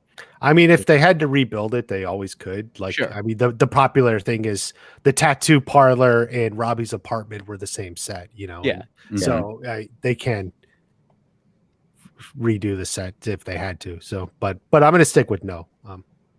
Not this season anyway. Well, if they were taking it down, you could have Terry inside, like literally planting the charges on all of the structural beams, and him just Terry orchestrated event here of just knocking this building down. So I think like, wouldn't he take great pleasure and pride out of like just destroying this building? It could be like a ceremonial scene with the mayor there and anything, because Terry said he's going to do something for charity with that building. He's gonna tear it down and rebuild it. Yeah, instead of cutting the ribbon, he's knocking it down. He's gonna put press on the dynamite thing, the old school dynamite thing. I would love to see Terry just like strong arming Zarkarian and Yeah. just interactions between the two of them. That would That's just at be least one TOE. absolute gold. Yeah. Oh yeah. At least one. That's great. And all you guys in the chat, Mike says yes. Uchiha says yes. Morgan says no. Zion says yes. Zion with the ponytail. Ronak says yes. Marianella says yes. Jay Wiggins says yes. They find an old phone bill from the Crease era. I like that. That's great. Wonderful. Okay. And Bad Way, I think this might be our last prop. Okay, there's a lot of pressure for the last one, but you know, we've been very positive throughout this whole thing, but this one might skew a little negative, and I might put this out there and find out that it's crickets and I'm all alone. But I think I'm gonna fish here and see if I can get something. My question is a yes or no. Will we all regret the Anthony storyline in this season? I have a resounding yes. I don't need it. We don't. I'm sorry. I mean, kid's great. You know, he's doing the best he can. It's not his fault. I don't need to see it. I don't need to see the younger son, the aloof younger son, you know, redemption story. You know, we're 5 seasons deep. We don't need it. I'm sorry. I hate to be that guy, but I'm going yes. We're going to all regret it. You'll say no now, but by this season, you're going to be like, yeah, we could have used that time elsewhere. I like that it's not just that you'll regret it, but everyone will regret it. It's just a collective thought, like everyone's on the same page. Oh my god, that's great. I'm gonna go with no. I think Anthony was a surprise plus of season 4, so I'm interested to see where that goes. So I'm going with the no. Fair enough. Fair enough. Very good. Porn guys, because me and Badway are close here, and I share a lot of the same thoughts as him. What I will say is, this is going to be a cop-out answer here. If it's done well, I'm not going to regret it. But what I'll say is, when you have a 30-minute show, and we said this before, there's a lot that you can choose from and a lot that you can pick.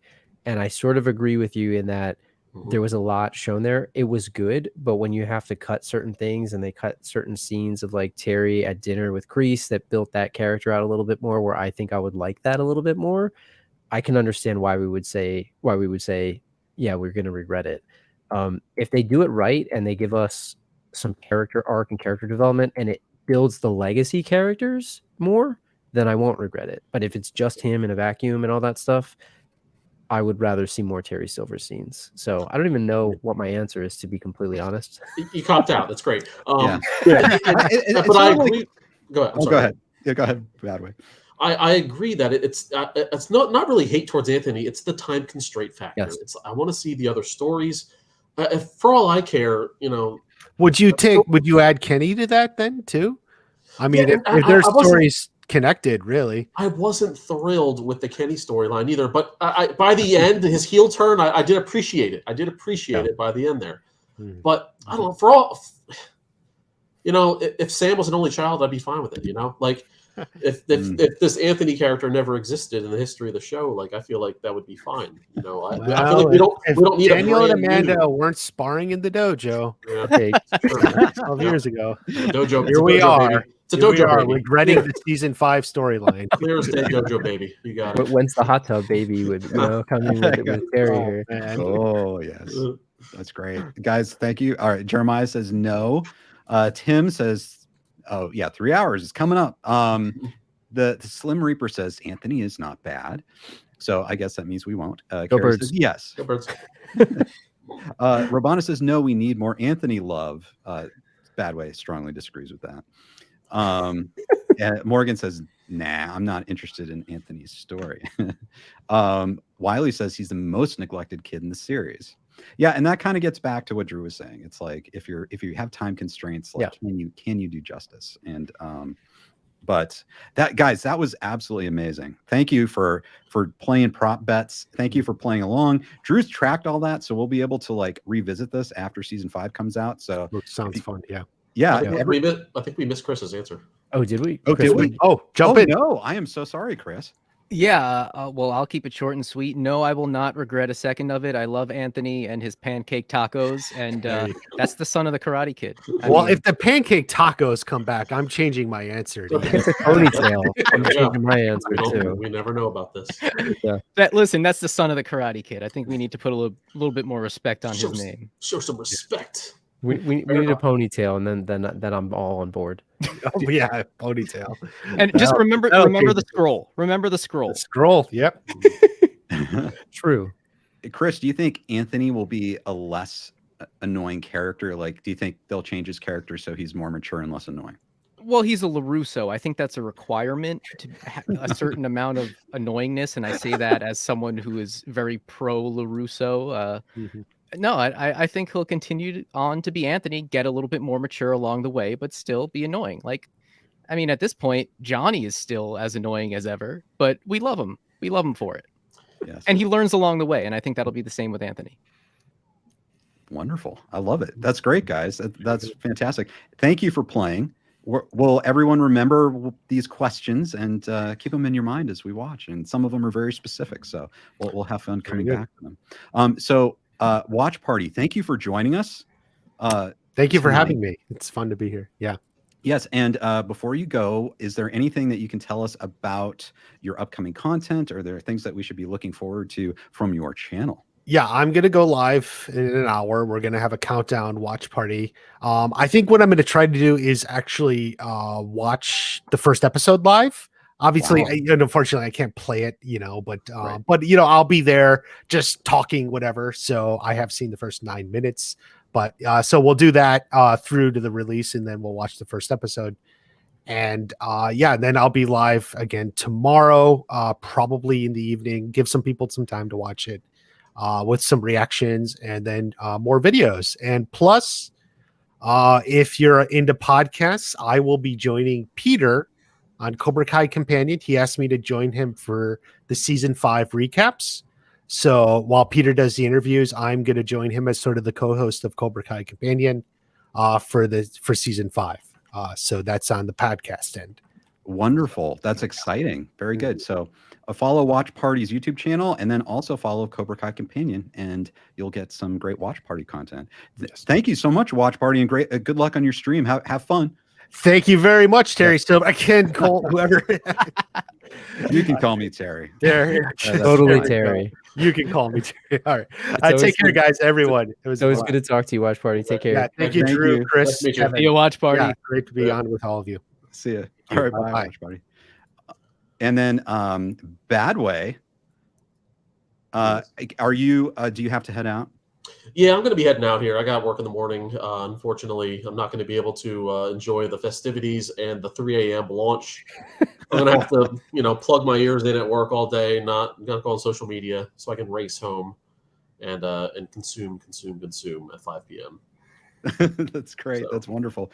Bad Way, it is always a pleasure to have you on, and we'll need to have you back after we finish watching Cobra Kai season 5 to talk about these prop bets. Sure. I mean, thank you for having me. It's a pleasure as always to see you. It's good to see you again, Chris. And good to see you again, Drew, even though I see Drew almost every day. And nice to meet Kenny Silver there. So it was totally a pleasure. Yes. You need to change your nameplate on the bottom, Ken. I know, right? That's a great idea. Thank you so much for having me. It's you guys are doing great work here, and keep the marathon going. I'll be watching it until I fall asleep. That's fantastic. And before you go, I just want to plug Bad Way is co-host with Drew of the Last Row podcast. This is Predator month, right? So if you're a fan of not just Predator, but any movies, it's amazing the range of movies these guys cover. It is one of the best podcasts you can ever listen to. Fully recommend it. There's a link in the description to follow the Last Row podcast. And if you enjoyed the banter from Bad Way and Drew, please go follow it. And Chris was a guest on an episode talking about Cobra Kai. So you cannot go wrong with the Last Row podcast. One of my favorite podcasts of all time. Yes. And I'm not just saying that. Thank you. You guys are awesome. Thank you. Yes. All right. Well, it's great to be here. Good night, everybody. And thank you to everybody in the chat. You guys are awesome too. Thanks for hanging, Bad Way. I can't wait to watch the season. So thanks for having me. Thanks, Bad Way. See you, Bad Way. Yep. See you guys. Have a good night. Yep. See you. Wow, guys. Okay, so man, What a that treat, was man. epic. That was a lot of fun. That was fun. great. Now, Chris, how are you doing on time? Are you good? I'm with you guys all night, man. If I'm not on here, I'll be mod in the chat. Shout out to the other mods doing a great job tonight. I'm in it for the long haul, man. That's fantastic. We are, guys, right now. I know I see in the chat there's a lot of chatter about when is the series releasing? When is it coming out? Okay, in Western time zone right now it's 9:15. Eastern time zone with you guys it's 12:15. Later there, but we are about 2 hours and 45 minutes away from the premiere of Cobra Kai season 5. So if you keep watching this and stay with us, we will tell you when it's time to go watch it, when it will be live on Netflix. So stay with us. We will keep you entertained, and we will release you and let you go when it's time to watch Cobra Kai season 5. I think I am going to now, Drew. I'm interested to hear Chris's thoughts on Terry Silver. I know that he says he's not as much of an aficionado. I don't buy it. I think he's a big fan. He's an expert. Yes. He's too humble. What he thinks of Terry Silver, his thoughts as he was thinking about these props and everything, about Terry, and if he's looking forward to Terry this season. Yeah, I mean, like we're talking about the first Terry Silver teaser that we got for season 4. When they released that, the one where he's in the shadows and he's standing with his back turned to the camera, I had actual tears in my eyes the first time I watched that. So that's how much I love Terry Silver. Oh, that's great. Okay, he's my favorite movie villain of all time. Yeah, will never be topped, ever. Great. He's not. What's interesting is that he's not my favorite like Karate Kid universe character, which is Mr. Miyagi. But he's my favorite villain. If that if that helps. I love Terry Silver. I love Terry Silver so much that I was compelled to go on Twitter one fateful day in 2015 and just type in Terry Silver to see, who's talking about this guy. Surely someone else is talking about Terry Silver in this day and age. And that's how I found The Last Row. That's how I found The Last Row. And I've told Drew that story, and I am so thankful that I did. Because I immediately was hooked with the immediately opening the podcast with Drew saying, we take movies and try to take bad movies and try to find their Terry Silver linings. I knew that I was in for a treat, and that's a classic podcast episode. Anyone who hasn't heard it should go out and listen to it. And that's also just searching Terry Silver on YouTube the day that season 3 came out because I was so hyped up. I just watched the full season. And I just searched on YouTube, Terry Silver. Is anyone talking about Terry Silver right now? And that's how I found Ken. The day season 3 came out. And then it's just been off to the races from there. Then you two linked up, and then like dreams came true. Yeah. Terry Silver dreams came true. Like the Terry Silver community and just everyone finding each other now by way of Cobra Kai, or even before Terry came to Cobra Kai. Came to the show. It's an incredible thing because whatever aspect of Terry you appreciate, like there's always just this middle ground of like Thomas Ian Griffith, basically like worship. Mm-hmm. It's always just like falling at our knees and just worshiping at the altar of Thomas Ian Griffith and the performance that he put in that movie. Whatever you like about that movie or you don't like about that movie, or whatever you like about the character you don't like about the character, you cannot deny that he is great in that movie, and by proxy that movie is great. So I have just such an affection for Terry Silver, for the Karate Kid 3.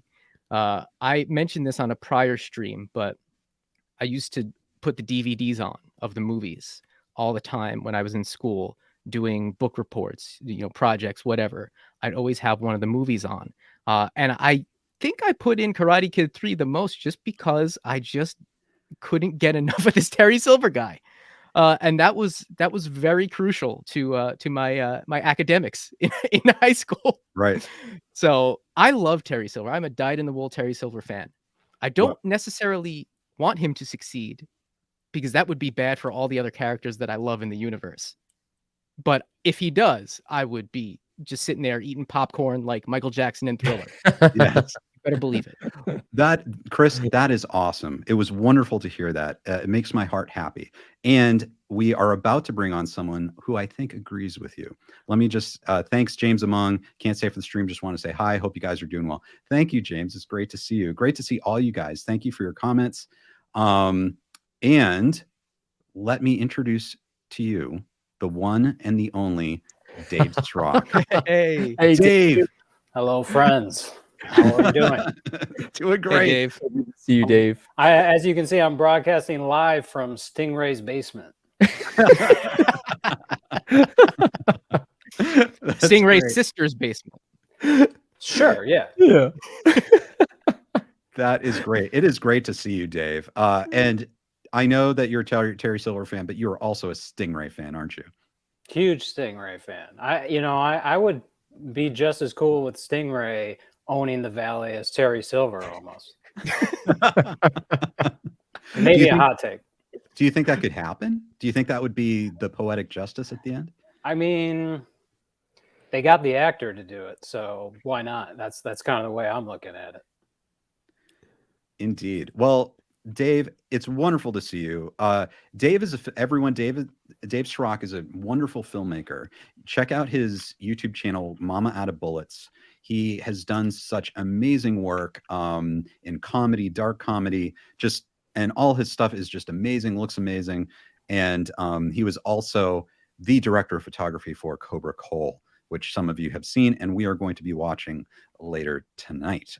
So he is also a huge Thomas Ian Griffith and Terry Silver fan. And he joined us for, as Donnie Braska says, Thomas was awesome and excessive force. He jumping sidekicks a mob boss to death and even saying Danny boy. Yeah, I mean, you were there with us. Dave, do you have anything to say about excessive force? Other than if you have not seen Excessive Force, go watch it. Well, wait till this is over and then go watch it. Indeed, because I think we can all agree, as Chris was saying before, just how amazing Thomas Ian Griffith is. And I think we should talk a bit about Thomas Ian Griffith and Terry Silver. So I'll just start here. Let's talk about Thomas Ian Griffith. Pencast Thomas Ian Griffith. All right, guys. Yes. So anticipation is high. Cobra Kai season 5. It looks like we're featuring Thomas Ian Griffith and Terry Silver front and center. I would like to get all of your thoughts as classic Karate Kid 3 fans. Now that we've moved through season 4, what your thoughts are on Terry now and your hopes for Terry going forward in Cobra Kai season 5. And I'll tell you right off the bat, I'm such a Terry Silver fan that just the power of this ponytail knocks over the microphone. And but I'm a huge Terry Silver fan, and so I'm very interested on your expert opinions on where Terry's been, where he is, and where he's going. Dave, would you like to start us off? Sure. I think, as I've heard you guys say already, my main thing is I'm really hoping that his story is not wrapping up this season. I know Drew's kind of said maybe this is more like an Empire Strikes Back kind of season ending, hopefully. That I don't know if that's a prediction, but that is my biggest hope, honestly. I don't want to be done with the Silverman just yet. Like, we waited 30 plus years to get him back. Let's not close the door now. Totally agree. Yeah. And Drew, you've said similar. Yeah, and since we're talking about him, like it's just time. I just got to crack another one because we've got the man, the myth, the legend. I've got to bust these out. Like, I have the Terry Silver trading cards that we made, and we rated him on the villain scale together. And I made these over the past couple weeks, and we in the old school Marvel trading. It's got a glare here, but the trading card style. And if you guys like these, definitely shout out because I'm curious what people think. But I made this and to kind of commemorate and just celebrate the man, the myth, and the legend here. Because just like you guys, I'm probably one of the biggest Terry Silver fanboys. He's the main reason why I love Karate Kid 3 so much. And, we've given him these ratings on the back. We've done a nice little bio. I'll post some actual digital pictures of this thing. But we'll if I can make some of these without getting sued, I would like to do that. But Terry Silver is awesome, and I agree with Dave. Like, he's riding high, and as I said earlier, this stream, I think for me, I hope that his story isn't over, and I hope they don't do something like kill him off or send him away. Like, we've waited 30 years, like Dave said. Let's keep him around for a while. And I think that there's a lot more story to tell with him, especially with a lot of the backstory between him and Kreese, a lot of the things now with coming in with Sensei Kim Da-eun and what may have happened with her grandfather. I think there's a lot to be told there. And for me, I'm the most excited to see more of that and his interaction with some of these characters, especially someone like Chosen, which we haven't seen before. So I'm just hoping that he ends on top. And I hope we get more of his story to come in season 6 and possibly 7. So thank you. Yeah. That's here we go. Yes. Those So cards Chris, are amazing. yeah, Thank you. They Thank are you. incredible, aren't they? What, Chris, and I'll start with you. What do you think of how he was portrayed in season 4? Okay, so this is where I kind of differ, because I really enjoyed the journey of starting with a down and out Terry, and it's hilarious that Terry being down and out, the equivalent of that is him being a completely healthy and functional human. I love that that's his down and out phase. I love going on that journey because it makes getting him back in full, totally Terry mode that much sweeter. I really enjoyed the character depth in season 4. Especially for those who think that there's no real depth of character in the Karate Kid 3, which I disagree with. But it's like you can't deny it now. Like, it's almost making up for it in a sense, season 4. And now to see him off the chain in season 5, I think it's just going to make it all that sweeter. Wonderful. That's great. Dave, what were your thoughts of how Terry Silver was portrayed in season 4? I was a little nervous for the first couple episodes. As Chris said, it was not the full Terry Silver right out the gate. However, I felt like they were building up towards something, and I kind of enjoyed the slow reveal of him coming back, the ponytail coming back, and little by little. So it was one of those things more where, sure, I'm not liking it just because I'm not getting what I want right away, but it was definitely, I think, the right decision, and it was played out a lot better than I probably would have handled it, because I would have just been like, let's just go. Let's... Yes. Oh, man. Andrew, were you a fan of how Yeah. he was portrayed? So I think Chris and Dave, you guys are right in that I was conflicted, right? And I remember talking to you guys last year about this around Christmas time or New Year's, and I kept thinking, like, what are they going to do with him? We saw the picture of him ominously standing there with the silhouette of the ponytail and all that stuff, and we didn't really know too much. And then we saw certain scenes and whatnot, and I just kept thinking, like, how are they going to do this? Like, what are they going to do with this character, and how are they going to show? Is he going to be good? Is he going to be bad? We don't know, right? Same thing with Barnes that we're kind of thinking about right now. There's a lot of parallels to that.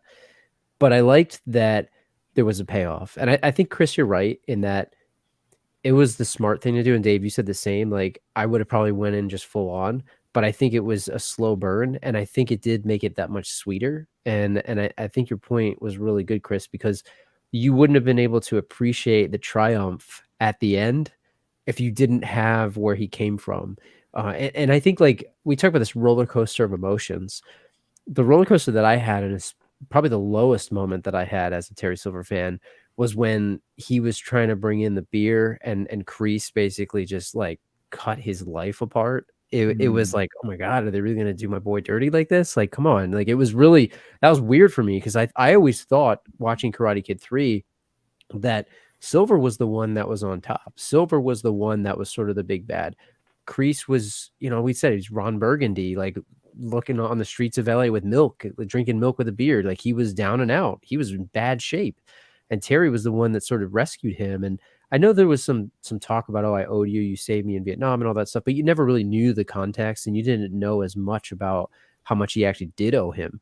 So when there was those scenes when he was really down and out, I was so conflicted because I liked it from a character development standpoint, but at the same time, I'm like, man, he is like really weak in this moment.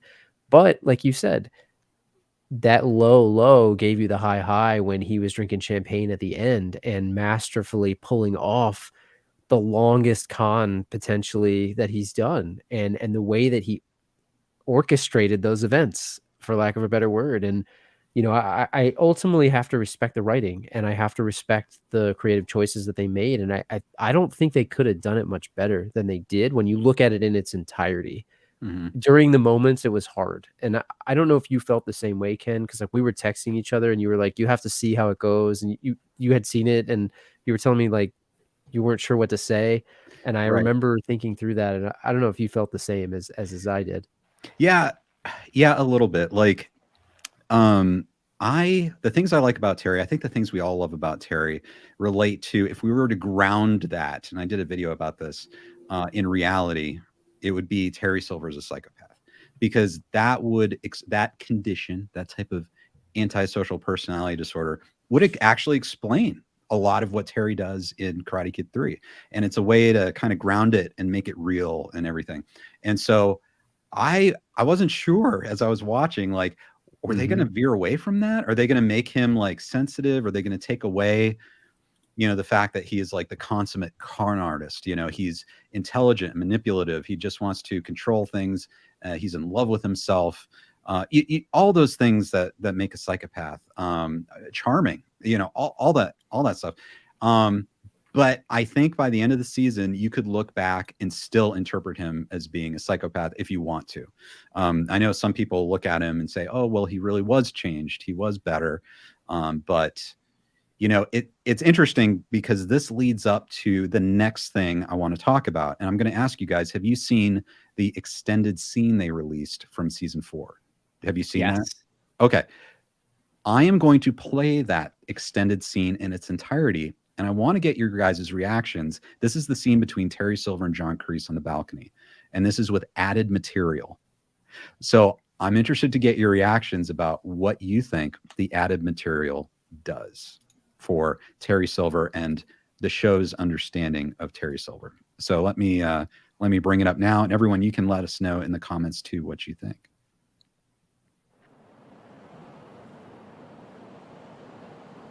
Okay. Wow. Okay, so that's the extended scene, I guess, as originally written and performed. Dave Schrock, I'll start with you. What was your reaction to that? Because we learned a few things. We learned that he's been aware of Daniel.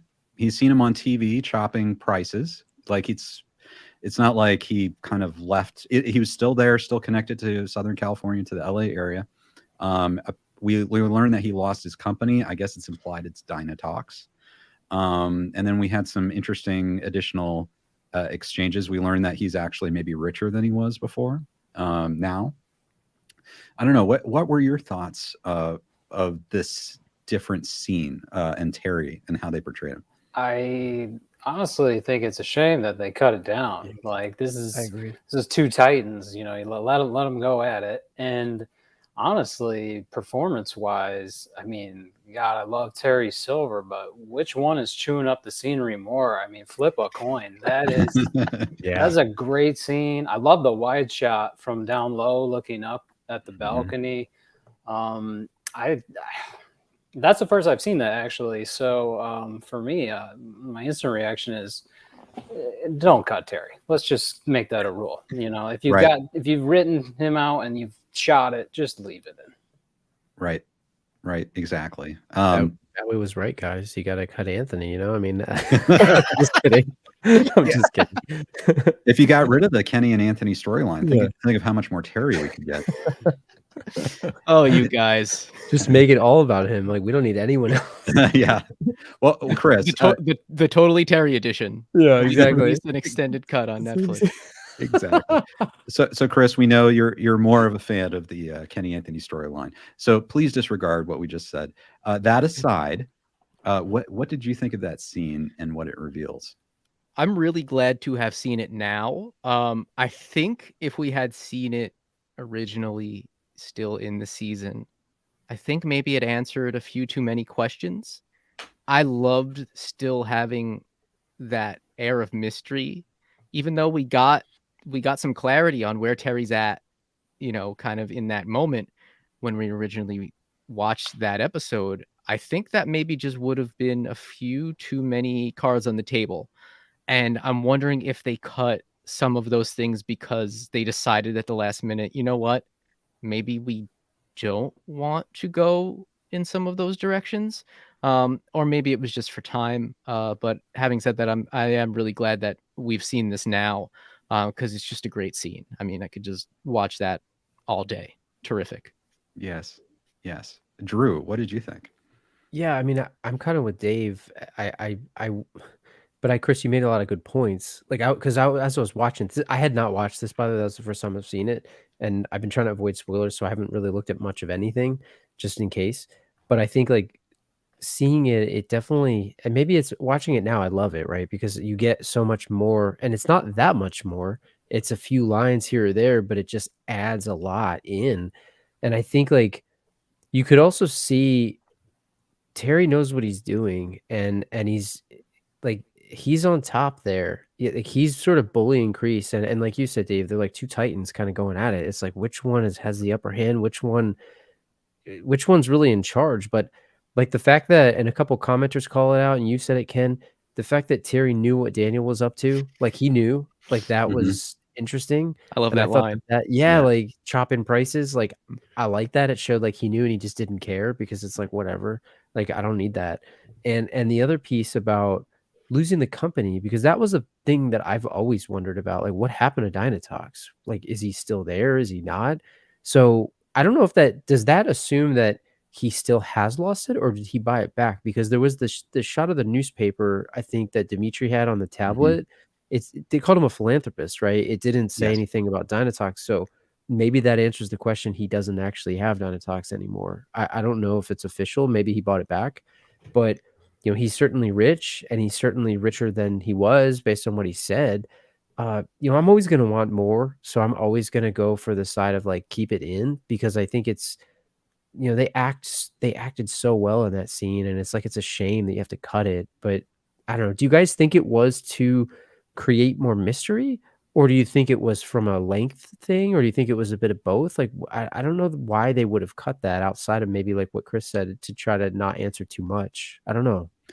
Well, let me pull up a few comments. Oliver says, big mistake for Kreese to come back to Terry Silver just to reignite enmity against Daniel. Look what happened. Kreese became the victim of his own revenge. Yeah. Morgan says, man, I wish they had kept that full screen in. Lucifer says, I like how Terry told Kreese what he lost exactly. And Zion says he watches everything, very vigilant, and feels since he doesn't forget things, he really holds on to lost memories, good and bad. That's a totally deeper dive. Terry says, I can watch and listen to Terry Silver all day. Main reason I want him to stay on. Me Yeah, too. I agree. I'll offer my thoughts, and I'll get your thoughts too. I think this is similar to another extended scene that was cut, and I wish I had downloaded it so we could play it, but where they cut everything, and someone made a really good, I think Liz or Cyborgana made an interesting point about that scene, that they probably cut it because it was referring to Terry, old Terry. So basically it was kind of tipping the hand that, there's a lot of old Terry here. And I'm wondering if this scene was kind of like that too, because the way I read that scene is he had like those gazes where he was just looking at John Kreese, like laser eye. Yeah, laser eyed. He knew exactly, like Terry's a master manipulator. And so watching that scene, that makes me think that when Terry was explaining his background, that could have been true, or it could have been half true, but it looked like the effect was to bring, as you said, to bullying John Kreese, to bring him down and make him feel horrible.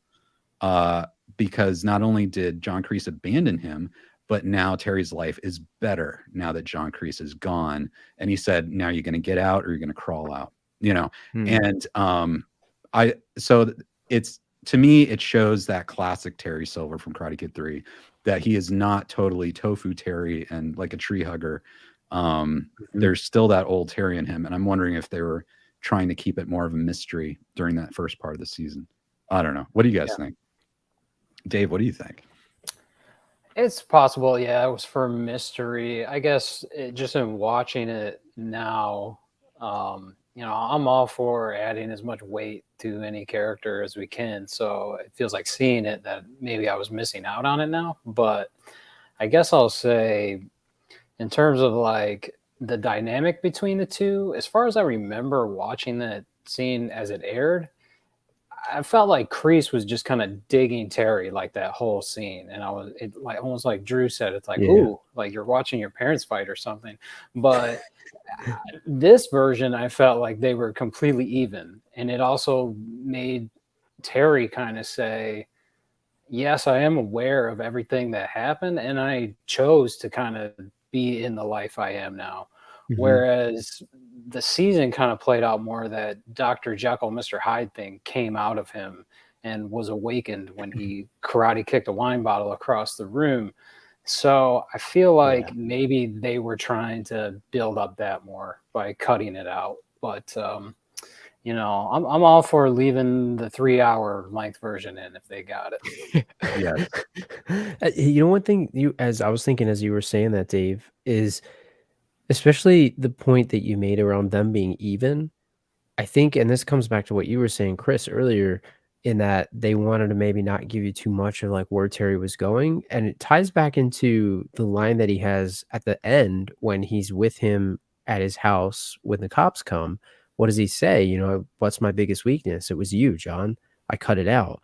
And I think in this scene, you almost get that way ahead of time because he says, yeah, my friend left me, but then I didn't even need you. And he sort of like goes into this whole thing about how, I did this, I did that, I didn't even need you, because like maybe Kreese was his weakness, and maybe that foreshadowed it too much in some ways. And it kind of ties back into what you guys were saying earlier. Maybe it was too on the nose early. I mean, I like it in retrospect, like what you're saying, Dave. Like watching this now, I'm like, yeah, put that in there. It makes a lot of sense. Like, but as I'm sort of thinking about it, like maybe it did add too much of the, like he was the weakness and he kind of already like addressed him being the weakness. I don't know if you guys think, does that make sense? I don't know. Totally. There was a thing too in the last season where it was kind of like, not a twist, but like we built up to that Terry was gonna kind of take over the class. Like I want to say it was more like episode 5 or 6. Yeah. Where it was kind of like, oh, okay, these guys are really gonna butt heads. But this scene would say that they were gonna butt heads maybe right from the beginning. Right. Yeah. Completely agree. You guys hit the nail on the head with that. I couldn't say it any better.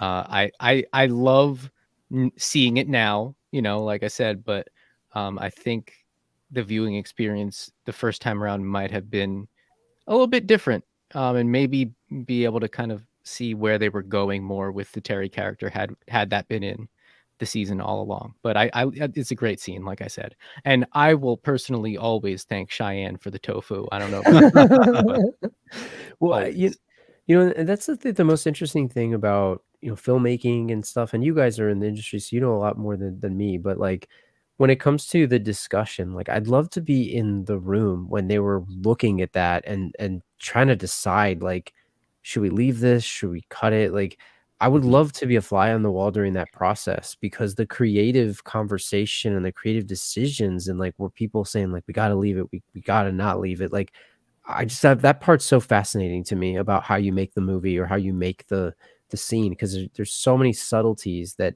can completely change the way somebody receives something, and that's what's so cool about this stuff.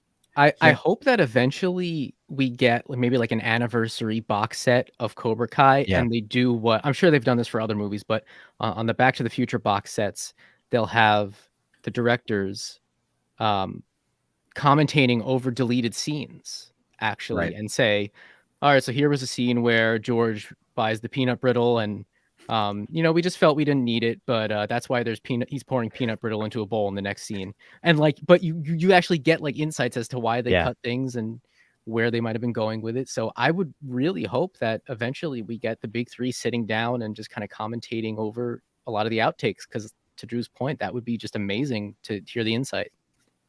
Right. And that scene, I guess there are plenty of them coming out in the season 4 DVD collection, and that's a kind of a frustrating thing. It looks like Netflix will release a box set, but only DVD and not Blu-ray, which is kind of disappointing, because that scene was obviously in HD. But yeah, I would love to see everything, and it's interesting because they're not time constrained. It's not like a network show where Right. it has to hit a certain running time. They're free to change the length, so there has to be a certain reason, a creative reason, or maybe pacing reason. I don't know that they cut those scenes because you can, if you watch an episode, sometimes you'll feel like, oh, this scene maybe went on a bit long because the other scenes were short, and it kind of messes with the pace. So maybe they did that too. Lucifer says, I wonder if Terry did what he did to Kreese, not only because it fit in his plan, but also maybe because Kreese abandoning Silver all those years ago played into it. Yeah. What do you make of this relationship between these two? Where do you think it's going? I think like it's hard to go back from sending your best friend to jail, you know, like I've said this before and I joked about it, but like, let's say, you know, Badway's asleep or laying in his bed watching this right now. He said he's going to watch us till he falls asleep. If you're not asleep, Badway, ignore the knock on the door and the lights outside. But, you know, no, it's like that, right? Like if I sent Badway to jail, could we ever be friends again? I don't know that we could. And like, how do you go back from that? And this is like your war buddy. So they've been through some stuff together. And, you know, you got to look at it from both people's perspectives. Look at it from Kreese's perspective. Whatever happened, I mean, he said he was in a bad place. He said he was, you know, in a bad, whatever happened, he abandoned Terry. Terry took it personally, right? As you heard him say in that scene, and it was really hard for him to come back from that. So I think he had sort of a chip on his shoulder about that. But then ultimately, whether Terry was manipulating him or not, or whether he was actually trying to be reformed, when they show that scene, I think that, okay, he was probably manipulating him the whole time. But if I go with the original cut, you would say maybe the opposite. But anyway, what I guess I'm trying to say is Terry betraying Kreese at the end, like I don't know how you go back from that. And I feel like there's no way that they can reconcile. And if they do, I think it'll be Kreese playing Terry, or at least trying to, because I think that like that's gone too far. Like, I don't know, he didn't get him killed, but maybe he will inadvertently if he's killed in jail or something, you know. I just think it's too serious of a infraction and a violation that there's no going back from that. Like that was a final cut to me, at least in my opinion. Wow, that's interesting. Dave, what do you think of the relationship between the two? And should one of them win? Should one of them live and die, or should they both survive? They both got to live, but you know, LA's a cutthroat town, so I just don't really disagree with what Terry's up to personally. I think like you got to do what you got to do, and if your buddy is not pulling his weight and has not been pulling his weight, you know, sorry, you got to send him to jail. I would send any three of you to jail if I had to get ahead. So, you know, I guess there's no coming back from it, like Drew said, but business is business, you guys. I respect it. Quote of the stream, I think. Yes, that's great. I respect you, Dave. Yeah, I respect you too. We're all Terry fans, so we all respect you. Yes. Chris, what do you think? You know, when you think about their whole relationship dynamic, it's kind of its foundation is on these big extremes, these extreme events and circumstances. You think about the fact that they were in war together and they had their close friend murdered right in front of them. And then you have Kreese swooping in and saving Terry from having to fight Captain Turner. Then you have Terry coming in and avenging Kreese and the entire events of Karate Kid 3, all these big extremes. You know it had to swing the other way at some point, and you knew it could never be just they're on a level playing field. Everything's cool. No clash of egos, no power struggle. It was always going to be that. And it was either going to wind up with one of them, you know, completely ruining the other's life in the form of getting them framed for a crime they didn't do and put into prison, or killing one another. That's still probably on the table, you know. I feel like it's going to just keep swinging. And this kind of pendulum that they're on, it could go either way. But I think, yeah, we're probably at a point where we are at the point of no return. and it's a very traumatic and very toxic friendship. And is it Dino toxic? It's a yes, Ken. This is why you're Ken Cole. I think Drew beat me to that the other day. I feel like I accidentally stole it from you. I feel bad about that, actually. I haven't been able to sleep over that one. Yeah. That's pretty funny. Wiley says living even worse punishment than death, and that's what Mr. Miyagi said in the beginning of Karate Kid 2. Projects Hive says Kreese knows he cannot beat Silver, so he will join forces with Daniel. Interesting. So that's a prediction that Kreese will join Daniel. Ed says, look at how their tattoos are portrayed on their bodies. Chris having it on his arm. Chris, do you have a tattoo on your arm? No, I'm kidding. I do not. I think you mean John Kreese having it on his arm, whereas Terry had it on the side of his body. Is there significance in that? Are you saying that maybe Terry was a little more ashamed, wanted to hide it easier than Kreese wanted to brandish it? I think that's a good point. Like, he's proudly displaying it versus someone that maybe wasn't fully in. And you even heard that, like, when they were having that conversation about he wanted to start the dojos and he was saying, I got to run this business and all that stuff. He wasn't really in. And like, I want to see more of that. Like, I know that they cut some of that. Like, those are the things that I really want to see. Like, we joke about a spinoff with a young Kreese and Terry, but there's so much story there. And they've proven that that story can work because those flashbacks are awesome. Like, and the acting is great in those too. It's not like just some random flashback. Like, there's a lot of story to tell there. And I think that, man, I would love a series talk about spinoffs. Like, that would be one of the best ones. Yeah. I love that. I, first of all, completely agree. Either a spinoff or just more flashbacks of the foundation of Cobra Kai with young Kreese and young Terry. But that's such a great point about the tattoo. I mean, unless he's conducting business in a crop top, no one's going to know. And it's interesting that we have this character with this later in life with this kind of Jekyll and Hyde kind of thing going on. And even back then, he's kind of living this almost this double life as this, supposedly upstanding businessman who's doing these horrible things. And then he's also funding this karate dojo that is kind of poisoning young minds and setting them down the wrong path. So very, very interesting thought. I had never thought about the tattoo in that way until just now. Do you think we'll see it again? Like, do you think they'll show it like on the him? tattoo being removed? Yeah, or something. Like, I think that would be interesting. Yeah, that would be. And Gerald Loves Cinema says, whether they live or die, Kreese and Silver are going to have to eventually stop living in the war. It's kind of a poetic comment. I like deep. Ed Frank, Kreese's idea is to have Silver in him run the legacy of Cobra Kai. Terry's idea is to have Cobra Kai dominate through anybody Kim or Fist. Yeah. So basically, Dave, do you think we are going to have a fight between Terry Silver and John Kreese? Do you think we're going to see that, a physical fight in season 5? Oh, you're on mute, Dave. Sorry. You'd think it was 2020. So, yes, I think they are going to fight, but I don't think it's going to be this season, actually. I really hope we build up to that even more. And if that means that Kreese is now with Daniel or something, so be it. I don't know how that'll shake down, but I feel like their fight just has to be inevitable. Like, even if it's not a full-on brawl, like, there's got to be a battle of the original Cobra Kai creators. Yeah. I know. What do you guys think? Will there be a fight? Well, who would win, Dave? Oh, well, I'm going to go with Terry because I believe that Terry is the best fighter in the whole Cobra Kai universe. But Kreese has got a lot of heart. I don't want to push against that, but Terry wins in a fight. I mean, we watched Excessive Force. I've seen this guy in action.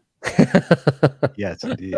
And I want your guys' thoughts on this. Let me just mention, Cyborg Ghana says what Kreese did was pure evil. He pulled the plug on Terry's hard-won sanity over a slight bruising of ego. Kreese is lucky to be in prison and not buried out in the desert somewhere. Wow. I agree with you, Cyborg Ghana. That's it's actually very true, and it's underrated of a thing. Like, he tried to selfishly get his buddy out, who was in a better life according to him.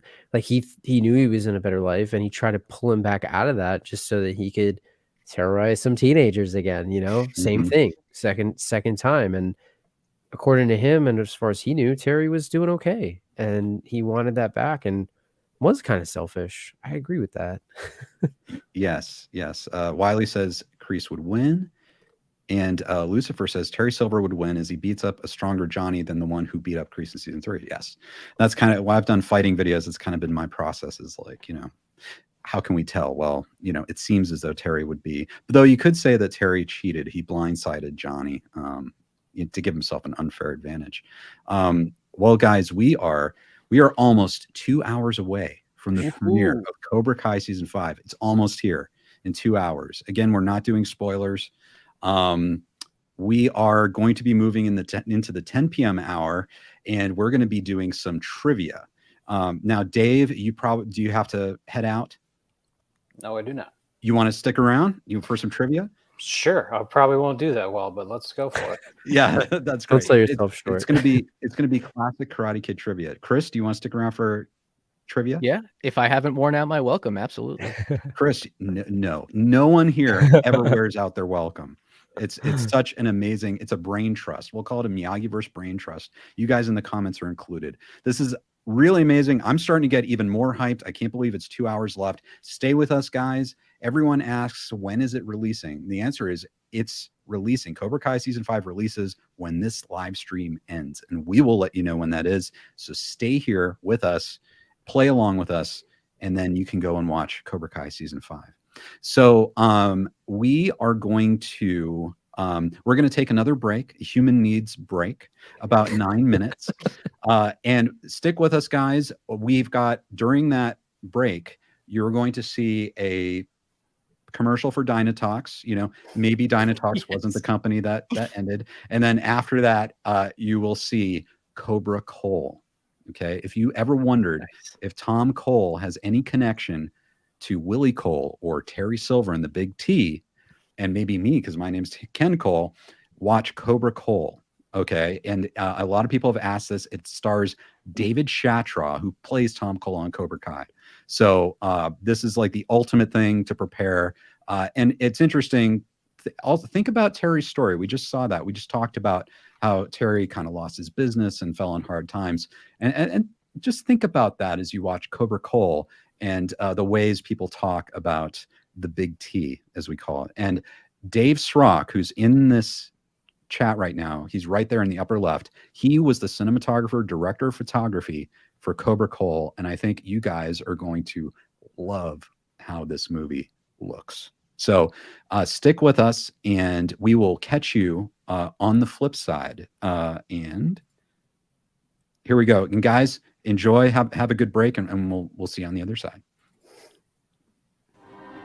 The pollution crisis facing our planet is nothing new. In 1974, business visionary and war veteran Terrence Silver founded Dino Talks. He dedicated his life to fighting the challenges posed by pollution and toxic waste, to preserve the American way of life. Terrence Silver stood up to all enemies of the environment, whether adversaries abroad or corrupt bureaucracy at home. Under the guidance of Terrence Silver, Dino Talks became the industry leader, bringing thousands of jobs to Americans and people across the globe. Most of all, Dino Talks has given us the gift of clean water, fertile land, and fresh air for generations to come. Dino Talks. Paid for by Cole Associates for a Clean America.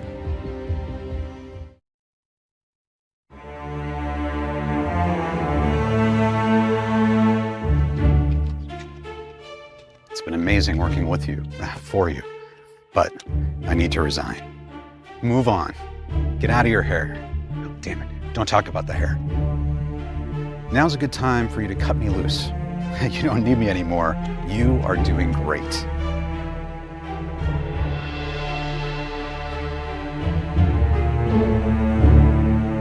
I mean, sure, you're a rich, powerful, ruthless businessman, karate master who could destroy my life. But you're not going to do that. You're a fair guy. Okay, Ken, you got this. Don't be afraid. Think positive. You're just going to push that button. You're just going to buzz in, and you're going to have a great conversation.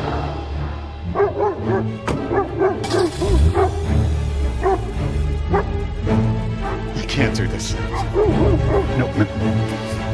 Nope.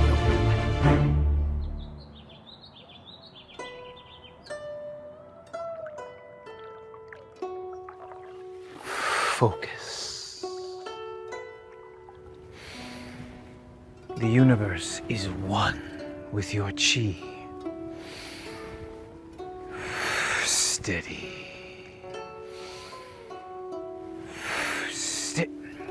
Maria, you have to keep the board steady.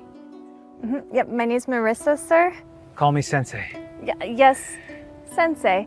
I really should go wash the windows or something. Windows can wait, Maria, Oh. because you are about to witness the full power of a pure karate master. Keep the board steady, and I won't break your arm.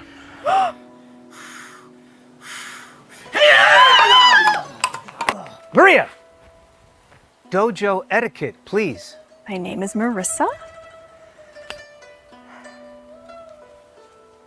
Yes, Sensei.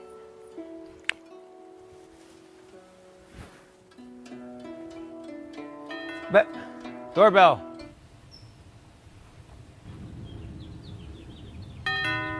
Marie! Don't worry. I'll get it.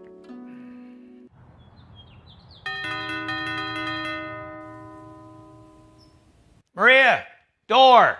Maria, get the door!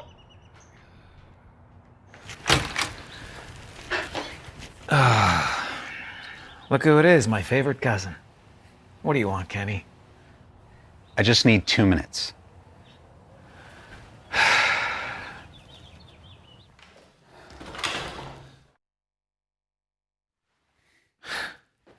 I'd offer you some boba tea, but, we just ran out. Wow, Tommy, I love what you've done with the place. Yeah. You have great teeth. Thanks. You got 2 minutes. I'm going to level with you. I got to get out. I don't know what you're talking about. I don't want to work for him anymore. Him? The Big T? Why not? Guy's a global player. He's worth more than Denmark.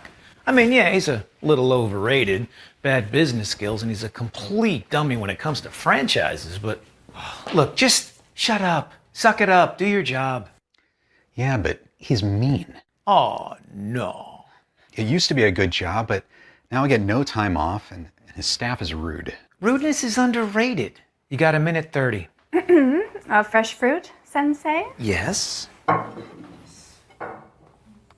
Fresh fruit, Mr. No, Kenny is about to leave. Come on, 1:20. Well, he's making me produce these videos to enhance his image, which is pretty hard to do with this toxic waste dumping. So the tree huggers are giving you hell, Ken? He says it's either this or he's sending me to Borneo. So I'm trying to figure out what this has to do with me. 1 minute. I need a job.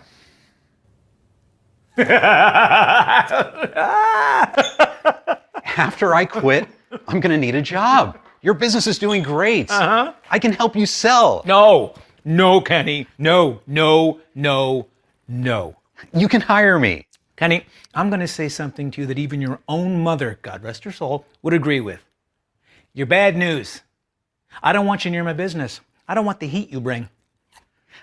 I don't bring heat. You don't think before you speak. It's bad for business. Hey, people tell me I'm a good communicator. Oh, stop! Do you remember Big T's Christmas party last year? You called him Tear Bear. No. Remember, I got him the teddy bear with the karate gi, and I said, look, it's Tear Bear. Yeah, and that's probably why you're in this jam. He never forgets.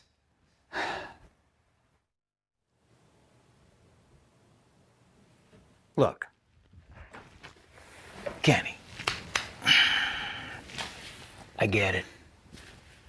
He throws his weight around, and you and all of us have to do what he says.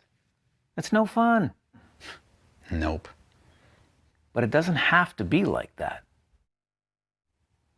I could change the situation. Really? That's great. How?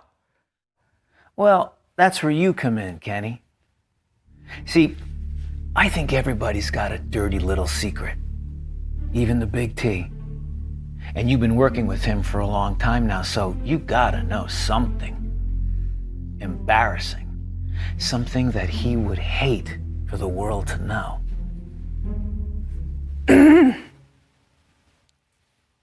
Coffee? Tea. Coffee? No, not coffee. Tea, Maria. Yes, Sensei. Sorry, Sensei. Okay. She's new. Kenny, look. You can trust me. We're family. You tell me his dirty little secret, then I become the Big T. Then I call the shots, and then I give you a job. Come on, Kenny. Give me something juicy. Something dirty. I can't. So you do know something. He would kill me. He's a crazy karate master. He's not the only karate master in the valley. Yeah, I know that. I'll protect you. Wait, you? I thought you meant the Italian karate guy. Sorry. Look, you come over here and you ask me for a job because you want everything for free. Well, Kenny boy, nothing's for free. So you're going to tell me what I want to know, or time's up. Let's go. Look. Bye-bye, Kenny. Maybe I could do something else. Bye-bye, Kenny. I could walk your dog. I don't have a dog. Wait. Dirty secret? No. Bye-bye, Kenny. Maria, door.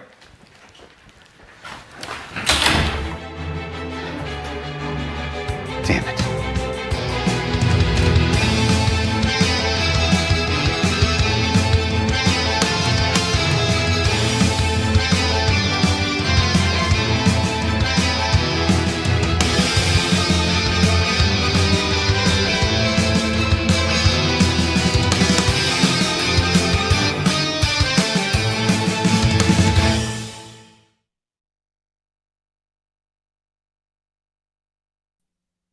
Dave, amazing work on Cobra Cole. Incredible work. I think the Big T would be proud. That is a fantastic outfit, sir. Thank you. I appreciate it. I'm bringing in Drew and Chris Maffei. Yeah, that's right. I think Ken needs to win an award for this broadcast wins an award for like costume and makeup, and it all goes to Ken because incredible. I mean, the homage to the new look of Terry Silver as well. Yes, indeed. See, look, we even got ponytail. I know you guys can't see that. That's a high one. I like that. Yeah, tried to do it high. Extra powerful. High and tight. Yeah. You need to get wetter though. Yeah, I know. This thing doesn't do water very well. I found that out. Peter says, Ken, is that a cat on your head? No. The Big T would not wear a cat on his head. Not in any way. Thank you. I appreciate it. Gabe says Ken has officially lost it. Has he though? Oh, I never had it. I never had it, guys. That's why we're here doing a marathon, a live streaming marathon. My gosh, we're less than 2 hours away. Drew, how long have we been going? What is this? 5 hours now or something? I don't even know. 5 hours, 13 minutes. And I said before what it felt like 5 minutes before, then 15 minutes, and I think now it feels like maybe 1 hour. Like I feel like we've been doing this for about an hour. I feel a little looser. Yeah, it feels great. I still have my energy. Like I think you do too. And there's so much going on right now, and the costume's keeping me going too. Like I don't know what you have next up your sleeve, but I can't wait to see. The only other thing I have up my sleeve, I'm gonna be honest with you guys, is Cobra Kai season 5, and we're all gonna give that to everyone once we finish tonight. Next year, I'm gonna have to get a white bathrobe and a Zach Morris cell phone, and then that's what I should have done that. I'm disappointed in myself, but yeah, it's all right, man. You know, as you said, the cat again says the cat heard season 3. I like that. That's great. Project Hive, thank you for subscribing, guys. Please subscribe. It makes you feel so good. And after you feel good for subscribing to this channel, go ahead and subscribe to Mama Outta Bullets. That is Dave Srock's channel on YouTube. Watch all his amazing stuff. Go ahead and subscribe to the Last Crow Podcast YouTube channel, or just follow them on your podcast outlet. And then Chris, where should people follow you? Well, I actually just today kind of officially launched a new YouTube project / channel. So I have a YouTube channel right now. It doesn't have a custom URL because it has less than 100 subscribers. But you can find it on my Twitter, which is twitter.com/CMStrikeAudio. Just find me at CMStrikeAudio. And you'll find a link to a cover that I did of Awake the Snake from Cobra Kai season 1, a synthwave style cover. And I'm going to be doing a lot more of these over the coming months. So if you're interested, you can check that out. Just find me on Twitter at CMStrikeAudio. And yeah, you can find the link right there. It's my pinned tweet. Nice. That's great. Everyone, I can't, Chris, you sent that to me. I cannot wait to go to that and listen to that. That is absolutely incredible. I can validate it. I've heard it and it is incredible. Chris is amazing, talented, and you all should check it out. It's awesome. Yes, it's fantastic. I can't wait. Thank you, Jose, for subscribing. Really appreciate it. Lucifer, Cobra Cole is honestly so good. Thank you so much. Cole Silver, yeah, you know, I admire the guy, or maybe he's paying me to do this. I'm trying to make him look better. Absolutely. Okay, everyone, we are moving into a new phase. We are moving into trivia. Drew has prepared some trivia for us, but in order to do this, I am bringing on someone else to join our party, and that is Brian Fishback. Brian, welcome. Viewers of the KenCast, no, I like that. Brian Fishback reporting live from the Valley. And that's totally true, right?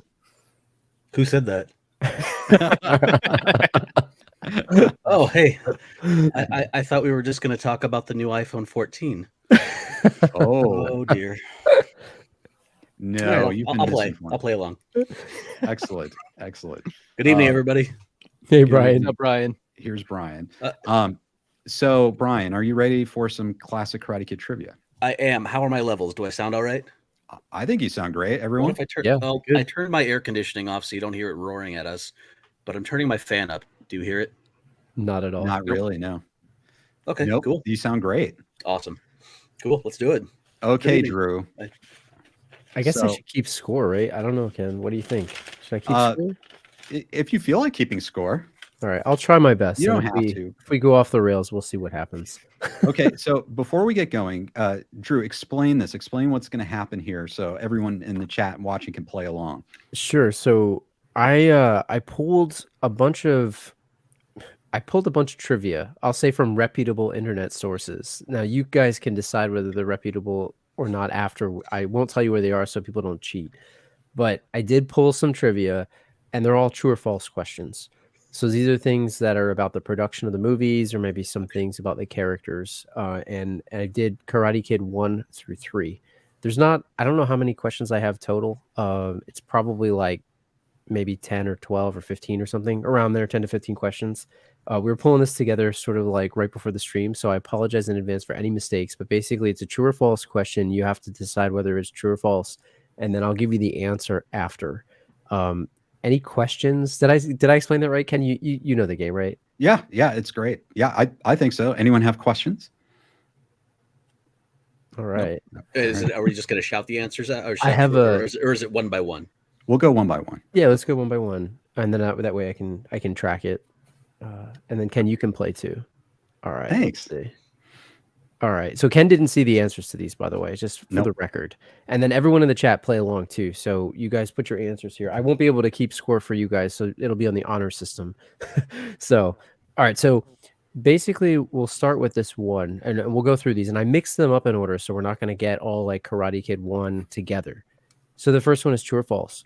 Pat Morita was nominated for an Oscar for his role as Mr. Miyagi in The Karate Kid 1984. True or false? And maybe we'll just start with the top. So Brian, we'll start with you. True. True. Best supporting actor. You lost it to someone that didn't deserve it. Dave? I say true as well. Mm-hmm. Chris? True. Okay. And then Ken? I will say true as well. Okay. Maybe I made these too easy. I don't know. That's okay. I'll highlight everyone playing. It looks like we have many true answers. A lot of people are saying that's true. All right, here we go. All right, so let's see. The answer is true. And as Brian said, I'm not even going to try to pronounce the person's name, but he lost to an actor. I'll butcher it, but Hainig Noor for The Killing Fields, and it was Best Supporting Actor in 1985. Oh, wow. That's tough. A lot of good movies that year. Amadeus, Starman, like a lot of movies that year. Ghostbusters? Ghostbusters because 85 and 84. No, and 84, yeah. Mm-hmm. So, okay, so that's the first one. We'll see how I can keep score here. So you all got it right. So you're all good. Okay. And so that was for good. the scene that they wanted to cut from the movie, by the way. Yes, that's true. And there's a little anecdote, and I didn't have enough time to put like the notes in here, but there's like a bunch of notes that some of this stuff came from. So some of these may or may not be from IMDb. Some may or may not be from Wikipedia. So if you believe that IMDb and Wikipedia are accurate, then yeah, we'll get the answers correct here. So there's no doubt all 5 of us have spent time on both of those places. All 3 movies multiple times since New Year's. Did anyone say false in the chat here, or everyone got it? It seemed like no one said false. No. Okay. No. All right. Let's see. Next question. So we'll do a Karate Kid Part 3. Ooh, I love this. I love how you put the posters there. That's fun. So, and this one is probably another softball that I think you guys will probably all get right. But true or false, although the character of Terry Silver is older than Daniel LaRusso, Thomas Ian Griffith is actually younger than Ralph Macchio. Brian? True. Yep. Dave? True. Chris? True. Ken? I'll say true as well. Okay. All right. And everybody in the chat? Oh, let's see. We've got true. Wiley says false. It's true. Let's see. True. Yeah. We got, true. Almost unanimous trues. Yeah, almost. We got one false. I think that, so the answer is true. And there's a story about this too, about where they said, the height of Thomas Ian Griffith, made him deceptively older, and even his age, like there was no possible way that he could have been in the Vietnam War because of the age that he was actually in the movie. And I believe they were, you guys have to correct me if I'm wrong, weren't they like, was it 29 or something at this time, and 29 and 30, I believe, so right around there, right? Yeah. Okay, that sounds about right. So you guys all are 2 for 2 so far, right? Nobody has a wrong answer so far. Not yet. We can keep our cred for now. Let's see. I'll just give you guys like check marks for the ones that you got right, and then we'll keep score at the end here. All right. Let's see. So the next one, this one's a little bit trickier, but we'll see when you guys get it right. And this one's a true or false, and it's from Karate Kid Part 1. So Pat Morita actually designed the bonsai logo that was sewed onto Daniel's gi. Maybe let's start with Ken this time. We'll go up this time. So Ken, you start. Okay. So that's interesting because we know he's a great actor. I don't know because he might have artistic skills. He contributed a lot to the character of Mr. Miyagi.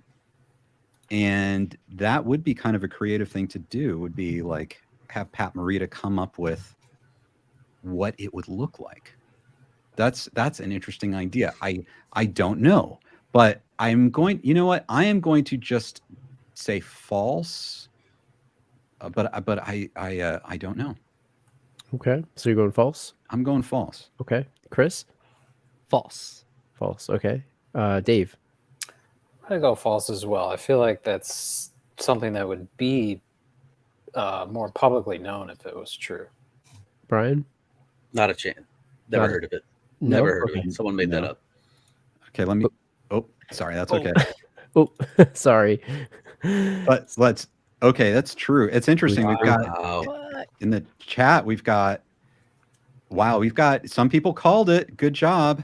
So again, this is if you believe IMDb and other sources on the internet. I have not seen this, but it was marked as true that he actually did design this. Now I don't have the specific details of how he designed it.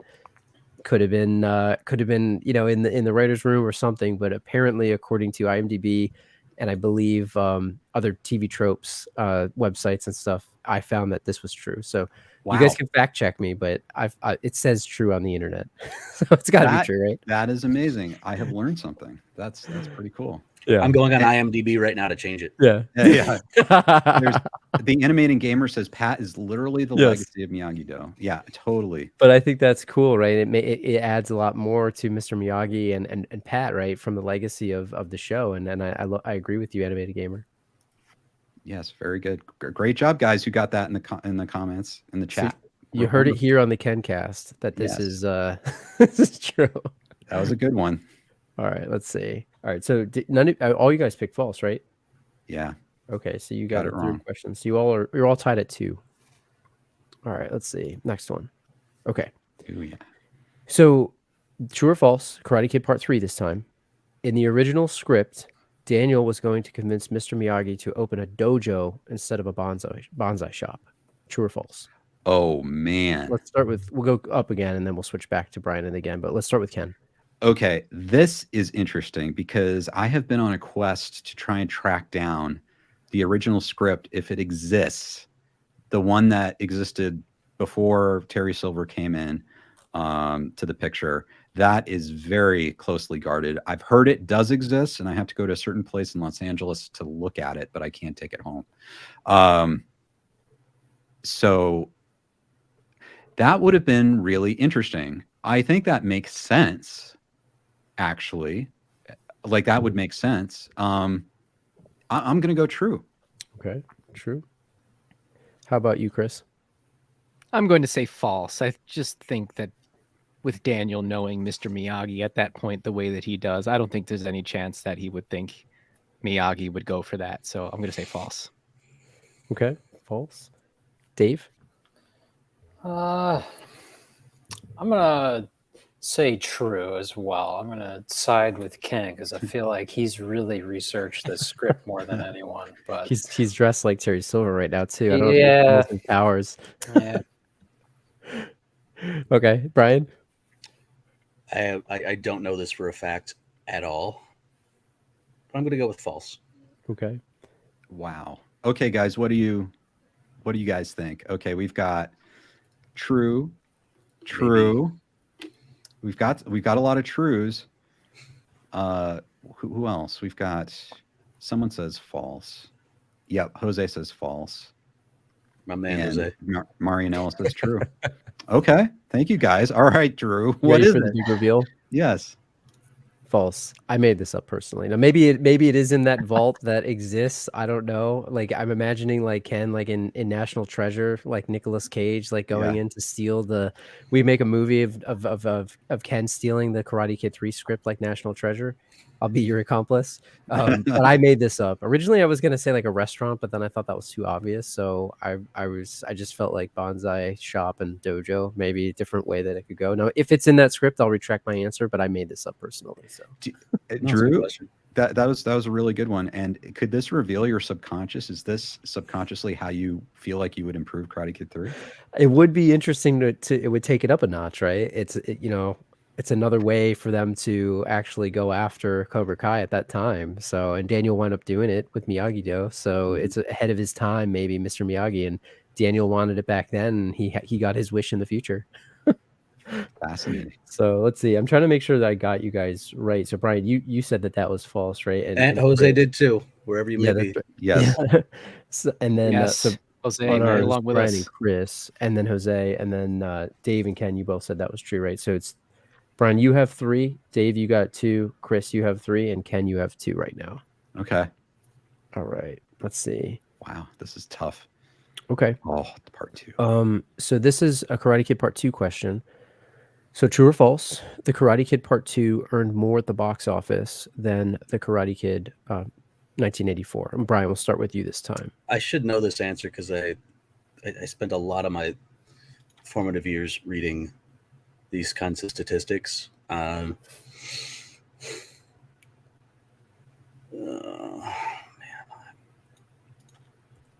I'm going to go... It had the song. Wasn't that as good? I'm going to go with false. Okay. Dave. I think I'm also going to go false. I think Okay. I feel like the original was a mega hit, but maybe I'm wrong.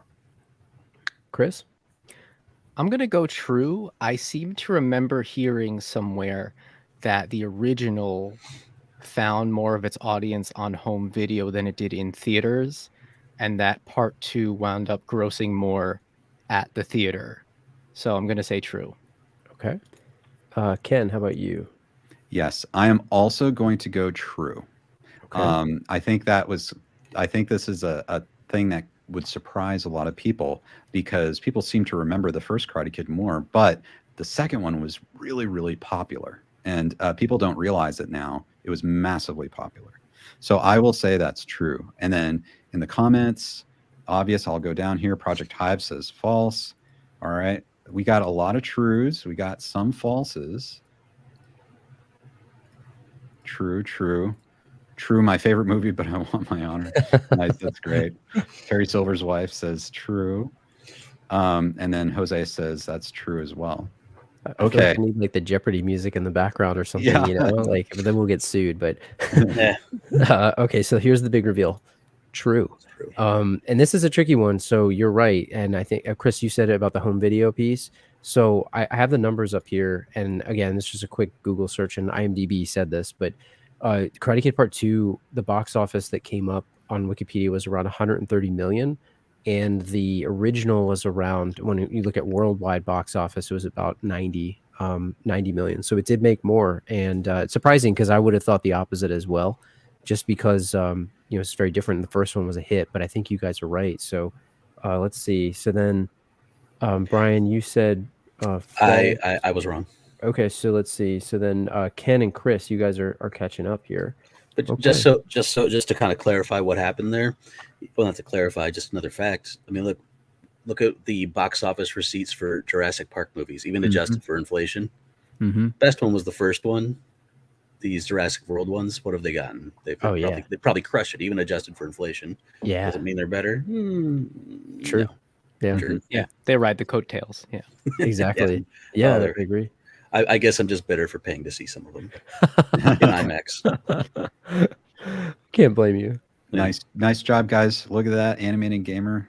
Wow, Jose, both. Jose, oh I man. hope I'm getting these right here. I'm trying to track you guys. So you keep me honest in the end here. Let's see. Okay. All right. Okay. So next one, Karate Kid Part 1. So this is a tricky one. So true or false, in addition to waxing the car, sanding the floor, and painting the fence, Mr. Miyagi also trained Daniel to reshingle his roof, but it was cut from the movie due to time constraints. True or false? Brian, let's start with you this time. I have no idea whether this. I do not know this for a fact, and I've seen a lot of things. So I'm going to go with false, but wouldn't surprise me if it was true. But my answer is false. Okay, Dave. I'm gonna just say true because I feel like memory-wise, there's a lot of shingles on that house. So. Like your logic. Chris. I'm gonna say false, but that sounds hilarious. Ken. I feel like maybe an answer to this. I don't know if anyone in the comments in the chat has seen the musical that was in St. Louis. Maybe if it was original idea, they might have added that back. I don't know. But you're right. There are a lot of shingles that would make Daniel even angrier, I think, because that just seems like horrible labor. But what would the motion be? Reshingle? Maybe it's like a kind of like, oh, I'm going to go like that or something, like an Some uppercut. type of attack and a block, I guess, at the same time. Yeah. Okay. I guess so. It's kind of defensive now. But yeah, I don't know. I'll just go true for the hell of it. Okay. What's everybody saying in the chat here? We've got false, false, false, false, false, false. True. Jose goes false, so I'm in good company. There you go. Yes. Lots of falses. Lots of falses. Jose, do you have Got a the false answers over there? exclamation point. False period. And then Justin says true. And then Marianella says fake.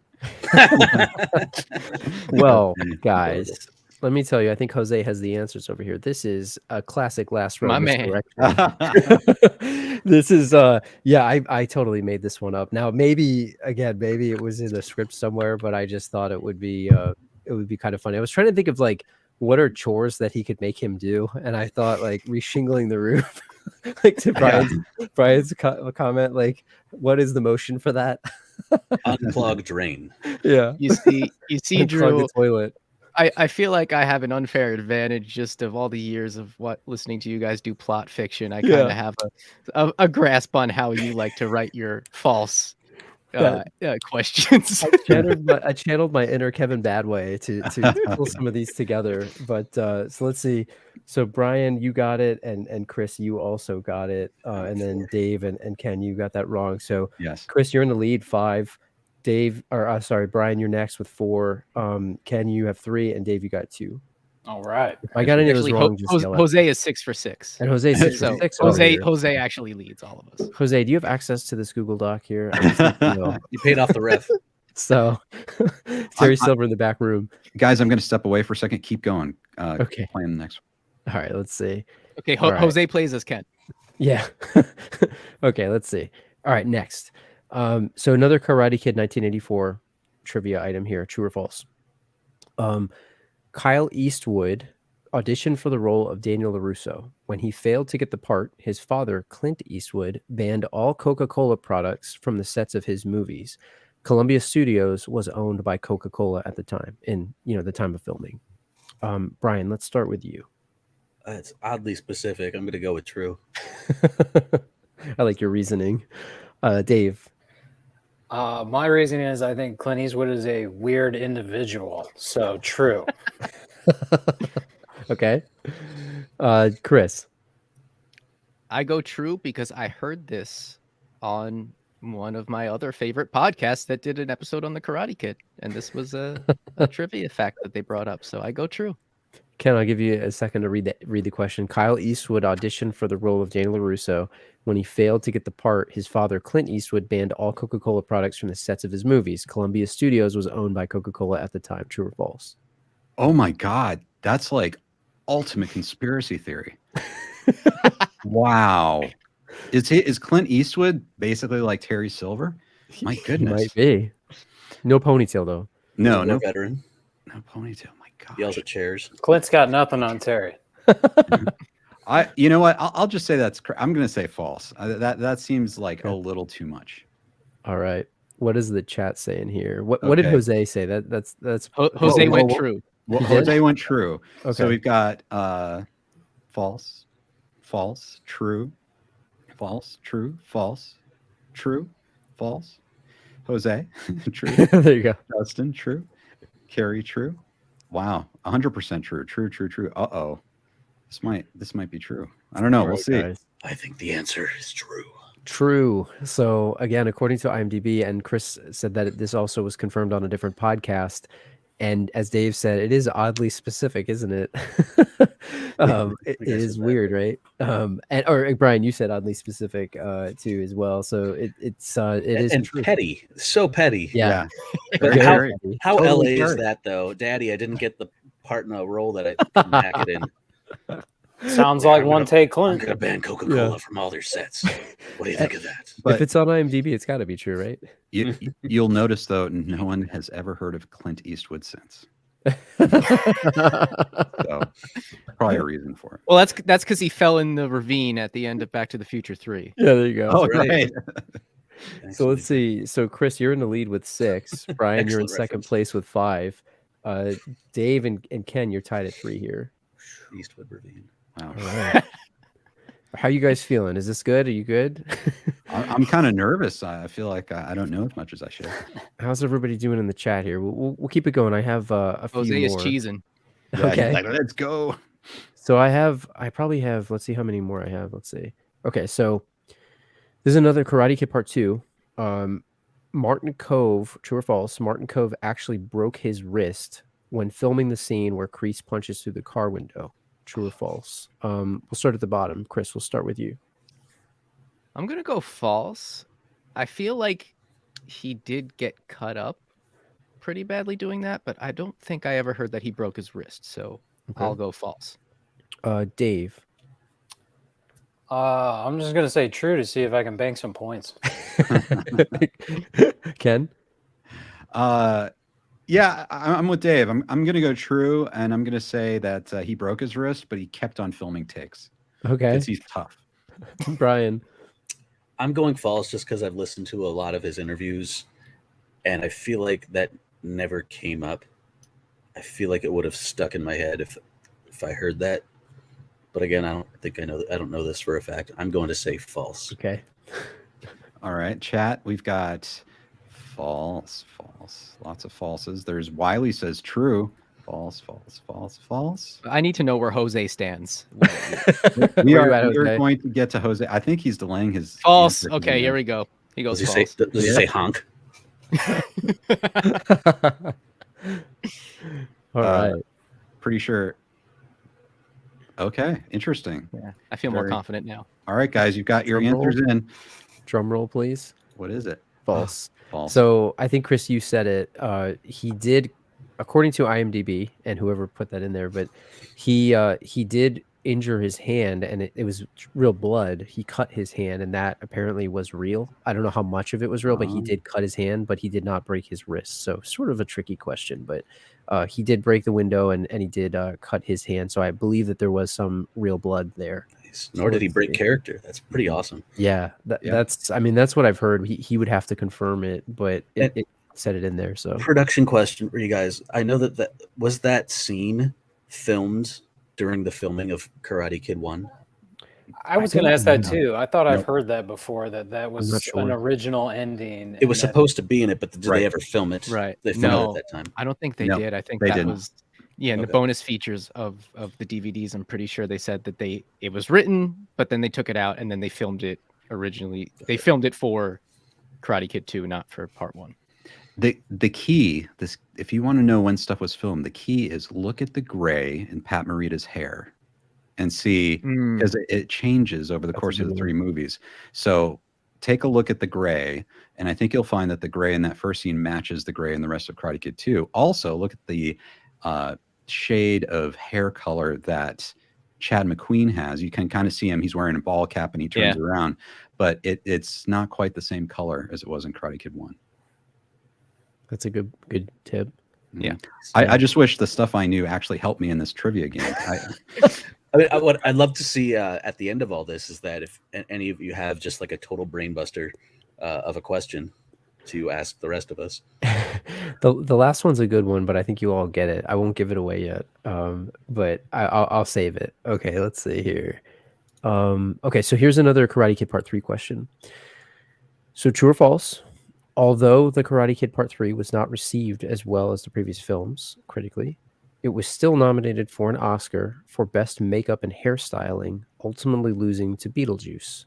I'll start at the bottom again. Chris. I'm going to say false. And also stop with the spoilers in the chat, please. Thank you. Oh my gosh, guys. Yeah, no, not now. We're just over an hour away, guys. No spoilers. I'm going to try to not look. Yeah. I'm not even looking. Sorry, guys. Dave, you're up. What did Chris say? What did you said false, right? I said false. Okay, then I'm going true. You know, Jessica Andrews had some hair. You know, Mike Barnes had some hair. Terry Silver had some hair. Let's go for it. Okay. I mean, there was a ponytail, and it was a very good one at that, right? Ken, you're up. I'm going to say I want this to be true. I want Karate Kid 3 to have gotten an Oscar nomination. I in my deepest heart of hearts, I don't think it's true. I'm going to follow say your heart. Yeah. All right, Brian, you're up. I'll tell you why I know it's false, because they didn't add hairstyling to the category until like 5 years ago. It's false. It's got to be false. And that movie, there's no way that got an Oscar nomination. There's just I will I don't know what to bet. I don't have anything here. I will bet someone. Ken, I will give you my Danny Trejo book if this is true. It's autographed too. You're saying it's not Oscar material? I'm saying it's not Oscar material. I'll give you my Trejo book if it's true. Let's see what everyone in the chat said. False. True. False. False. False. No way. False. True. False. False. False. Beetlejuice. I think I was alone in that category. False. Lies. Lies like that. That's funny. I like it. False. False. False. Jose. Where's Jose? I don't know about best makeup and hairstyling. I actually could be wrong here, but I'm going to say false. All right. Ooh, Jose says false. False. Wow, guys. He's changing it to false. I like that. Okay, lay it on us, Drew. All right, guys. You ready? False. Oh, I had to work in a way to get hairstyling in with Karate Kid 3 because, you know, like Terry's hair does deserve an Oscar. I got to agree with you, Willie Dog. So obviously I had to put that in. I think Beetlejuice did win, and I thought I pulled that category. Maybe they called it best hair, makeup, and hairstyling. Maybe it was just best makeup or something. It was makeup back then. Yeah, it must be just best makeup, Brian. But you're right. They had hairstyling till like 3, 4, 5 years ago. Yeah. Something like that. So they said Beetlejuice, and it was written best makeup and hairstyling, but I think it was for makeup. To your point. So let's see. So who all got this right? So Brian, you got it. Dave, you had Truce. You didn't. Chris, you had it, and then Ken, you had it. So I hope I didn't miss the last question. We'll see at the end, but man, this is getting tight here. So Brian, you have 7. Chris, you have 8. Ken, you have 4, and Dave, you got 3. All right. How's Jose doing? Jose, what do you got? Jose's perfect, right? I think Jose, you got a perfect score. I think Jose's perfect. Oh Jose's man, killing it. All right, a couple more here, guys. Let's see. Okay. So true or false? 1984 Karate Kid. Charlie Sheen was originally cast as Daniel LaRusso, but had to back out due to other commitments, paving the way for Ralph Macchio to get the part. True or false?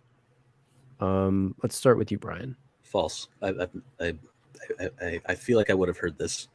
I own not one but 2 shirts with Charlie Sheen as Rick Vaughn. I feel like I'm an expert on this one now. I say false. Okay, Ken. There's an outside shot that it could be true if this was during the Daniel Weber phase before it was changed to Daniel LaRusso. Maybe, but yeah, I feel like, you know, I've kind of followed Charlie Sheen. I don't buy it. I don't, for this kind of movie, I don't buy it. I'll say false. Okay. Dave? I'll just stick to my strategy and go against the grain. Tiger blood, baby. True. All right, Chris. Winning. I say false. I feel like I have heard that he auditioned, because I feel like I've heard something involving Charlie Sheen in the Karate Kid, but not that he was cast, certainly. So I will go false. Okay. Okay. How's the chat looking? What's Jose's answer here? We'll get there. Lucifer says true. Jose. Let's see. Morgan, we'll get there. Let's see. False. False. Uh-oh. False. Willie Dog says true. Eric says true. Good job, everybody. Obvious Haidu says false. I know he auditioned for the role, but I don't think he was ever cast.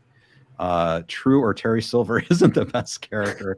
False. Those who say true shall be shown no mercy. Yep, would not be right. Marinella, false. True. I'm not seeing Jose's answer. I hope he's not trying to look it up. False. Aubrey, true. That's what we got. So we had a bit of a mix leaning towards false. It could have been like an Eric Stoltz situation in Back to the Future here, where they had to refilm some of this. But those scenes are trippy. If you've ever seen any of those, they are really weird. It just looks like Marty got electrocuted. So the answer is false.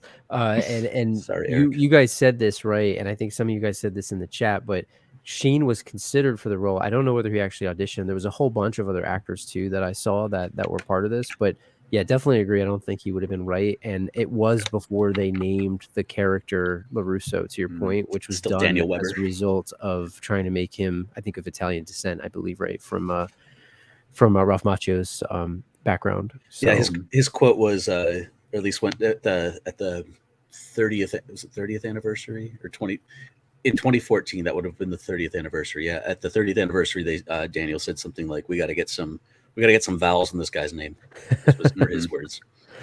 Let's see. I have how many do I have? I have 3 more, Ken. Hopefully I'm not taking up too much time here. No, this is perfect actually. Is everybody having fun in the chat? Leave a thumbs up if you guys are having fun. Hopefully this is good for everybody. I made these up for a lot of these false ones, so hopefully they're not too obvious. that was a tough one. Yeah. And Eric, you're right. I saw Sean Penn as well on there as well. There was a whole bunch of other actors. I just didn't have room to fit it on the slides or enough time, but there was a lot of really interesting guys. And like you see this and you wonder like what would this movie have been? Like you were saying, Brian, like Eric Stoltz and in Back to the Future. It's like what an alternate reality. So what I've been saying for like 25 years is like, would Titanic have done as well as it did if instead of Leonardo DiCaprio as Jack, they cast like David Schwimmer? Yeah. Imagine that. Picture it. Alternate reality. Let me do a special call out. Justin Harvey, I want to let you know I love your channel. I have a disability called cerebral palsy. I'm in a wheelchair, but I show no mercy. I hope to get to speak with you one day. Yeah, I'd love that too, Justin. It'd be great to meet you. Thanks for watching. Thank all of you for watching. It's so great that you're all here and waiting with us for Cobra Kai Season 5. And Drew, it looks like everyone is having tons of fun. So thank you guys. This is fun for me. So I had fun pulling these together. I wish I had more, but this is good. So let's see. We got 3 more, I think, and we'll see how you guys net out at the end. I'm the worst scorekeeper ever, by the way. I think I don't know if I tallied you guys here. Let's see. Hey, we got Lucifer's seal of approval. Guys, that's great. Thanks, Thank you. I'm glad you guys are having fun. This is great. Also, shout out to Ed Frank in the chat who said Michael Jordan Fox audition too. I don't think that is what the J stands for. Actually, that's a fake. It's a fake middle name. His real middle name starts with an A, but I don't think the J stands for Jordan either way. But I got a kick out of that. I'll pretend that that's real. But he started. Michael Jordan. Fun fact: you, Rona. Jordan was drafted to the NBA in 1984, the same year that Back to the Future was being filmed. That's awesome. There you go. I'm a nerd. True or false? Michael Jordan's middle name. Michael Jeffrey. It's Jeffrey. All right, let's see. Okay, so true or false? Karate Kid Part 3. I got to try to work in more Karate Kid Part 3 ones because it's my favorite. Terry Silver's house in the film, the Ennis house, was also used in 1982's Blade Runner. Brian, we'll start with you. Forgive me for I have sinned. I've never seen Blade Runner, but I'm going to say true. Okay. Ken. I think that this is true. And I think I know the exact scene where that would be the Ennis house. I'm going to say true. True. Okay. Dave? I'm pretty sure this is true. And I want to say it also makes an appearance in Predator 2, possibly. Okay. Wow. Chris? I'm going to go true. Okay. Nice. I didn't want to say anything about Predator 2 yet, but I don't know the answer to that, but I need to look that up now because I would have missed that on our last episode. Okay, guys. Let's see what we got. False, true, false, true. Okay, even mix so far. True, true. Oh, false, true.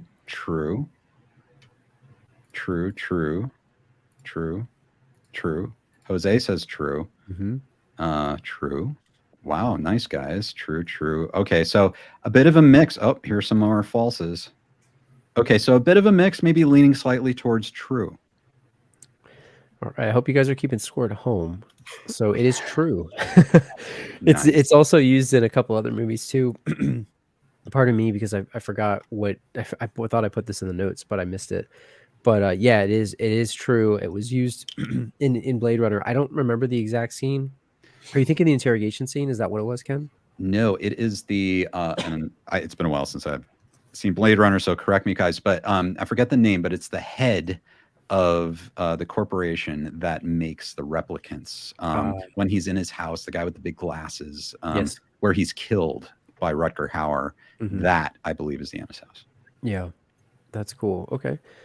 Yeah, I don't know if it was in Predator 2, Dave, but I could see it being in Predator 2. It has that vibe.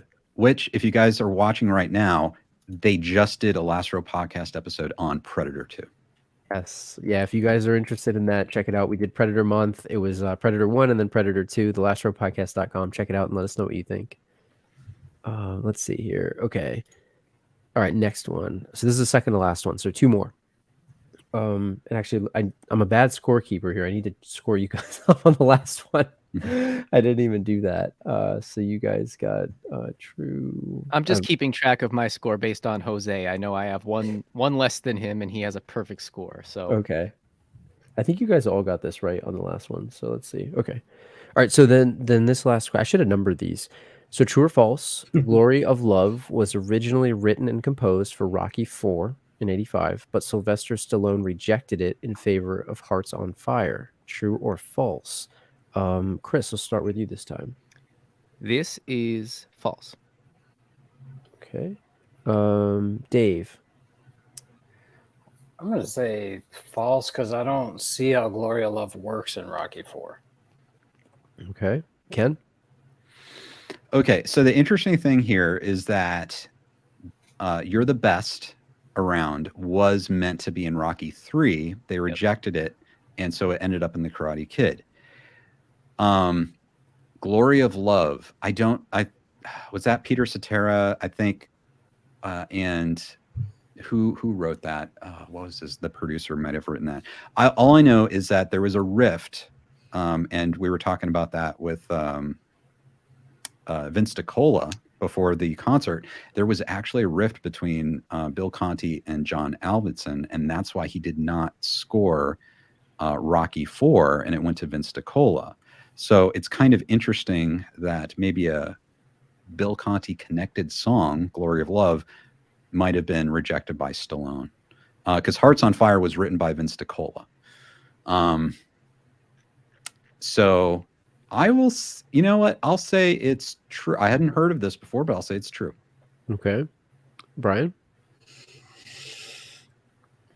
My first inclination, before I heard anyone's answer, my first thought was that sounds like something that would happen. But someone also said that Glory of Love doesn't, Rocky IV wasn't a love story. It was a vengeance story. But it also would make sense why they wouldn't want it in there. I think it would be a terrible choice for Rocky IV. So I'm going to go with true. Okay. But again, I don't know it for a fact, but based on the evidence, I think I'm going to say this sounds like something Stallone would do. You're on fire. You're on fire. What's the audience saying, Ken, here? Let's see. I see a lot of mixed things. Yes, very mixed. So we've got false, too sappy, true, false, true. Okay. People are saying true. That's interesting because I'm not even too sure about it. True. Lots of trues. Sorry, guys. I think. Oh, wow. Okay. So false, true. Here's Jose. He says, I think it's true. I could definitely be wrong, though. False, You're false. never wrong, Now Jose. I'm sweating. You're always right. False. Marianelle says true, false. Okay. Yeah, Miles, see your vote.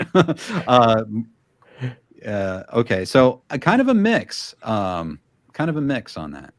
I like this. This is a good one. Okay. So drum roll, please. It is true. Oh, and, wow. You were right, Ken, about the doubt score. There was something around the score, and I don't have the notes.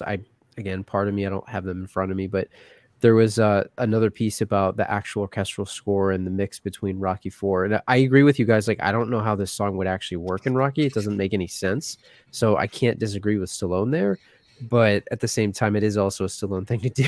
So right. I'm not sure how it would work. That's hilarious Stallone that movies. the Karate Kid gets Rocky's leftovers yet again. That's pretty funny, actually, how that works out. And a massive hit. That song was an absolute massive hit. I still listen to this song right now. So, Are you guys talking about Glory of Love or Hearts on Fire? The Glory of Love. Glory of Love. Both. Yeah. Both. But The original or the Newfound Glory cover? Yeah, both. Okay. I'm a huge NFG fan. So, yes, I love Newfound Glory. Straight out of Coral Springs, Florida? Yeah. Yeah. That's awesome.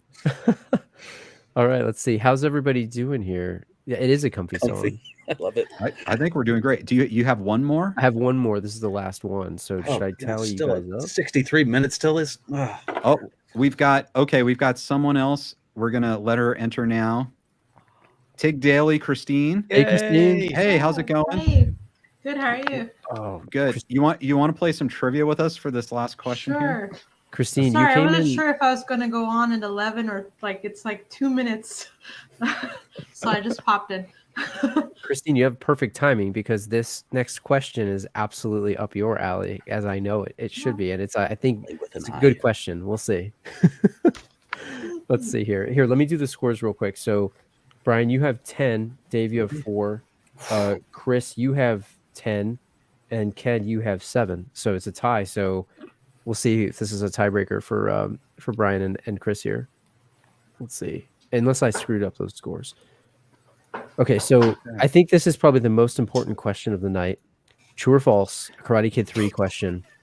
Terry Silver is the greatest movie villain of all time. And, I hope you all get this right. So, actually, Christine, I'm going to start with you. You go first. Okay, hold on. There's something blocking me from seeing this question here. You Googling asked it. it already. No. No Googling it. Yeah. Adobe Flash Player is blocking me here. Hold on. Okay, true, false. It's gonna be a bias for me. I'm gonna say yes. Naturally, I don't even have to Google that. Chris, you're next. This is tough. Can I phone Jose? Yeah. I mean, it's not only is it true, but if anyone says false, I will block you from the chat.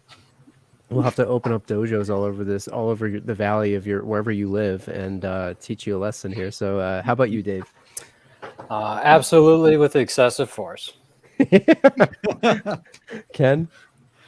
I think, oh man, this would be tough, except, oh no, you know what? I had to dress up as this guy. Yes, he is the greatest movie villain of all time. This is the only villain I would do this for. You didn't have to, Ken. You wanted to. Yeah. It called to him. Yeah. Absolutely. Brian? Yeah, I've been oscillating here. I'm not quite sure. You can be honest, Brian. And I've seen a lot of really messed up movies. Anybody ever see Wolf Creek? Yeah, I have seen that movie. That guy's pretty awful. And he goes free at the end. Spoiler. Don't watch the movie. It's horrifying.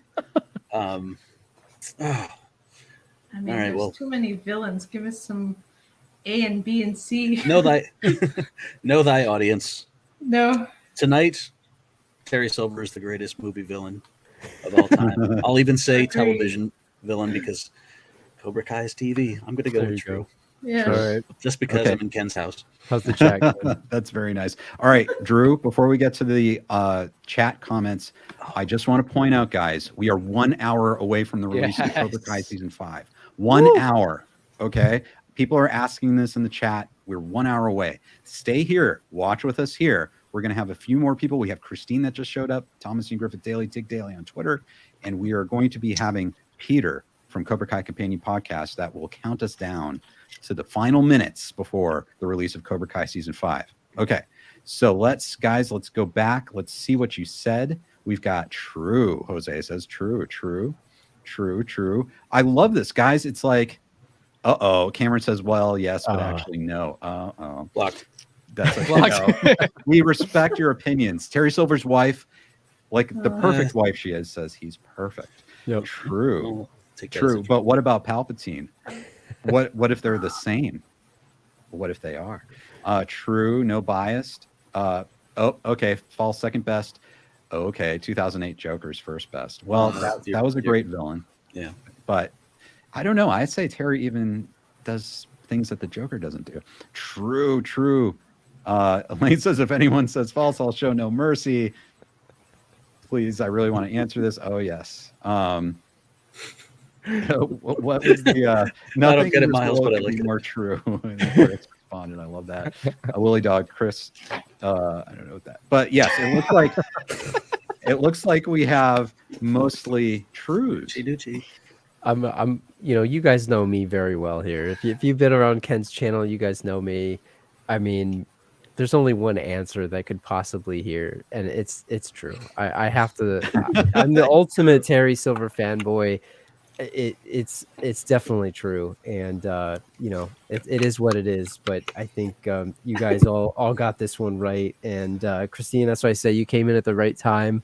I'm glad that you joined us for that question in particular, because I knew you'd appreciate it. But you all got it right here. So a couple people in the chat, I respect your opinion, but I'm going to say Terry's the greatest. So let's see, what was the score here?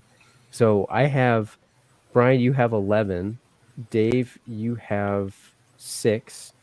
Chris, you have 11. You guys tied, and Ken, you have 8. So I don't know. Maybe you guys need to do like a fight to the death for whoever. Well, no, wins there's here. a winner, and the winner is Jose.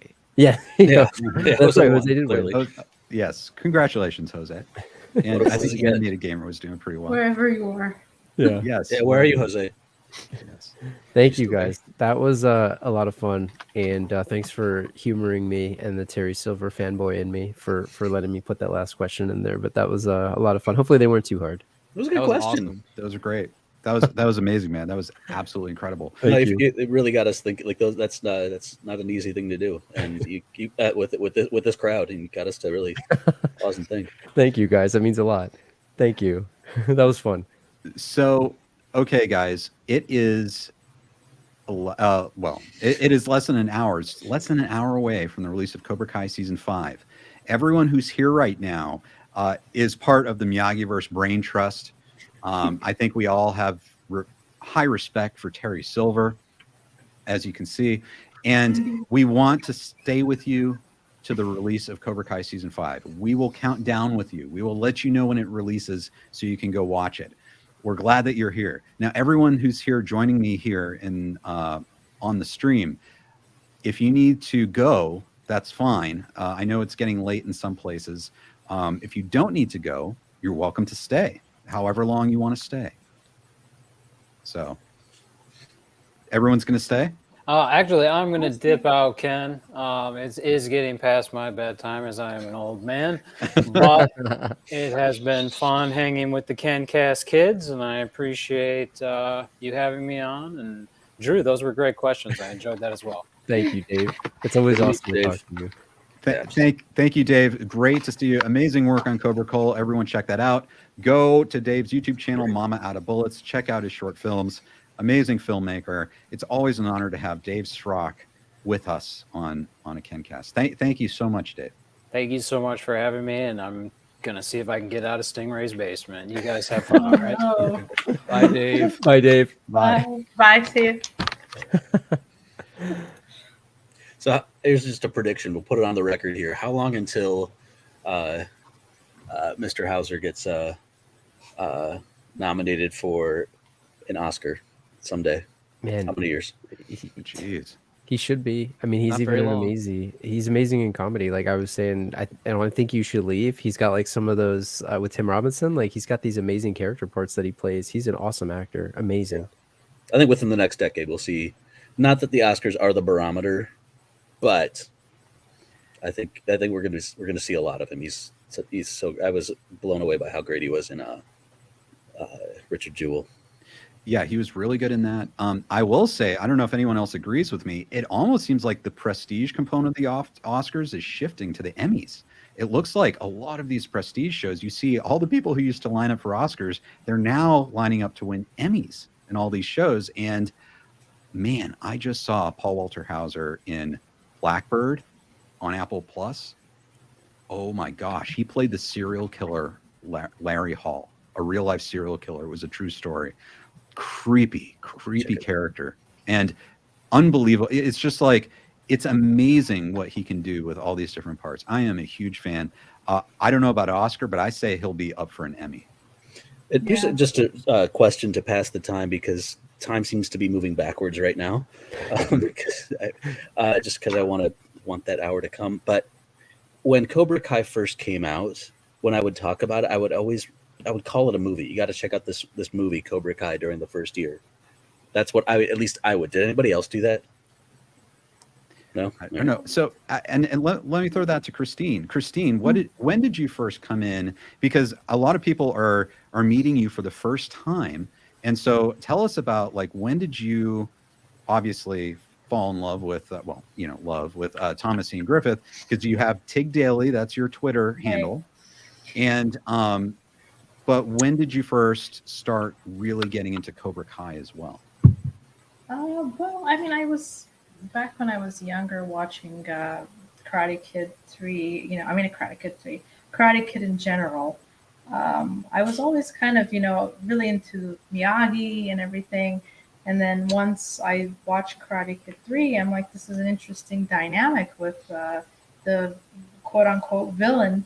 And it was kind of around maybe the age of I think I was 12 or 13, somewhere around that time when I watched Karate Kid 3. Obviously, it wasn't the 80s, it was much later because I'm only 34. But it was just something that gripped me. And then after that, I kind of, I just liked the ideals of Cobra Kai. And it was hard because I liked, the philosophy of Miyagi, and I liked, everything that he was about. It kind of parallel to a lot of the martial artists that I grew up with as a kid.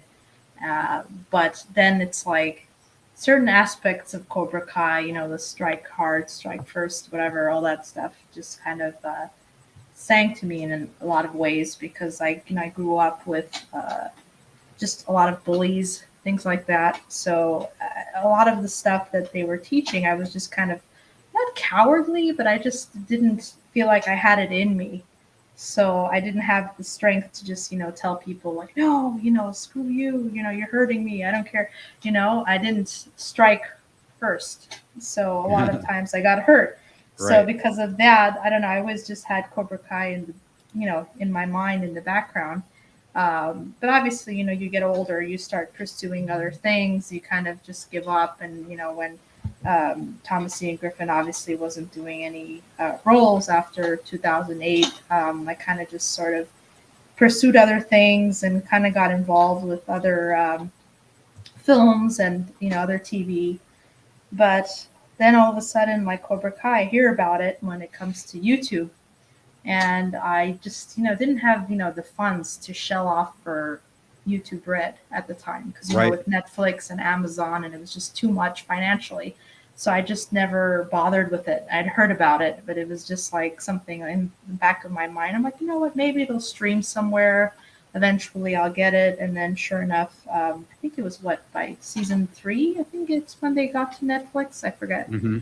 But that's when I just totally picked it up, but I just sort of binged it in 2 days. I watched all of season 1 and 2, I think it was.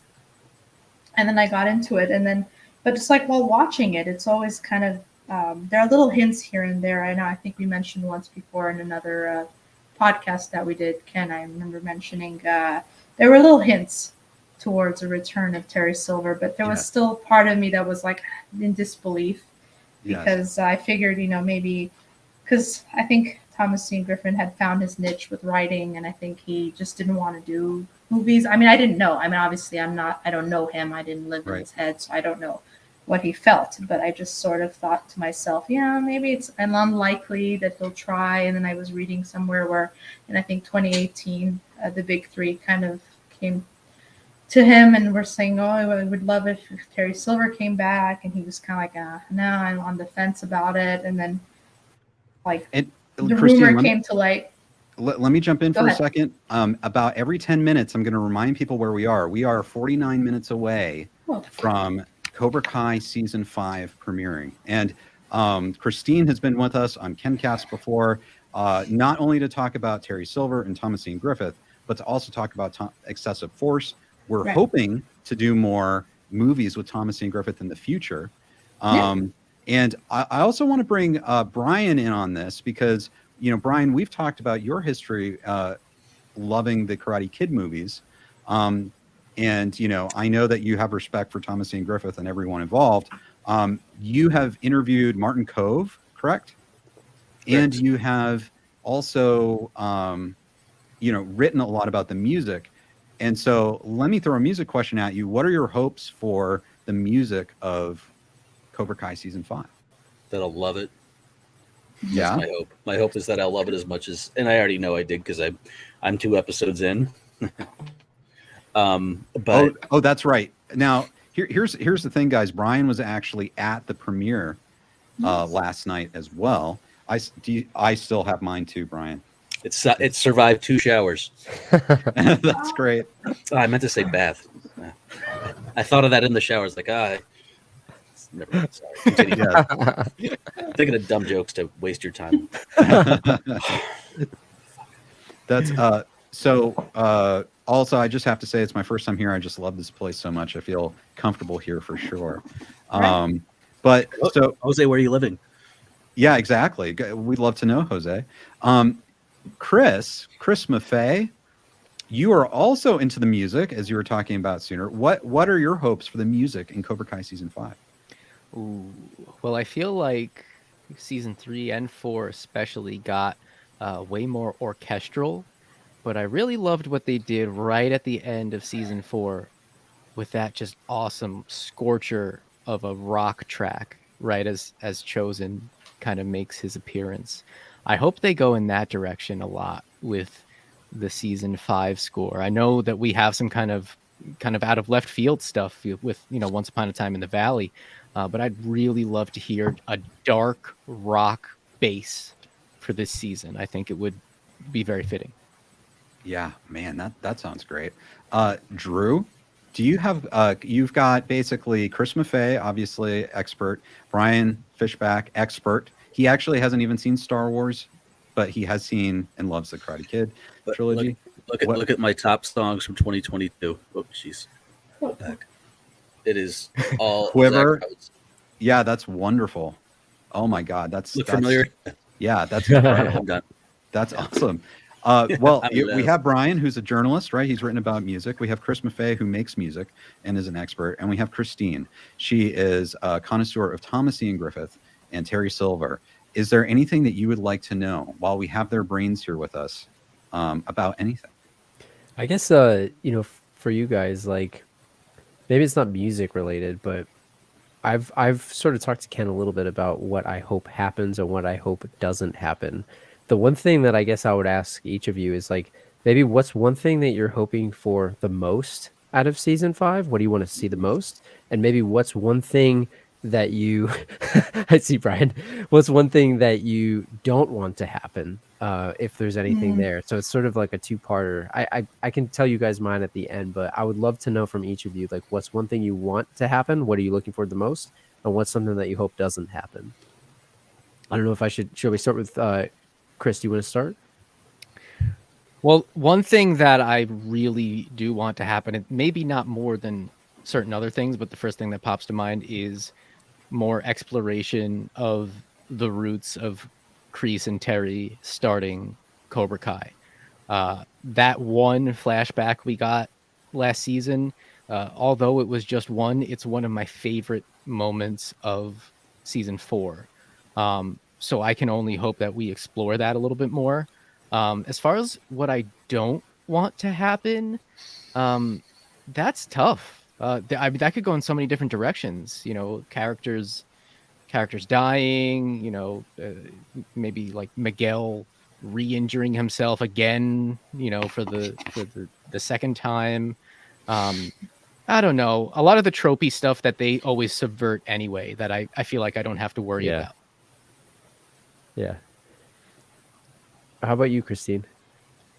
I don't want him to die, that's for sure. But I feel like there's a lot of things. A lot of people have come to me saying that they think, it's kind of heading that way, and it's Daniel teaming up with Chosen and teaming up with Johnny, obviously, and there's just 3 or 4 against I don't know how many. But then it's the dynamic of Sensei Kim. You're bringing her in, so it kind of changes the playing field a little bit. But I don't know. Some part of me is just worried that we're just going to see the end of Terry Silver. It was short and brief. Yeah. Hopefully, I don't know. I mean, I don't know what's going to happen if, let's say, they do a season 6. But I feel like the way it's going, I feel like Terry's future is really uncertain. So I don't know. That's one thing. I kind of fear it, but I feel like it might be inevitable. But I'm still holding out hope. Knock on wood. But something I also want to see, like you mentioned, the flashbacks. I'd like to see a little bit more I'd like to see, you know, just the dynamic and sort of where they went wrong, because the way we jump into season 4, Cobra Kai, he's just sort of like disillusioned with Cobra Kai. He just sort of, you know, fell out of it, and sort of there's like a disdain, sort of how he approaches, you know, just John Kreese, you know, their history, Cobra Kai in general. So I don't know. We'll see. I'm hoping we get some more insight into that. And that extended scene that came out not long ago, I think John posted it on Twitter. I think that kind of shed some light. So, you know, obviously he invested in other like projects and startup companies. So he kind of gained his money back. So he got to get his foothold back in there. But Kreese showing up again changes everything. So I'd like to just, like you said, I would like to see more of the John Kreese and Terry Silver dynamic, but I'd be happy with whatever we get. So, what about something I was always thinking about with you guys too, and maybe Brian, I'm curious your perspective. I won't do any speculation on it, but we talked a little bit with some folks in the beginning, Cobra Kai Kid, Cobra Kai Nation, and some other folks as well. But like, how do you guys watch the show? Like, what are your watch plans? Do you binge this thing straight through? Do you savor it? Do you watch it kind of in spurts? Like, Brian, how are you planning to watch this when it comes out? Are you going to watch right at midnight, or are you going to wait? And Brian, before you answer that, we've got Evan Schlossberg. I think you know Evan Schlossberg. He is the brother of Hayden Schlossberg. Evan, great to see you. Thanks for coming out, and thank you for keeping everyone informed. We are counting down to Cobra Kai season 5. Thank you, Evan. Good to see you. So it's kind of for me. It's kind of become a New Year's tradition that the last thing I do before I go to sleep on New Year's Day or December 31st last year was I text Evan and say, I just want to tell you that this family franchise you've put together, you've been a part of, makes me so happy. I mean, this is my favorite live action television series. I mean, I mean of all time. I'm not just saying it because this is your house, Ken. Terry Silver thing. I was just trying to tie the game up. There's some people that are pretty wicked out there. Silver's an asshole, but there's worse. In my opinion, no, but really, I think this is the best. I really do. I feel like I grow with it every season. I learn more about me, more about grudges and other bags of shit I've been holding on for 30 plus years, but we don't have to get into that. I don't have to air my dirty laundry with you guys. How do I watch it? I like to watch it in solitude. I'll do my first pass in solitude. And the plan for tonight was actually was to pass out early. Whenever I wake up tomorrow, blast through it, and let that be, and just, let it power through my Friday, I guess.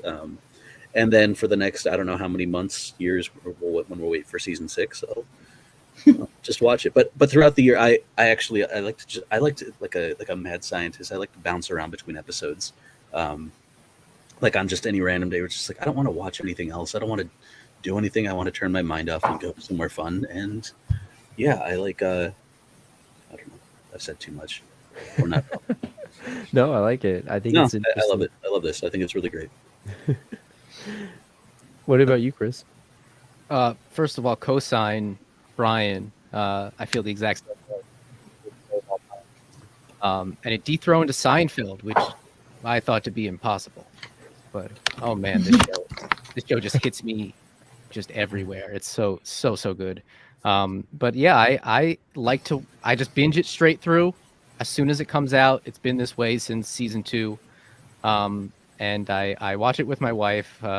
She does not enjoy the show nearly as much as I do, but I think she likes it, and she gets a kick out of seeing me and all of my goofy reactions, I'm sure. So so that's always it's always a very kind of arduous type of journey, staying up late, trying to make it through to the end. But it's a show that gets me through it just on pure adrenaline, just being hopped up on adrenaline the entire time and excitement. And there's nothing else like it. I've never experienced any other television show quite like this.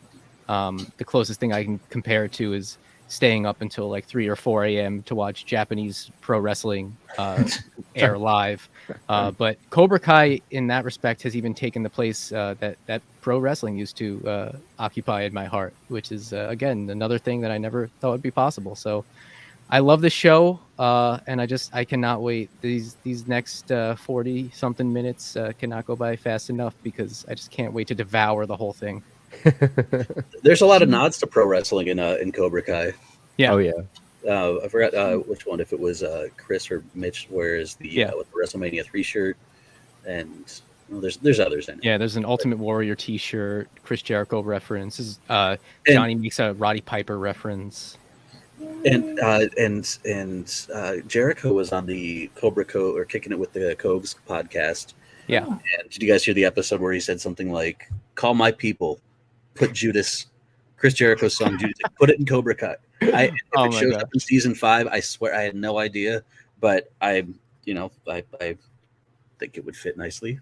That would be something. Yeah. That's, for those who don't know, that's one of the bigger wrestling theme songs currently, and the fans all sing it whenever Chris Jericho comes out to the ring. So they cut the volume, and the fans sing it a cappella, and even when Chris Jericho's trying to look hard, he can't help but just smile. This world he lives in.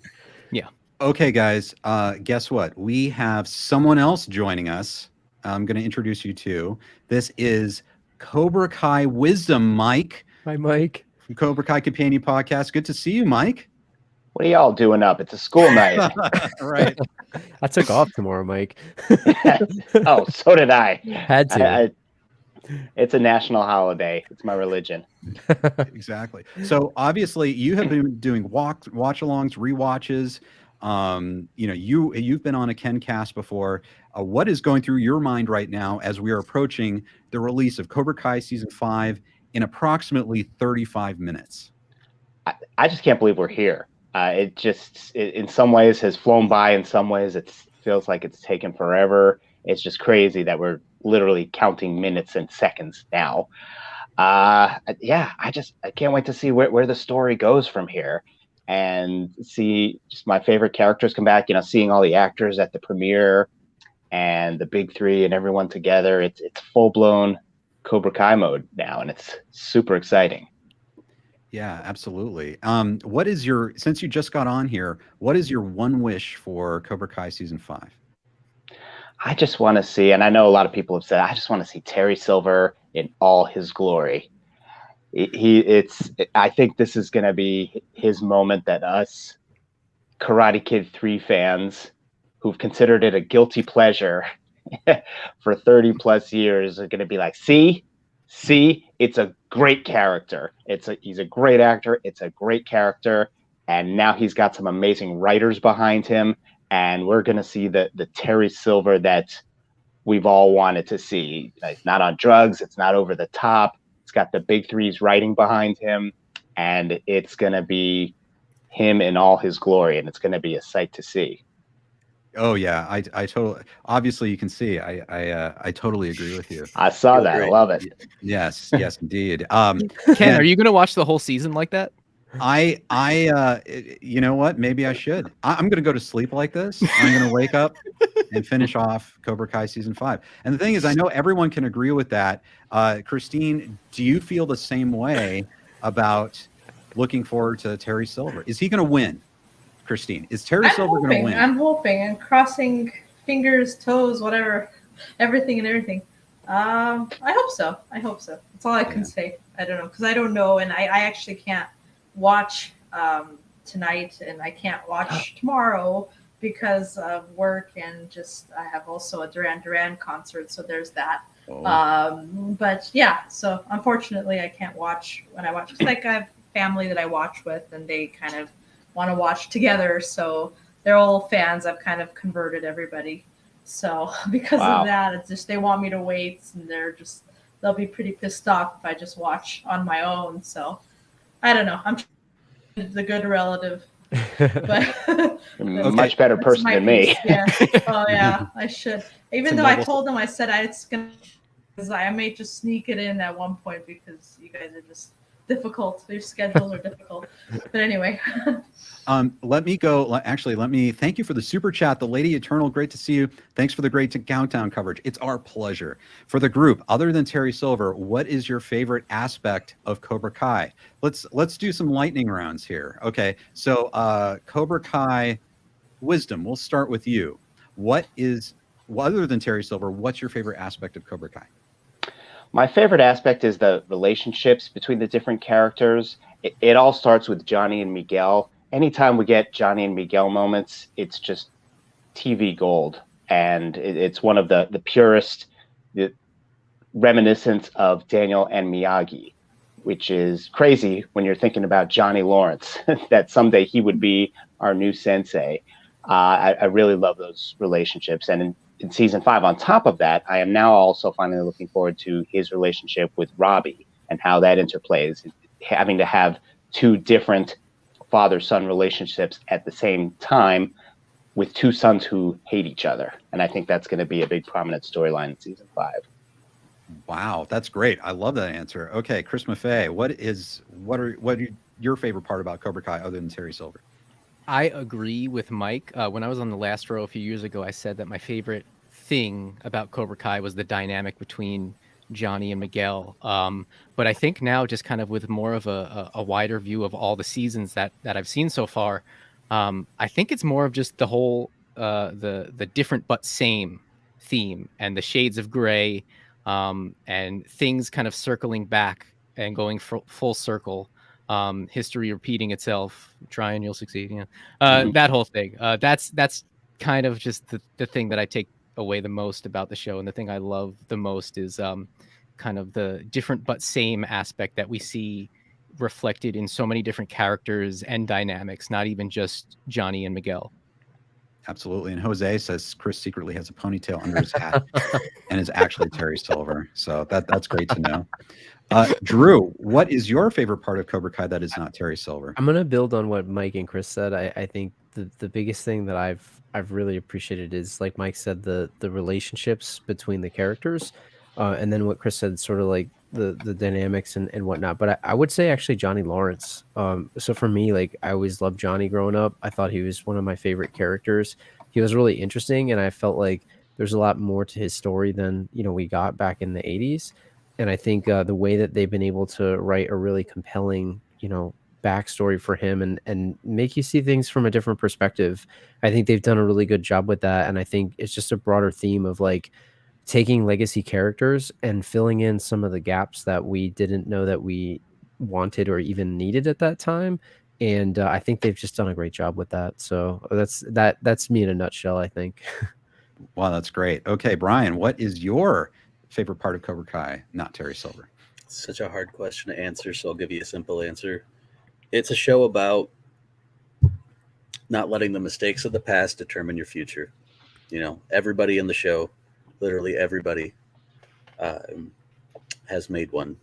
In some cases, really big ones that some they can't let go of, and this is a show about really facing your past, and also with it's a show of loss and persevering. I mean, that's what it really is. I mean, that's what a lot of films are, but this one has heart, and I love that it's made by people that are intent on really taking what's great about this, about the original, and seeing how it, and seeing where this goes in life. Because a lot of times you watch a film ends, that's it. Maybe there's a couple sequels, but we all grow up if we're lucky enough to stay alive through this rotten game of life, and it's really interesting. It's really fascinating. It's addictive to watch. It is. It really. Yeah. It was. I say it a lot, but it was Chris Hardwick that said it with Martin Cove when he was on the show. He said, I think I can curse on this show. He said, we're dealing with some real adult shit here. And it's this I think I said it with you last week. This right. There may be some people that cut their teeth in the on the Disney Channel, doing Disney Channel stuff, but this is this isn't just trite after school special stuff. This is everyone's very complicated, well done, and then like the only thing that I saw on this show that I didn't believe at all. There's literally one line of this show that I did not believe, and that was when, and this is not a nutshell or a lightning round answer, but there was only one thing, and it's so trivial. Johnny Lawrence says Cobra Kai will make you strong, make you formidable, but it'll also make you an asshole. Yeah, exactly. That does not use the word formidable. What the fuck is that word doing there? Can I say fuck? Sorry. No, you can't. Sorry. All right. Okay, so everyone, we are 28 minutes away from the premiere of Cobra Kai Season 5.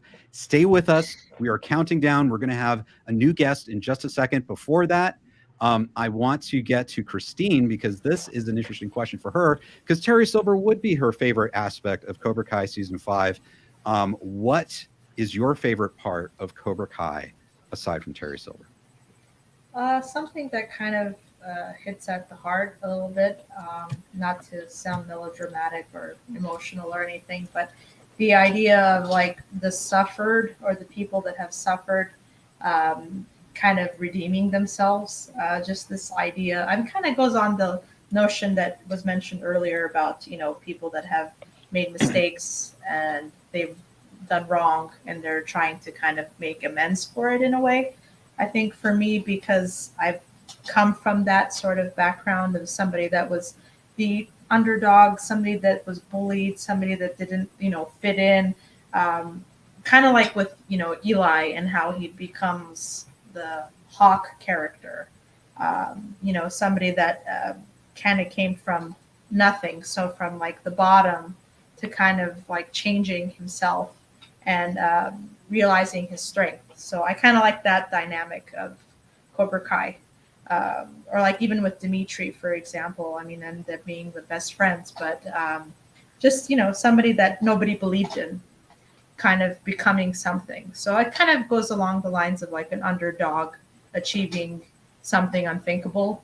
Mm-hmm. And I think that's kind of present in a lot of the characters, even the old ones, even the OG characters, if you will. I think they all kind of have their place in that realm. So hopefully that makes sense. Yeah, that makes perfect sense, Christine. And thank you so much. It was very interesting to hear because you're such a fan of Thomasine Griffith. Guys, thank you for hanging with us. We're 26 minutes away. And now we are going to, I think, keep up with the tradition that we started the last live stream. We're bringing someone in, a sage of the Miyagi-verse, someone who has created a lot of great content. Please welcome Peter Von Stappen. No, be there. There you are. Hey, there's the man. Here, you guys. Peter. I'm so exhausted, man. How's it going, Peter? I just got off Watch Party's live stream. He's a popular guy. Yeah, I listened to most of yours while working. I got off at 8 o'clock. I went live on Instagram with Mikey from Cobra Guys. Went home, showered, ate, put the kids down, got on Watch Party. Now I'm with KenCast, with you guys. Less than 25 minutes. Let's go. Peter, you're my hero. Damn. You're my hero. Let's go. Let's That's go. great. So I grow up, I want to be like you. Cheers. I don't. Should I drink this cheers. one, or like should I? I mean, both. I mean, sweep the leg. Right, the right. Let's do it. My right. Let's do it, you guys. Okay. Let's celebrate. Season 5 is a coming. Yes. He is gasoline. This is your daddy's Cobra Kai. That's great. Cheers, y'all. So Peter, okay, I'm going to ask you some questions here, and then we'll let other people ask you questions if they want. You have seen Cobra Kai Season 5, and I'm feeling the vibes right now. The way I'm dressed right now, I'm feeling it. I'm feeling the power that's coming with Cobra Kai Season 5. Right, with the cat on your head. Well, the cat has a tail. You look awesome, man. That's a tail. Where did you get that? Oh, secret places. Let's not ask. This is actually what the Big T wears. He let me borrow it. One of the Cobra Kai dojos when he was trying to enroll. Right, exactly. It's been growing since New Year's Day 2000. Spirit of Halloween story. Wow. Indeed. So, Peter, you have seen Cobra Kai Season 5. Yeah. I know you can't say anything, and we don't want you to because we're so close. What advice would you give to us watching right now, and what advice would you give to everyone watching in the chat about how to watch season 5? Should they binge it? Should they take their time? They should. Yes. Okay. Yeah. No breaks. Yep. No breaks. I mean, look, keep a bottle next to you. All right. Yeah. When Netflix says next episode, yes. Okay. Okay. Bottle of what? Empty bottle. Bottle for what? Yes, indeed. It's I was thinking about this just a few days ago. There is no good episode to stop at and go to sleep, and restart. Either go to bed now, get some rest, and start your binge early, or be prepared to sit there and be like, "Oh my, I cannot stop now." You got to keep going. Ken, you saw the first 2 episodes. Can you stop at that second episode the way it ended? Well, and and I'll throw this also to Brian because he was there at the premiere. It was tough, actually. It was nice to see it with a crowd, but it was tough to just stop. And so it's probably better for everyone to just be able to continue. You're right. And Brian, sorry. Let me just get Brian's thoughts really quick. Do you feel like that was tough, just letting it stop at episode 2? It's actually been kind of fun because yes, it's. Yeah, of course it's very difficult, but today's actually been kind of fun. It's felt like a New Year's Day a little bit because I've been, and I think it's because I've stayed I tried to stay off social media. I tried to just, occupy my mind because this is coming. Yes. So it's been a very zen day. And I'd have to say the least zen thing that I'm doing is actually appearing on here. I probably could have gone to sleep at about 9:30 tonight. Yes. I wanted to share this experience with you guys because this is, I'd say, over the last, the last 8 9 months, the coolest thing that I found in the world of Cobra Kai was you, Ken. And I'm not just saying that 'cause it's your house. I am thrilled that you and I sat next to each other at Netflix as a joke fest, and this is really great. It's really and I think this community you've built here is wonderful, and I'm grateful. Let me add to that, Brian. Thank you, but I think Miyagi built this community, and I'm in the presence of so many great fans. Constant communication inspires me, keeps me going. All of whom are here in the live stream tonight. Peter, you obviously at the forefront of that from the very beginning. When this show is released, you have been producing content for us all about Cobra Kai, the series. So you had a thought, obviously about wanting to continue to watch it, but you stand by that. Everyone should binge it.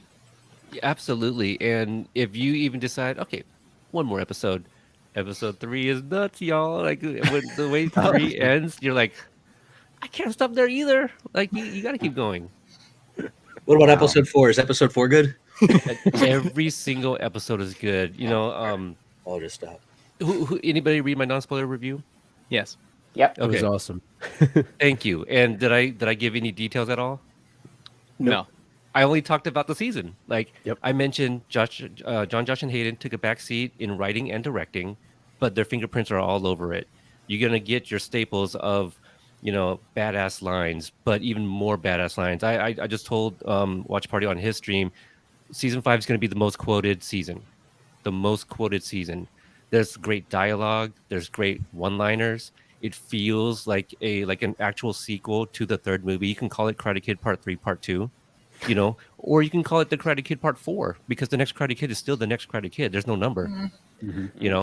You got all these scenes with legacy characters that never shared a screen before, so it feels like that movie. The kids kind of take a back seat, but they do focus on your main 4, your Tori, your Sam, your Robbie, and your Miguel. Okay, they wrap up storylines from previous seasons. They bring things back that they kind of left the door open for that they're not going to close on. Even if it's little or big. I mentioned, with 10 episodes and 30 some odd minutes each. You have to be very clever with your story writing. So everything they do on the show is deliberate and on purpose. There's a reason for it. And so there's great callbacks because the writers are just brilliant. and the blocking, staging, things that they do, even if they're not speaking, that still tells a story. That's why I like watching people, especially people in the backgrounds, because you just never know. But season 5 is my favorite Karate Kid sequel. It's hard because Watch Party is like, isn't part 2 your favorite sequel? I go, man, part 2 is like an intimate movie, and it's a sweet movie, and it's about Mr. Miyagi, more so than it is about like Daniel and all these other things. You got Chosen and Sato. So it's great. And that's also a movie that I recommended watching before season 5. But season 5 is so much fun, man. Like I referenced the and Ken and Brian, you guys saw this in the second episode, maybe it was the first one still, where Johnny, and we saw this in the very first trailer back in May at the Live and Badass, where Johnny kicks a surfboard in half, with this guy holding it. Would you guys agree that the exchange before that, it was like a kind of a whole new level of Johnny, like the bravado that he had in that exchange, and let's we'll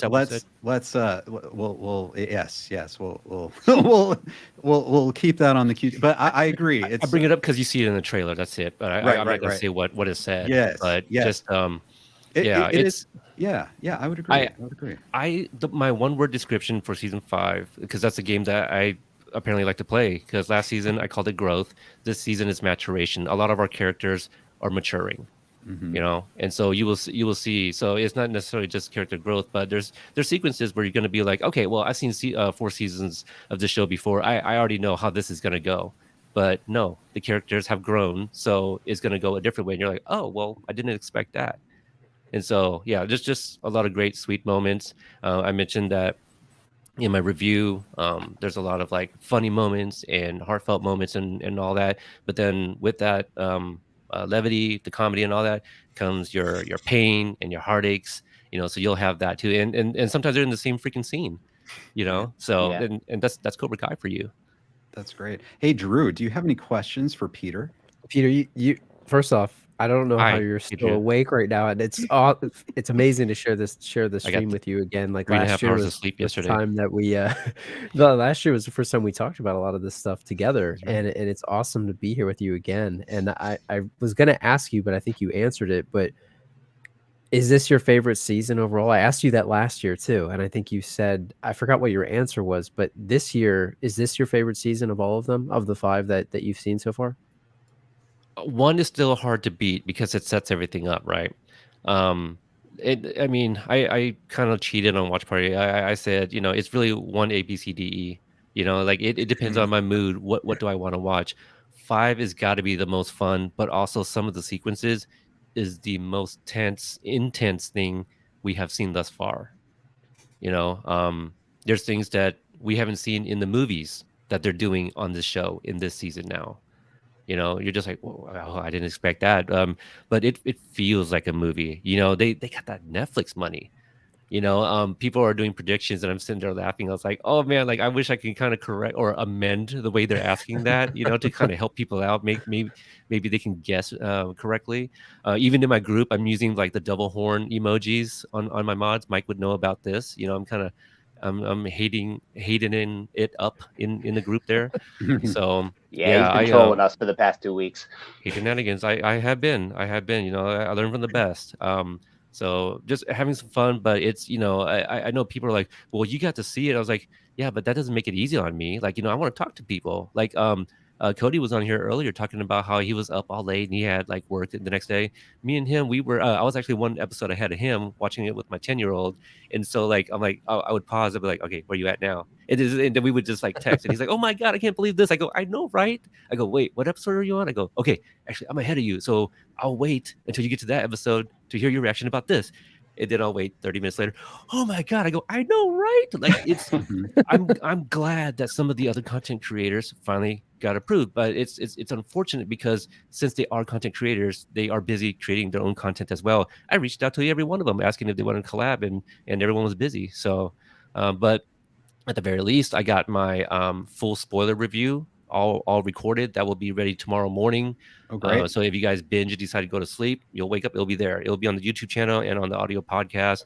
Later in the afternoon, I have my episode with Kristen Baldwin from Entertainment Weekly. We did a top 5 finally moments of season 5, which last year we did top 5 things we didn't expect of season 4. So yeah, she's a lot of fun because like, you know, she's on the outside, writes for Entertainment Weekly, but she totally gets everything. Like she understands the characters like we do. So it's like talking to somebody within the fandom as well. Tomorrow I'll release a promo for an interview coming on Saturday from somebody that might have shown up today on the KenCast. Okay. Good. For season 5. Good. And and Ken, I told you about this yesterday or today, maybe. But I booked that interview. Great. Wonderful. And that's gonna happen tomorrow. So shooting for a Sunday release. Guys, seriously, if you're interested in interviews regarding Cobra Kai, tune it to the Cobra Kai Companion podcast and follow his YouTube channel. Tons of amazing stuff, tons of very exciting interviews. I just want to point out we are 13 minutes away from the release of Cobra Kai Season 5. We are getting down there. We are in the home stretch. I want to present all of us here who are patiently counting down to the release of Cobra Kai Season 5. That jersey is so sick, Peter. I know. Peter, I said this earlier when he came on, but when I grow up, I want to be like you. Oh, that's we all do. We all do. Me too. Like, I mean, but you're friends with TV3, you know, so. So that's great. Does anyone? So Peter is here. He's seen it all. Does anyone have any questions that they'd like to ask Peter? Yeah, I actually, it's more of something I just want to say. Well, first of all, everything that you just said, Peter, somehow increased my excitement level tenfold, which shouldn't be possible at this point. And everything that you wrote in your non-spoiler review did the same thing. And you did this last year too when you came on the stream. I am just like beside myself right now with excitement. But what I want to say is thank you for being what I feel is the heart and soul of this fan community. And not only that, but the bridge between the fan community and the cast and crew, because you were out there on the front lines from the word go, with your coverage of Cobra Kai, your interviews with cast and crew. And I feel like you're the one who formed that relationship that the big three have with the fans and that the cast and crew have with the fans. So I just want to say thank you. I salute you. I admire the hell out of everything that you and Brianna have done for this fan community. And it's just an honor to be on here with you. So thank you so much, Peter. I Totally agree. Nice job, dude. Making me cry at midnight, dude, like in front of all these people from all over the world. Sleep. Oh my God, dude. I did not expect that. I appreciate that, Chris. That's very kind of you. You know, like again, I tuned in since go. I listened to everybody, Shimon, Drew, the two Drews. You know, it's so funny. You're like, oh, Drew, like that's so confusing. Drew. I'm watching the freaking chat talking about like, hey, I came from CKK. I'm like, what? I don't know this person. I go, they're talking about Drew because I'm also CKK, you know. And so I was getting confused here. Look at my microphone, CKK right there. You know, so I was getting confused myself. But no, like I was listening. You know, again, like those guys got screeners too. I'm like, what the hell am I gonna say when I get on at freaking 11:30 my time, like 30 minutes before it drops? So I'm glad that I was still able to kind of like give something to everyone and you know, kind of still excite people at this time. You know, freaking almost like 7 hours in. I commend you guys. You know, I'm a big fan and follow everybody. Like Chris, when you were on Twitter, I go, Drew told me that he wasn't on Twitter. Here he is, right here, interacting with me, and then I found out that you like just reactivated it after having coming on KenCast. So. You know, it's a great community, and you know, it's I think I forgot who said it earlier today, but it's just, you know, we all want to elevate one another, and you know, all the different content creators. I think we make each other stronger and better too. Like I have seen people grow since I was here since day one, and it's been really amazing. So, and I just appreciate the love and respect because, you know, I feel like I'm the only content creator with kids. I mean, like we won't count Brianna because like we were, you know, Cobra Kai Companion together. But I just mentioned how like I worked a 12-hour shift and like I had zero time to like decompress. And all I want to do is just talk Cobra Kai with people, man, as soon as my kids go down. And that's why I'm up till like 2-3 in the morning. Wake up at 6:30, go back to work again. So. Absolutely. And everyone, it is 9 minutes away from the release of Cobra Kai Season 5. We are counting down. So what I want to do is I want to go quickly down everyone. I'm going to say goodbye one by one. I want everyone to talk about where we can find you. after Cobra Kai season 5 to talk about all this stuff, and then we'll wish you good night because we are counting down towards the end. So I'll start with Mike, Cobra Kai Wisdom. Thank you for joining us, Mike. Where can people find you? Yeah, thanks for having me, Ken. You can find me on Instagram and Twitter at Cobra Kai Wisdom. At Cobra Kai Wisdom. That's great. And we'll find you in the Cobra Kai Companion Facebook group, right, too? Yes, absolutely. Absolutely. Mike, thank you so much. It's a pleasure talking with you, and I look forward to speaking with you again soon after the release of Cobra Kai Season 5. Happy watching, and I hope you love it as much as Peter does. Even I more have so. no doubt. Thanks, Ken. Thanks, everyone. Have a great binge. Bye, Mike. Okay. Bye, Mike. Bye, Mike. Bye. Thank you very much. Okay, next. Christine, thank you for joining us tonight. Thomas Thank you. Tig Daily. So where can people follow you?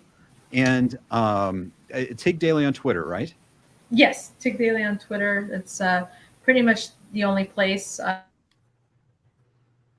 Considering starting up Instagram, but I'm not 100% sure yet.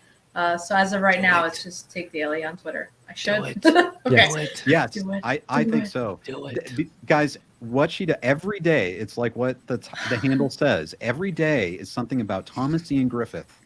Okay. Yeah. And you, I'm sure, are going to be fans of Thomas Ian Griffith after Cobra Kai season 5.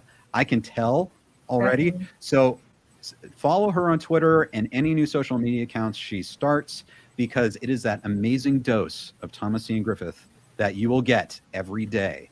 So Christine, thank you for joining us, and I look forward to Anytime, speaking with of you course. again in detail about Terry Silver. Can I say something Hopefully real when quick? I get to watch it, sure.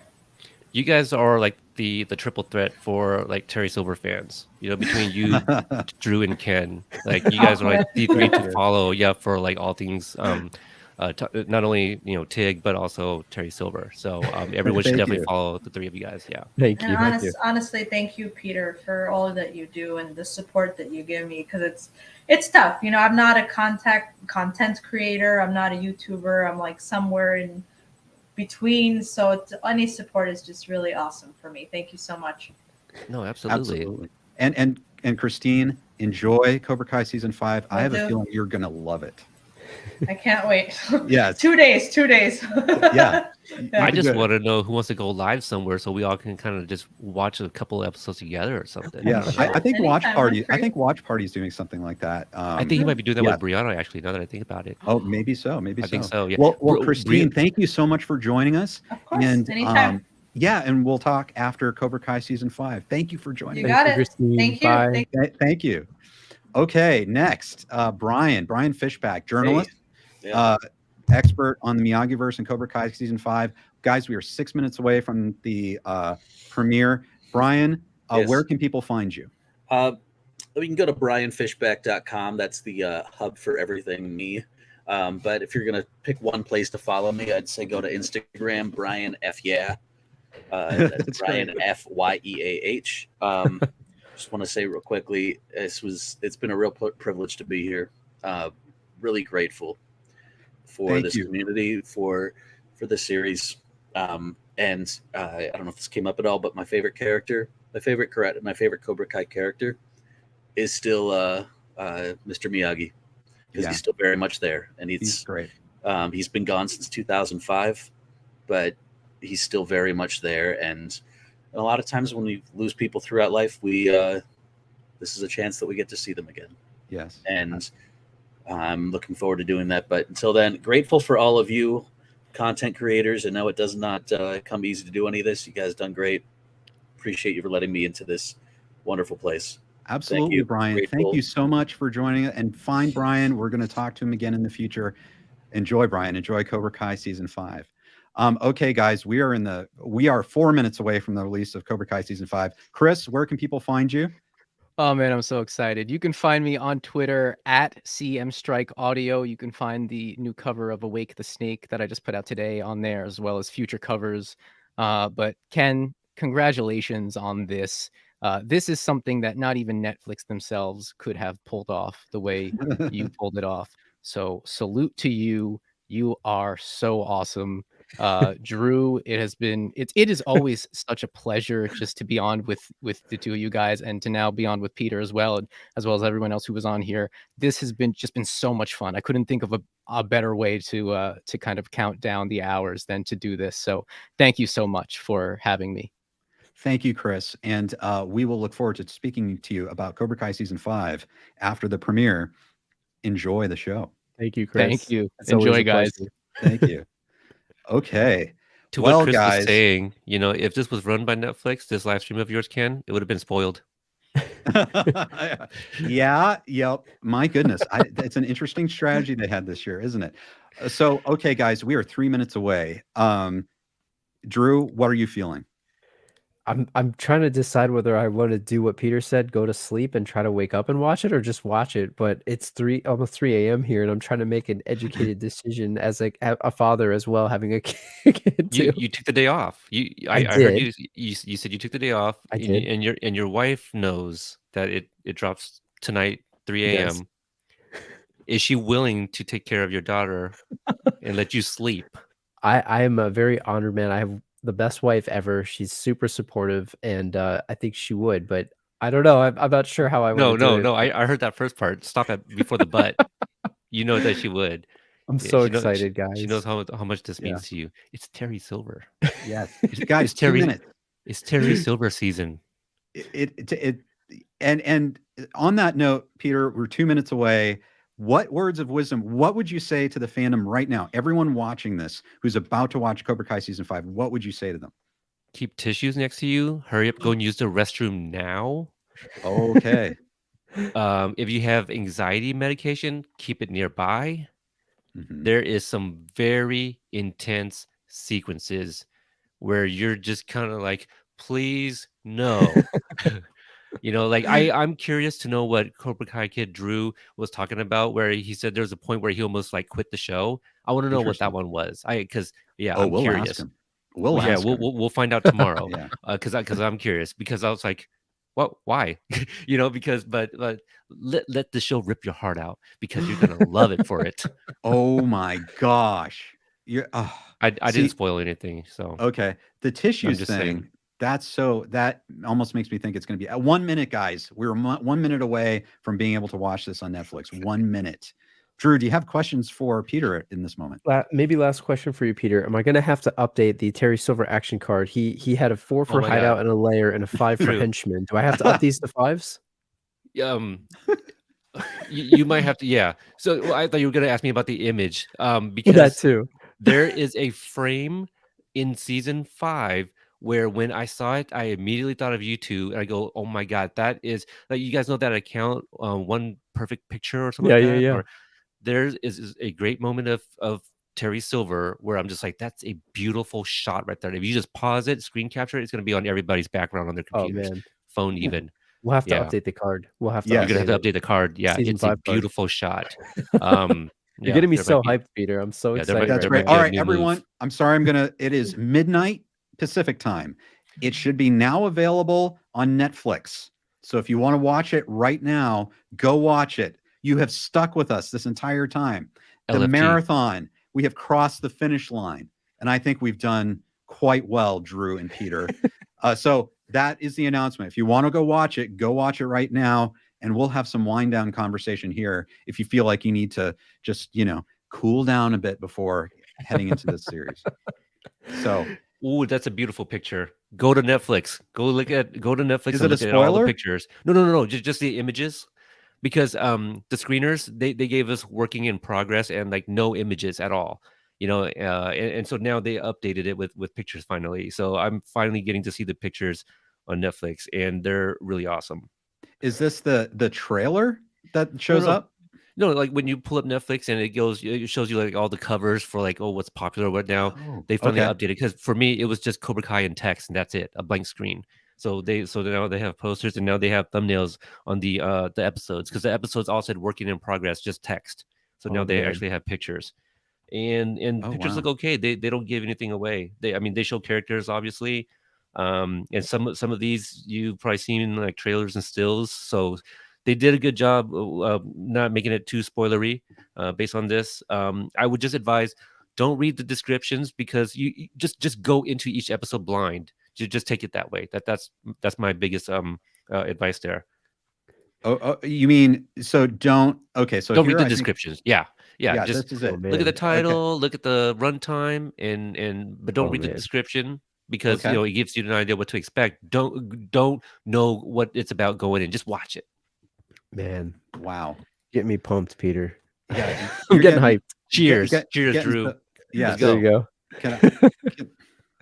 Cheers, guys. Yes, cheers. Cheers to you guys Wonderful. in the chat too.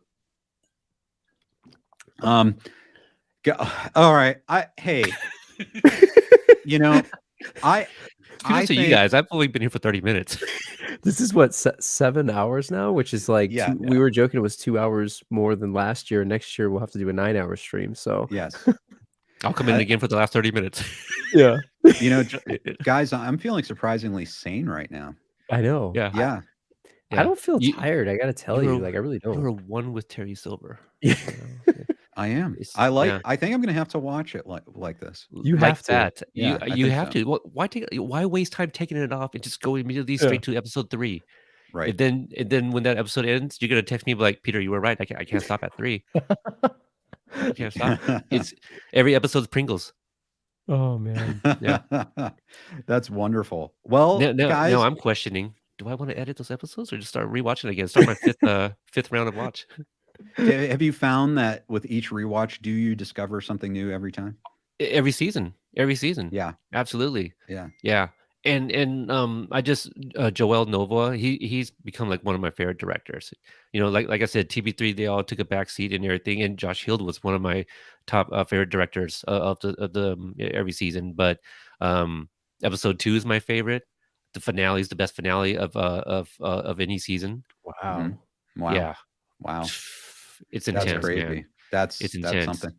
I know Drew Cobra Kai Kid was talking about the finale a bit, or not much, but Right. Absolutely. It's tough. I'm getting the sense that it's tough to contain your excitement about it. Like that's the vibe I'm getting here. So that's exciting.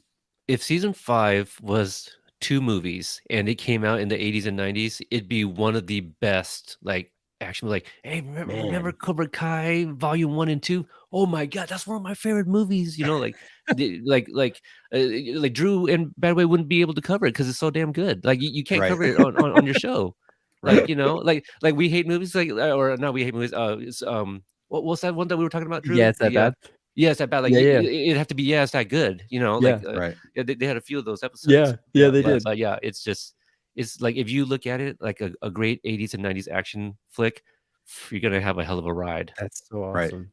Ken wants to get started on that episode 3. I can tell. Oh gosh, I have had so little sleep. I might have to catch a nap for a bit. I and slept then for fire 3 and it a up. half and worked a 12-hour shift. You can do it, Ken. You can do it. It's the I had best. to deliver mail today for 12 hours, man, on 3.5 hours of sleep, and now I got to edit some episodes before. That is a good bar I have to clear. You're right. Oh, It really man. is. Peter, I want to say thank you so much for talking with us in the run up to Cobra Kai season 5. Thanks for inviting me to be part of your review for the Cobra Kai Companion podcast. I want to point everyone who's still watching this to the Cobra Kai Companion podcast for really the best, most comprehensive information about the series, the making of the series, your level of access to everyone involved in the show. Is unprecedented. Here, yeah. And you do such a great job, and you kind of what Chris was saying before, really have a great sort, I don't know how you call it, Miyagi-esque aura about your stuff. And Yes, you do. It makes you feel very much at home. And so everyone follow him, subscribe on YouTube, and follow him wherever podcasts are to be found. If I can pimp one thing out, I finally updated the website. I put all 116 interviews on there. That's where my non-spoiler is. So if you guys bookmark the webpage, I'll do a better job at every interview. It may take a day or two, but I'll put them all up on that website. So you can just find it all right there, all the interviews. Nice.